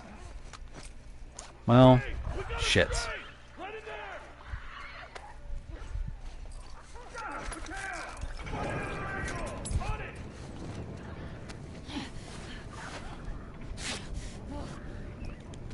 Okay.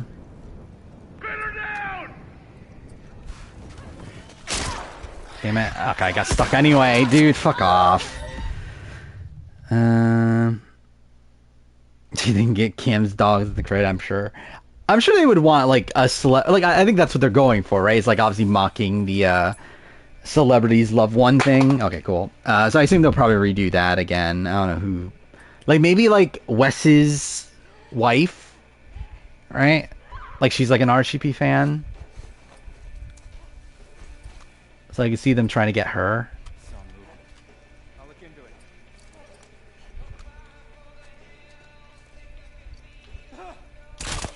We got a live one! There! Let me see something. There's nothing there, right? Like, you literally have to go this way. Cool. Andrew Chelsea?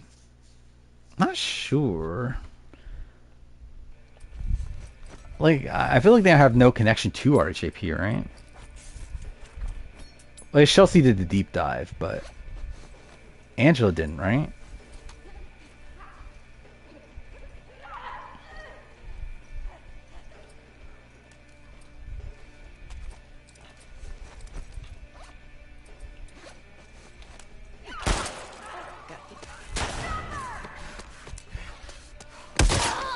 Dude, fuck me.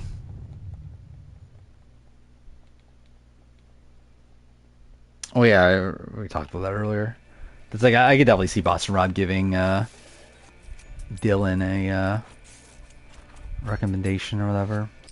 You know what? Something I want to look at real quick.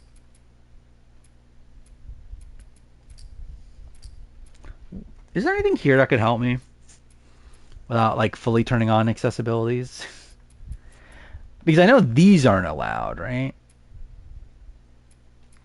But like, I think everything else you can technically use in a grounded run. I don't think so, right? I don't think any of this helps.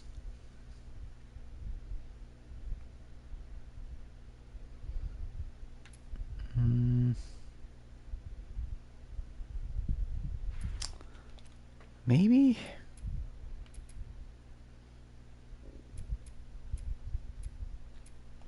No, we'll try it. I doubt that'll be that helpful.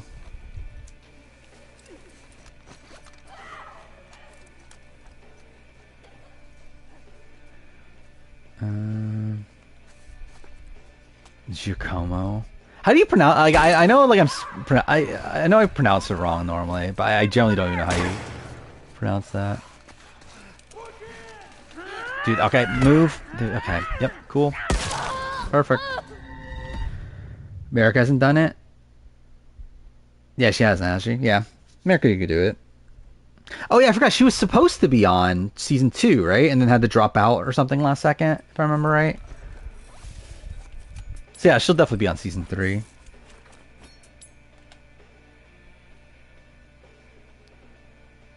Giacomo? Yeah, that doesn't sound right. But like that just would never come to my head by seeing that. Like those combination of letters. No, okay. I'm never finishing this game. We're under attack. I think it came from over there. Is there another way up? I don't think there is, right? What's shocking thing about the Miles deep dive was learning he did not start watching Survivor. Yeah, like Miles like isn't even that big of a fan. Like he's a fan, but like obviously like he hasn't been watching for that long. Same thing with AJ. I mean like AJ started watching like I think 2017 or whatever. But like even AJ doesn't seem like this like massive super fan that knows like everything.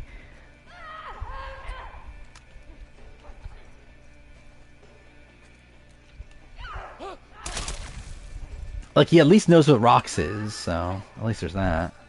I'm on it. I got your back. Todd's fucking dead! Trey! Get over here! Yeah.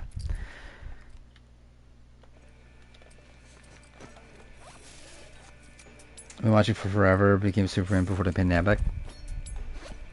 Yeah, I'm kind of like Miles in the way that like once I get in, I'm pretty much like all in. So like Survivor, I pretty much was a Superman from the moment I like started watching it again. Dude, fuck me. Which is in like what 2012 at this point. Actually, almost half my life ago. That's kind of insane.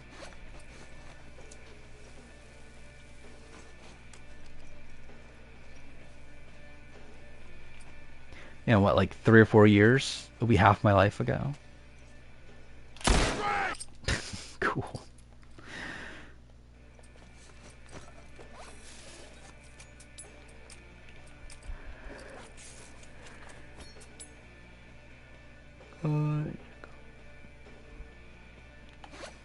Also, AJ had a funny story about lying about his job during casting. Yeah.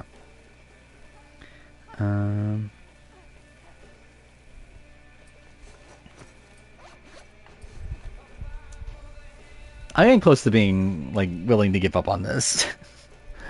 What time are we at? We're at 3:30 in the morning, so.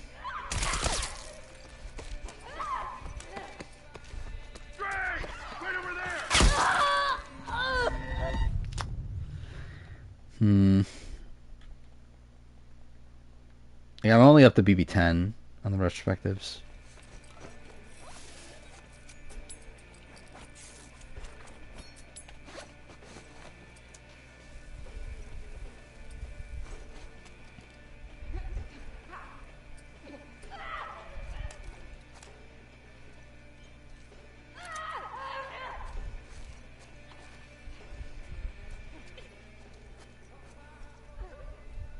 How am I not detected yet? Damn it. Don't let her escape. Perfect. I actually thought that was going well at the start. Is George just purely off starting tries? Yeah, I think he's seemingly pretty fucked. He's just in a group where like everyone else is friends, so.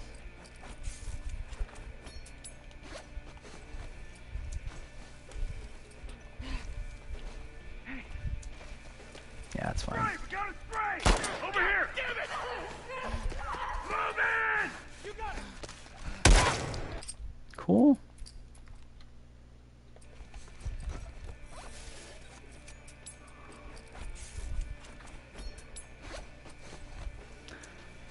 If I'm still here at 4 a.m., I'm going to accept defeat. I'm just going to turn on accessibilities at that point.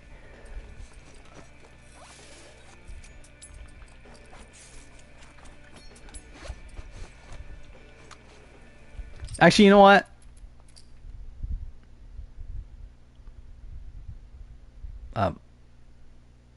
Cool.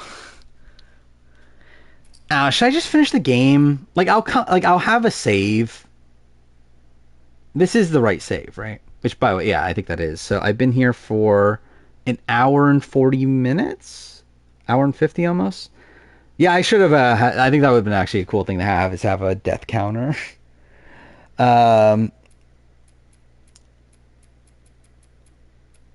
But yeah, I'll keep the save so that if I ever like do want to like fully complete grounded, I just reload that save and just like finish the final encounter.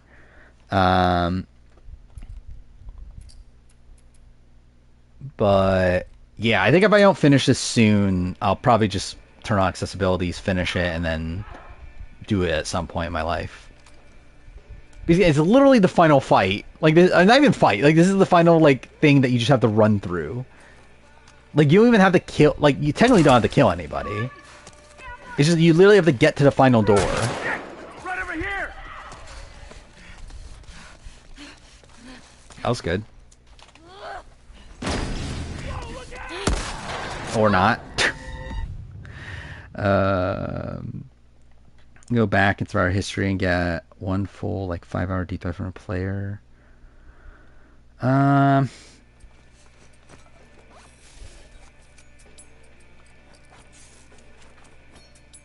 maybe like Earl? I don't know. I don't think I really need it, to be honest. I think I'm good, but...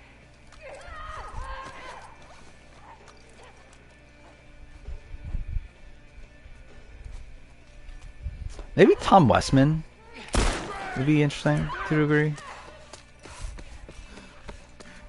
I found her! Here!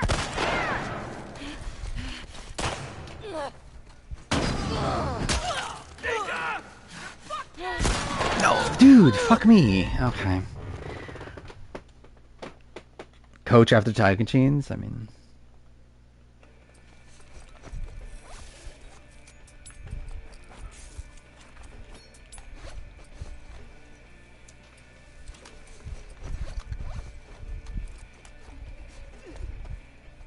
We got a live one right here. Okay, yeah.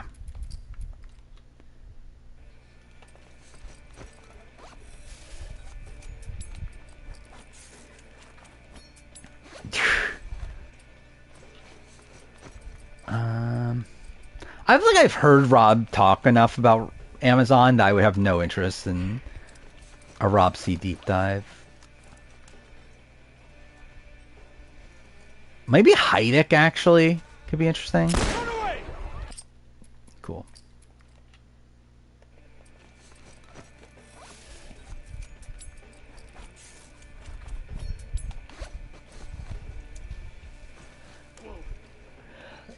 Cool. Right here.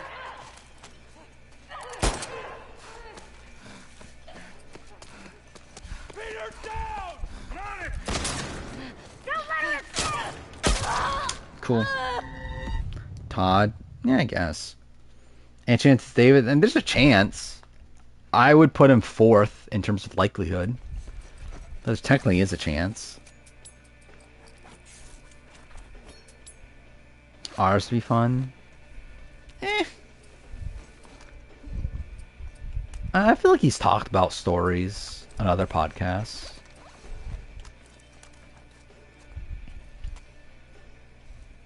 Right over there! Damn it. Cool. His fucking armor. Natalie White? Maybe. Yeah, actually that'd be pretty interesting.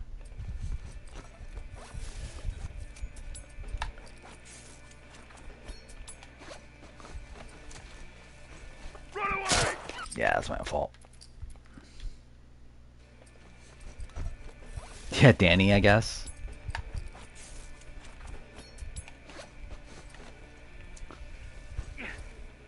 Wake up.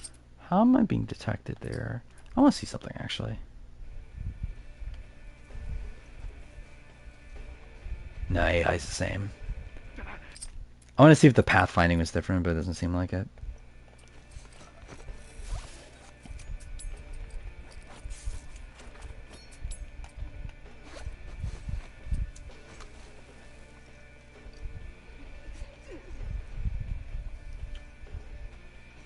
Okay.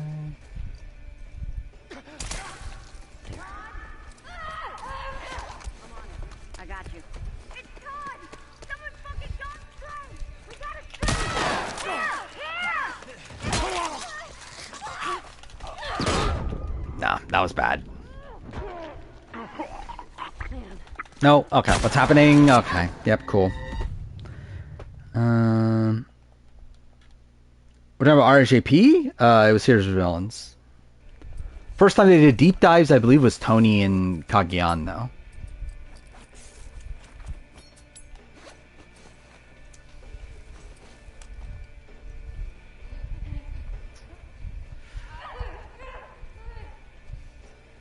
Which is usually, at the time, it was usually just like just the winner, and that's it. Which I think was the case until, actually, I think for a while, right? Because I think he did like an interview. Like I know he did Tony, he did Natalie, he did Mike, he did Jeremy. Actually, maybe it was Second Chance. I feel like I remember that they did one with Spencer and Fishback. Yeah, so I guess maybe they did branch out at that point. But actually, is there a winner he hasn't done an interview with? I think he's done every winner, right?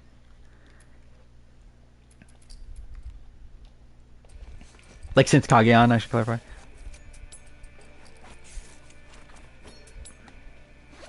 I mean, actually, no, I think he scrubbed them, didn't he? I forgot about that. Yeah, I think he scrubbed all the old podcasts because he was like worried about getting canceled over things, so he deleted some of them. Or at least he like privated some of them. But I've listened to a lot of them. Like obviously years ago. Dude. Yeah.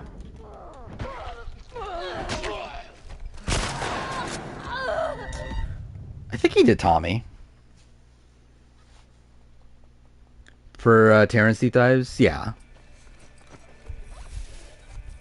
I think that's like entirely like different beast though. With like the live feeds and all that. Cool. Do I just give up? I mean, I do have to like get up at a not like I have to get up early tomorrow, but I also can't get up late tomorrow. So it's like I feel like I should probably just call it now and finish the game.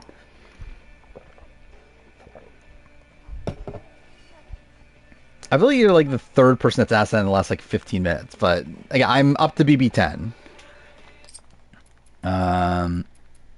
Like those are like my like least like lowest priority podcasts to listen to, considering how untimely they are. Yeah, I think I just give up at this point. Will I come back to this at some point? Who the fuck knows? But once we die even through this, I think that'll be really funny.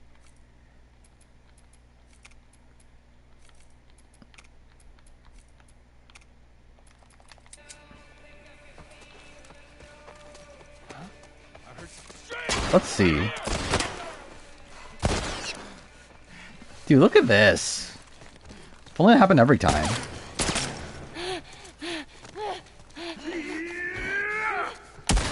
Oh, I still died? Okay, I guess I should actually play. Shian, it would have been fun to hear her yap. Yeah, mate, I think it'll be a fun podcast. Alright, so I still have to take this like somewhat seriously. I think we'll still do that. I think we'll still do this strat. Oh, I forgot there's slow-mo.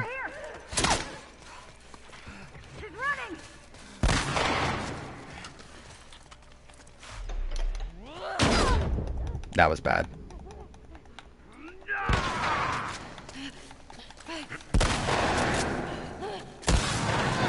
Cool. I love I'm still dying with accessibilities. That's really fucking funny.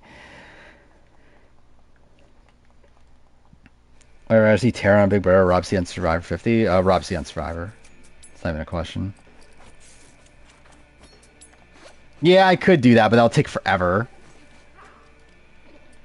I guess I could, like, do it at that point, though, right?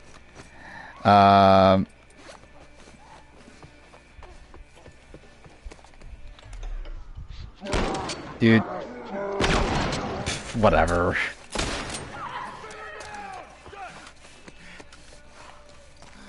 Don't let her escape!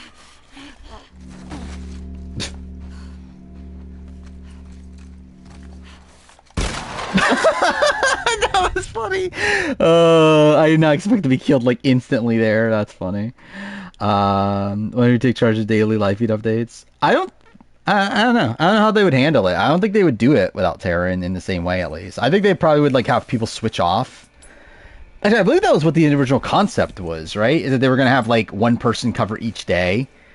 But then Terran was like, no, I want to do it all. And they were like, okay, I guess we'll let you try that. But I assume they'll probably do that. Like Puya gets a day, Mike Bloom gets a day, and like, I don't know, like do that sort of thing.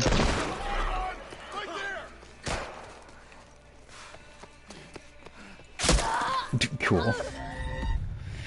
Okay. So, let me see something. Well, yeah, so what does this actually help with? Hostages don't escape, which is not helpful. Well, that is not helpful. That's good, right? Reduce enemy perception, accuracy. Oh. Okay. So I still have the same health, though, which is a bit of an issue. Yeah,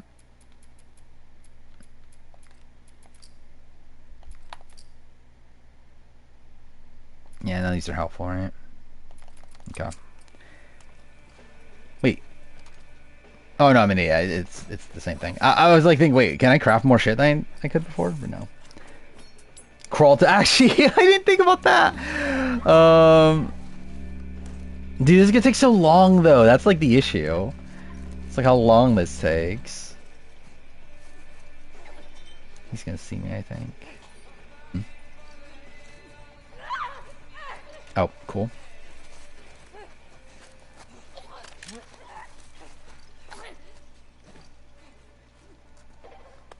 Okay, they need that bottle. Okay. Flame of Terror, got evicted pre-jury. That would actually be kind of funny. Okay.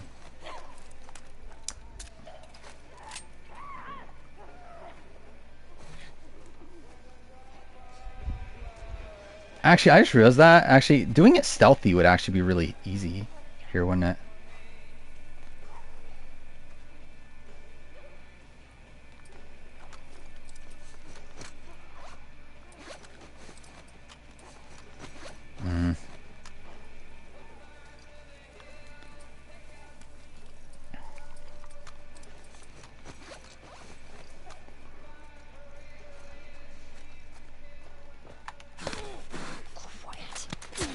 Okay. As a merit return right now, bad. Especially for 50, like non-existent. For Android, probably still bad. Oh, I'm an idiot. Here! Don't let her escape! Jeff described her as a slow burn in the casting process. Alright, let's see how this goes. Obviously, ideally, I would have more health. Kind of wasted it.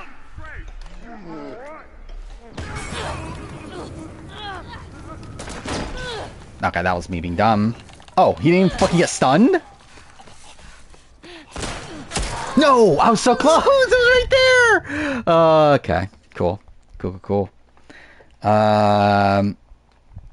No, actually, yeah, he didn't mention it at all. The David moment.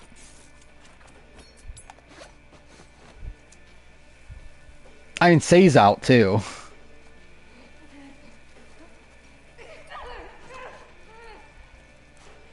But yeah, that's one of the updates. That Say's now downgraded to the unsure category, aka I'm pretty sure she's out.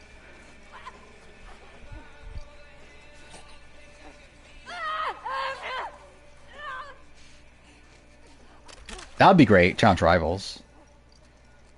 Oh yeah, so I can definitely get here with the accessibilities on. I thought about 54. I think by then they're probably forgotten about. Or at least like them as a duo is forgotten about. I think Say will probably still be remembered enough. Don't know if Mary will be. We got something.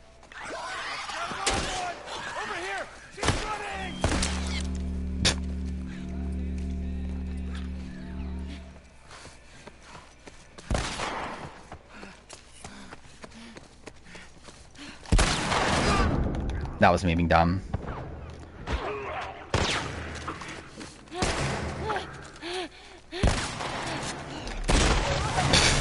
Okay, I think I have it. So I don't think I've lost... Yeah.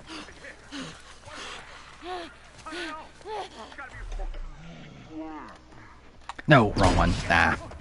Hear that? We got her.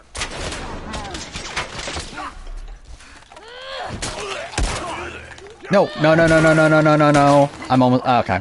Maybe? Okay, I got it, I got it, okay. Thank you.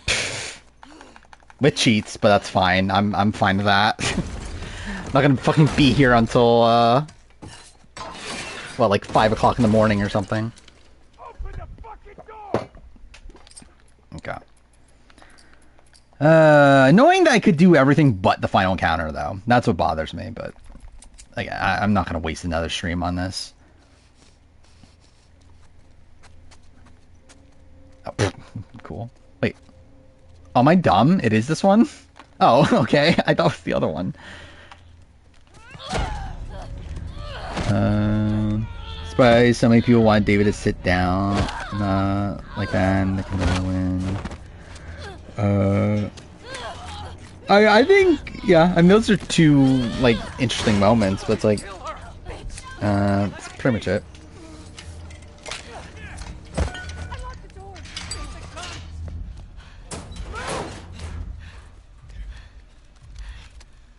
Come on, let's go. Hey, where's Abby?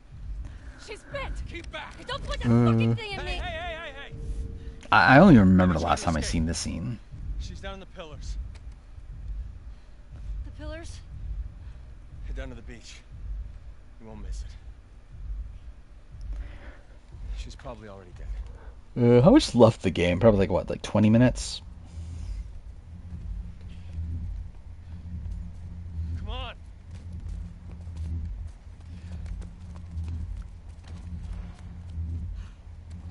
I was like, something about the show that actually I didn't really think about until people were starting to talk about it online. Is like how, like obviously I knew Ellie was different and everything, but I do find it weird how like it is like essentially the opposite of like the game Ellie, right? What they're currently doing with Ellie on the show. The fact that like game Ellie, like in the original game, like is like kind of more like not an angry like sort of person. But then in part 2, it's like that's what's supposed to make like her like change after Joel's death like that much more impactful. Where like it feels like with the show they're doing the opposite, like the fact that she is this like inherently like violent sort of person, and then they've like now for some fucking reason she's not that much after Joel's death. But like we're not focusing on that side of her, instead she's like more obsessed with her relationship with Dina.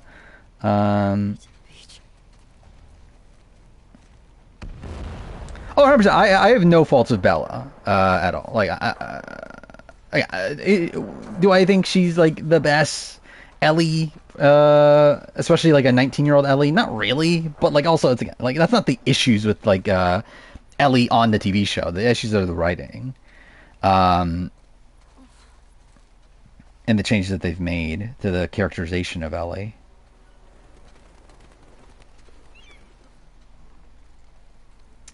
It's that one, right?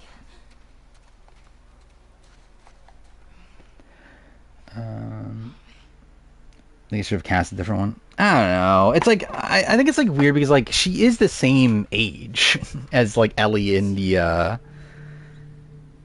game.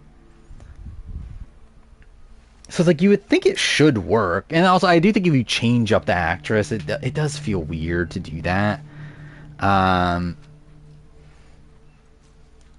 But also, yeah, it's like I think like Bella just comes off very young, which I think is maybe more of a complaint of the OG game and the fact that why is Ellie only 19? Like maybe it would have worked better if it was like 10 years later and she was like 24 instead.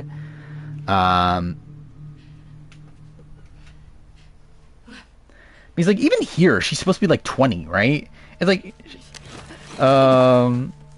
like it is kind of insane that this is supposed to be a 20-year-old. Yeah, Bella's 21 now. Yeah. See, this was like kind of insane. Is that like Bella's like, yeah, like actually older than what Ellie's supposed to be, But it's just like Ellie in the game just feels so much older. There goes this way. I wonder why. Actually, why did they do that? Because isn't Abby 24? So why didn't they make Ellie 24? Like, wouldn't that just made sense to do that parallel also?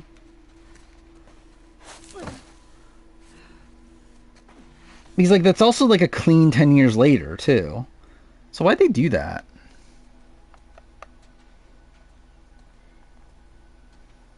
Like, did they just want like? Actually, I don't know. Yeah, whatever. Who cares? But so I do think there's like some strange decisions there. Yeah, Caitlin Devers. Yeah. And Caitlin Dever was like talked about for Ellie, right? Which that's kind of insane. Because Caitlin Dever, I feel like, is like probably too old for Ellie.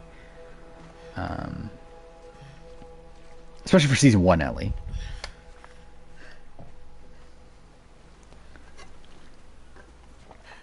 Yeah, maybe. I thought it was like unrealistic for her to be searching for 10 years instead of 5. Yeah, I don't know.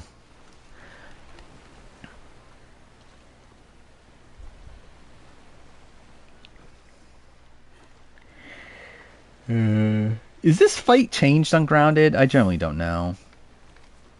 I assume it's probably you could just take less hits, right? Watch me like spend an hour on this fight. I think that'll be funny.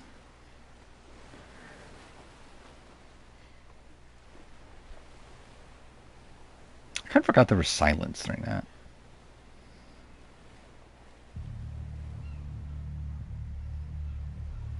It's like, I don't know if this is like, I really do wonder how they're going to do this in the show. Because like, is any of this going to be as impactful? Like the entire, like, because I think that is something with the show that is lacking is like this sense of like wanting revenge for Joel, right? Where like, I feel like, obviously I have a different perspective of the show in general, but like, I feel like if I was watching the show, not knowing the game, do I give a shit about getting revenge for Joel at this point? Like, I feel like the story isn't even like obviously like that's the motivation of why they're in Seattle, but I feel like the story is like so much more focused around like Ellie and Dina at this point, where like I don't know if I would even care about wanting revenge over Joel, which is like such a basis around like the game's like message, right? Because like you yourself as the player are meant to be also wanting revenge for Joel, and then realize like that you're essentially wrong. Again, that's probably like making it too black and white, but still, it's like, again, you're supposed to like come to the realization that okay, why is this so loud? What the fuck? All outsiders besides Joe and Eva are pussies? I guess, yeah. I don't know what they're planning right now. Well, I know what Shaheen's planning, but it's bad. I don't know what everyone else is planning at this point.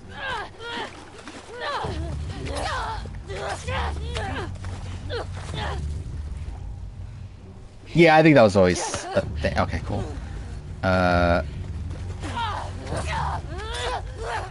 Especially when like filming is like only like a year or two apart from each other. Cool.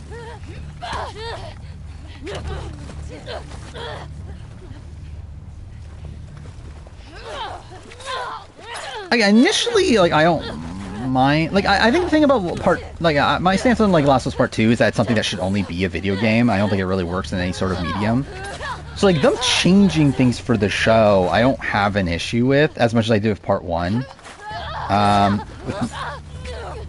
Like Part 1, I don't think a lot of those changes were like necessary for the show.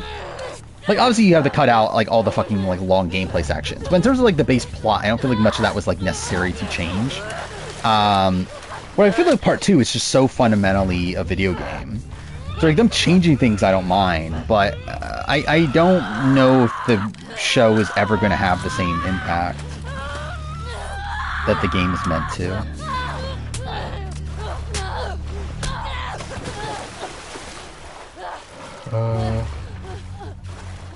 Yeah, I feel like that's a weird. Yeah, like the entire thing with like I still do disagree with that notion that they were like, yeah, we don't need Abby to be jacked and everything. I disagree with that.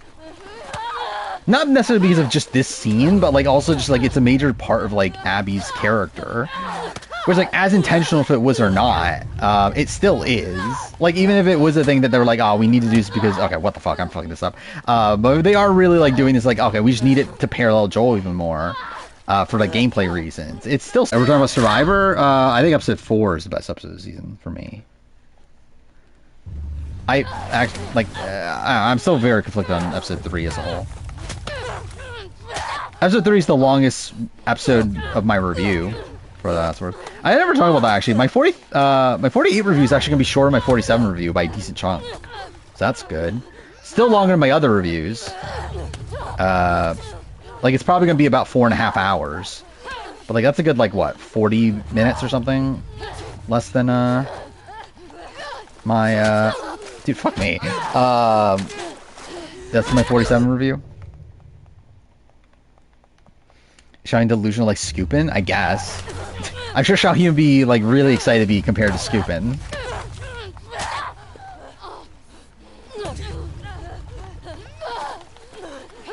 Oh, fuck me. Oh, how'd I miss that? Yeah, just fucking kill me already. There.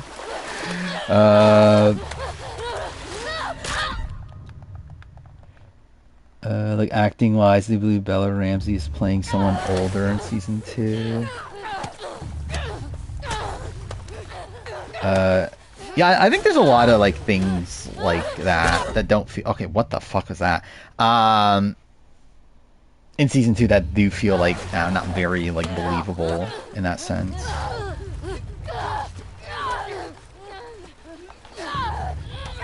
Dude.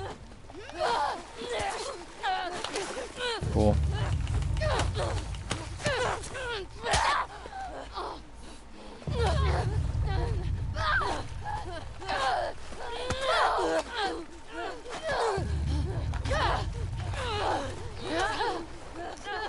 Dude, I'm never fucking finishing this. What the fuck? I can't even get a fucking hit in.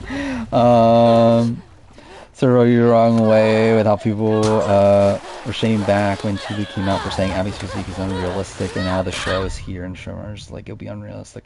Yeah, actually that is something. Okay, you don't need like her to get like that bulked, but I think at least like have her like clearly have been like training to like kill Joel. Like I think the fact that she just looks like a normal person is like, which I don't know. I guess there is merit to that also, but it's like I don't know.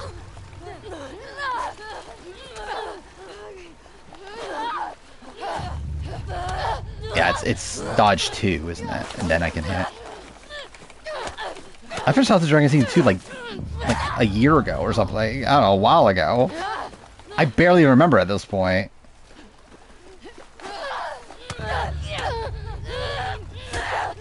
Like I think I literally watched it in like, what was it, like December or so? Like November, December?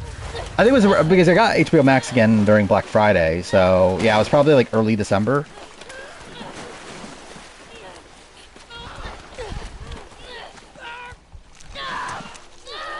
Oh no, her fingers!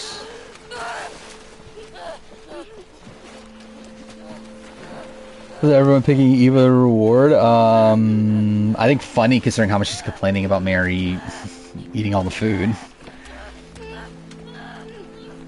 Which they were consistent in standing by... Yeah. Like, I think, like, my issue with it is more so the fact that, like, again, they clearly had, like, at least they built a narrative reason for this to be a thing for Abby, the fact that she's so bulked up and everything. And then essentially by saying, oh, it's not that, like, real, like, all this, like, stuff for the show, is essentially saying, yeah, none of that actually mattered. Like, that actually isn't that important to Abby's character. I think that's my more, like, annoying, like, the the more annoying aspect of it. Okay, and didn't need to have game Abby level muffles, but they should have let. Yeah, 100%. I think that's what I would say. Is like, yeah, she didn't need to be like a bodybuilder or anything, but at least like have her like, I'll just clearly like go to the gym instead of just look like a normal person.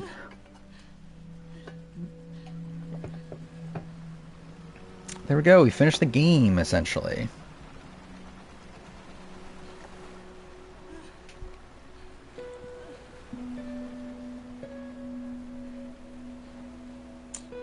Cindy Gillen shipping in the role of Abby? Yeah, I mean, obviously.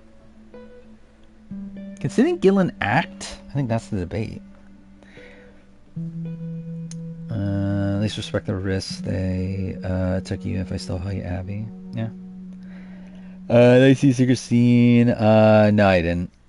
But, they're really going to put more focus on the coconut?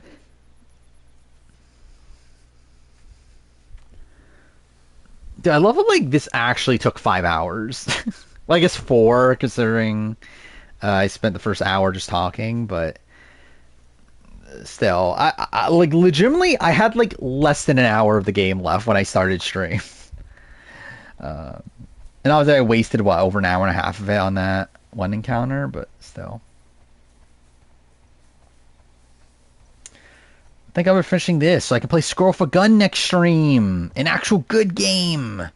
Can't wait to play Squirrel with a Gun. And probably drop it like 2 hours in. We'll see. Yeah, that's the plan. Play Squirrel with a Gun. That should only take 2 streams at most. And then play Death Stranding, which will probably take like a month. And then after Death Stranding, probably... Well, actually, no, I need to play games for videos. So I think what... Oh, I didn't even know you could do this. Oh, no, I did, actually. Fuck.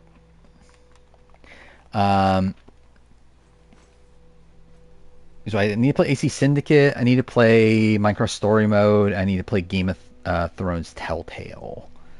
For whatever reason. Actually, I should play it on the hardest difficulty.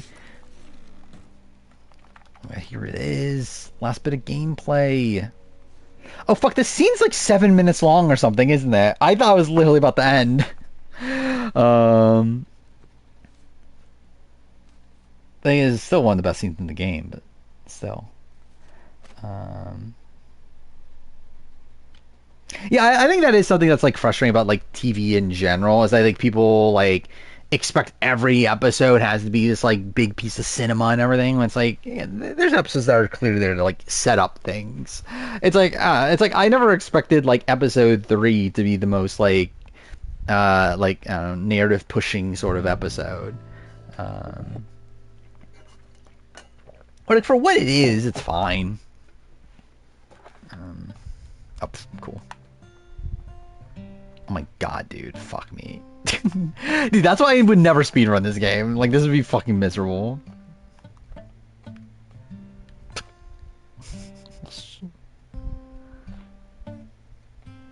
I don't get how he does it. Like, how the fuck do you do this super quickly? Whatever. Yeah, it's like probably like a 7 out of 10. I need to work on the Last of Us review at some point. So yeah, my plan on working on stuff right now is, again, like, I have to get caught up again on the Amazing Race and Survivor reviews. Then I have the 5 videos to edit. I'm hoping I can get those done in less than a week. And then I'm gonna watch Genius Grand Final. Try to binge it all in like 2 to 3 days. And then, yeah, work on the last review at that point. And that'll probably take me up until Survivor ends, and at that point it just opens up the floodgates for other stuff. And probably a week from then we get the 50 cast, which now also really open up the floodgates. Me or the magnitude of the Last of Us aren't allowed to be okay anymore. Yeah.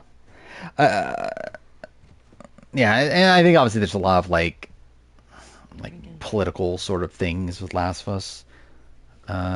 People being upset at that sort of stuff. Where'd you get that? There's a certain part of the fan base that like has that bias against it to begin with. Last week. A little embarrassed as to what I had to trade to get it. I love how like people generally think they cut this out of the show. Like that is insane to me. That people like literally like saw Ellie like tell the therapist woman, Gail, that's her name, right? Telling her, oh yeah, we never talked after, and like we're genuinely believing it. I think that's so funny. Asking Jesse about my patrols.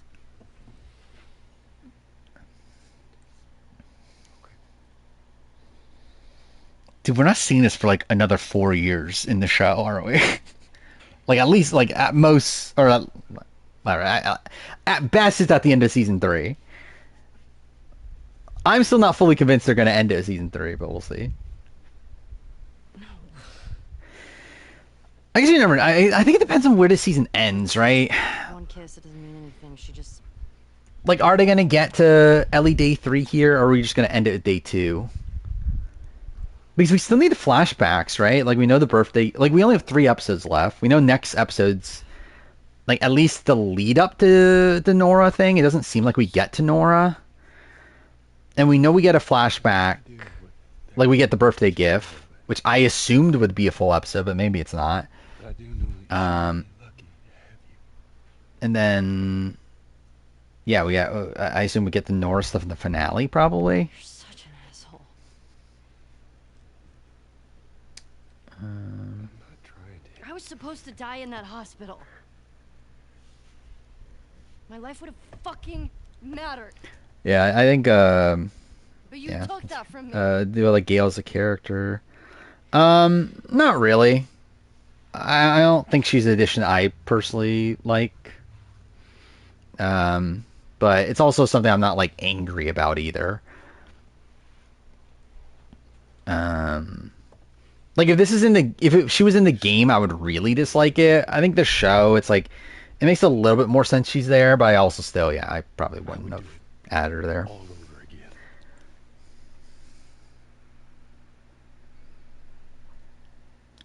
again. To go and that's what my assumption was, but it's also like I don't know if we have time to get there. But maybe we do. And because like Ellie Day 3 is like there's not, I wonder if they're gonna mix, are they gonna mix day 2 and 3? But like they're still doing the day structure, right? Like they're still doing, unless are they gonna make it so you don't get to Nora until day 3 maybe? I don't know. Well, we'll have to see. It's only 3 more episodes. It's not gonna be that long until we find out. But yeah, like my initial gut instinct was, yeah, like the final scene will be like Abby pointing her gun at you and that sort of thing. So that season 3 is like Abby's thing. But it feels like a decent amount to cram into 3 episodes. But I guess there is a world. Like, are we gonna get Ellie? Are we gonna get Ellie killing like Mel and Owen in this season? Like, I feel like that feels very abrupt. Like, I could see her killing Nora by the end of the season. I feel like that makes sense. But her also kill like Owen and Mel, I feel like that feels like very quick when it doesn't feel like there's much like stakes right now. Well, yeah, I think that's also the thing is that we haven't like seen her interact with like any of Abby's friends yet. Which while like at this point in the story of like the end of day 1, like she had only met up with like essentially the insignificant ones. It's still a spot where like I don't know, you have her like really following this track of like Abby's friends and everything. Where like here it just feels like I don't know. It doesn't feel like any of that's like pieced together and like particularly well, but see as much vitriol and I haven't been looking super hard. Like actually with season 1, like I was like super into everything. I was like looking up everything. I was watching all these podcasts and like YouTube videos about it. Like this season I have not. Like I've listened to the RCP podcast, but really outside that I've not been like seeing many other opinions, so maybe I'm wrong, but like I don't see as much hatred for Abby. But also, I don't know if that was what the intention of this story is, right? Because I feel like if that was the intention, we wouldn't see her backstory. So, I don't know. Maybe they are trying to like lessen that blow for season 3. Not sure.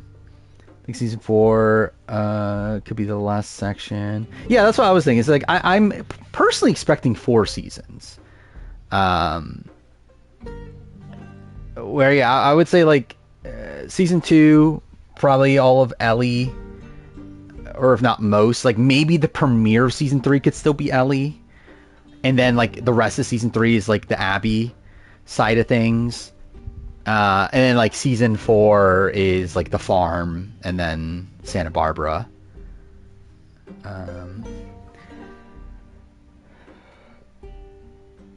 Yeah, like Abby, like I think this is the thing of like, if they are intending to tell the same story as the game, that is bad that they revealed Abby's backstory early on.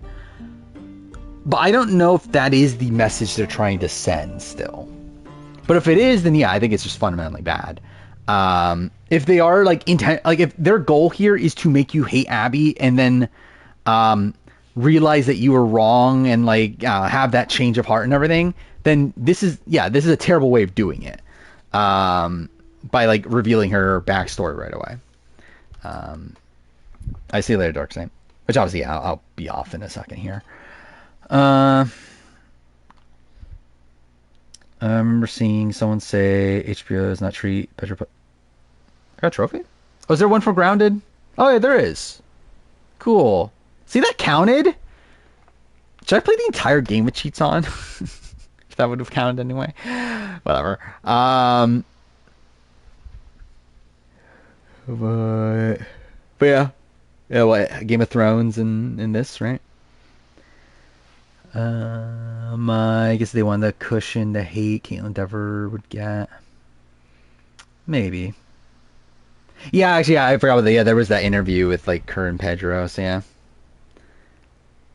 Speedrun the easiest move of all the cheats. I actually want to. I think that'll be fun, actually. I still need to get back to that, because I did that with the Last of Us remake. That was the speedrun category I did. Was, what was it? It was any percent... No, not any percent. It was... Well, I think it is any percent. Any percent unrestricted. I think that's what it's called. Anyway, it's like, yeah, essentially easiest difficulty, all the cheats available, and like the cheats like allow you to have like one-hit kills. Like it lets you put on the high contrast mode, so it makes it easier to see enemies. It's one-hit kills, and also shorty. The shorty in the remake is broken to where like it just like has such a wide spread to where like you just like shoot it from far. Like in the financial fight, like the big fight in Pittsburgh in the plaza, like you just like do a couple shots and everyone's dead. Like it's really funny. What reality format do I think would be the most fun video game?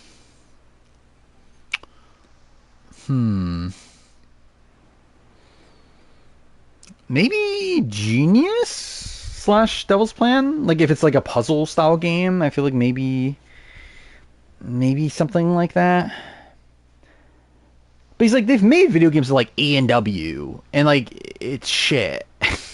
And like they've made Sasuke video games, and like some of them are okay, like they're fun enough, but like it's nothing that great. Like I think a Survivor video game that's like actually fully like really well made could be really cool, but that's just never gonna happen. They're never gonna put the resources into actually doing it properly. But yeah, I think like something like Devil's Plan / Genius-y could maybe work. Yeah,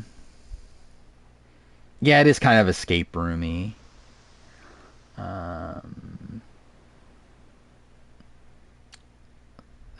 Story work for me in terms of getting me to like Abby. I don't even know if you're necessarily supposed to like Abby. I think the intention is for you to sympathize with Abby and recognize the fact that she also is a person who is going through the same things as Joel and Ellie. But I didn't want her dead.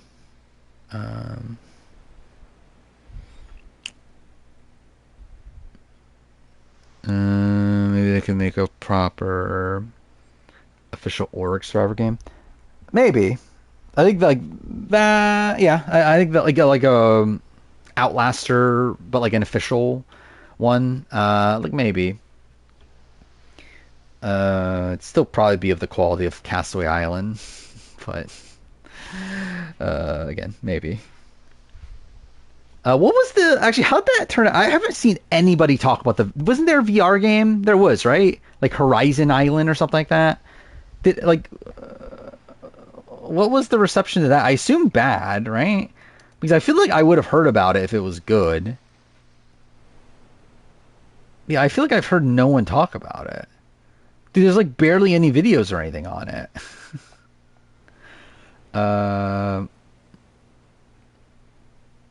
Let's see. I see a review here. Oh, so it actually is an org sort of thing. Or at least like a multiplayer. Yeah, you can play in a public lobby of 8. That's interesting. I didn't realize it was actually like that. I thought it would be like Castaway Island, where it's like a single player thing. I don't know who the fuck's playing Horizon Island though.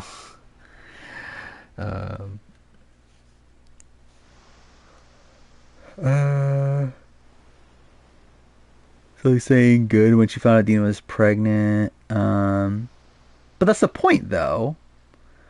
Like the point is that like again, like it's not. I don't know. It's like the point is that like because like from her view, Ellie killed Mel in like the same way, right? So like for her to do that, it's like essentially just her doing what Ellie did to her. From her point of view. Like the entire game is just trying to make you realize that they're the same essentially. They're doing the same things to each other. Yet why do you hate Abby for the things that Ellie is also doing? In the same way that like why do you hate Abby for killing Joel when Joel killed Abby's father?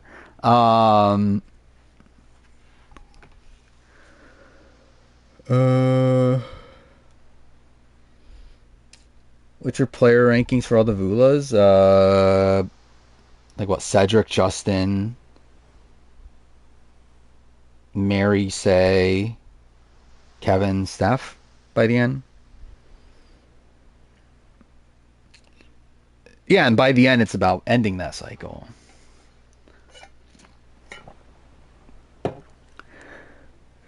But yeah, all right. I will end here. It's 4:16 in the morning. I have to be up in. Well, I guess technically, actually, I guess it'll be around the same as I normally would, but still. We'll end here. I'll be back on Sunday. What is happening between now and then? I'll watch Amazing Race if anyone cares about my opinion on Amazing Race, which I probably won't even remember my opinions on it by then. I don't think there's anything else going on, right? Actually, I think that's one of the things with The Genius. That's like maybe there is a world where like I should not watch it on Wednesday night just so there's like something to talk about on Sunday, but like I don't know, I just rather watch The Genius though. Then again, next week. No, actually, no. I think it's the same thing. Yeah, it's still the same thing. Next week's gonna be a bit fucked though, because next week's the finale of Amazing Race, and I'll be honest, I'm not 100% sure I can finish it in time. The review. We'll see though. I assume I probably will. I usually always find a way to, but it's gonna be annoying. But anyway, back on Sunday. I'll play Squirrel for Gun. That'll be something. And yeah. I mean, I don't know what else will be going on, but maybe there'll be 50 stuff. Maybe we'll see. But yeah. All right. Yeah. See you guys next time.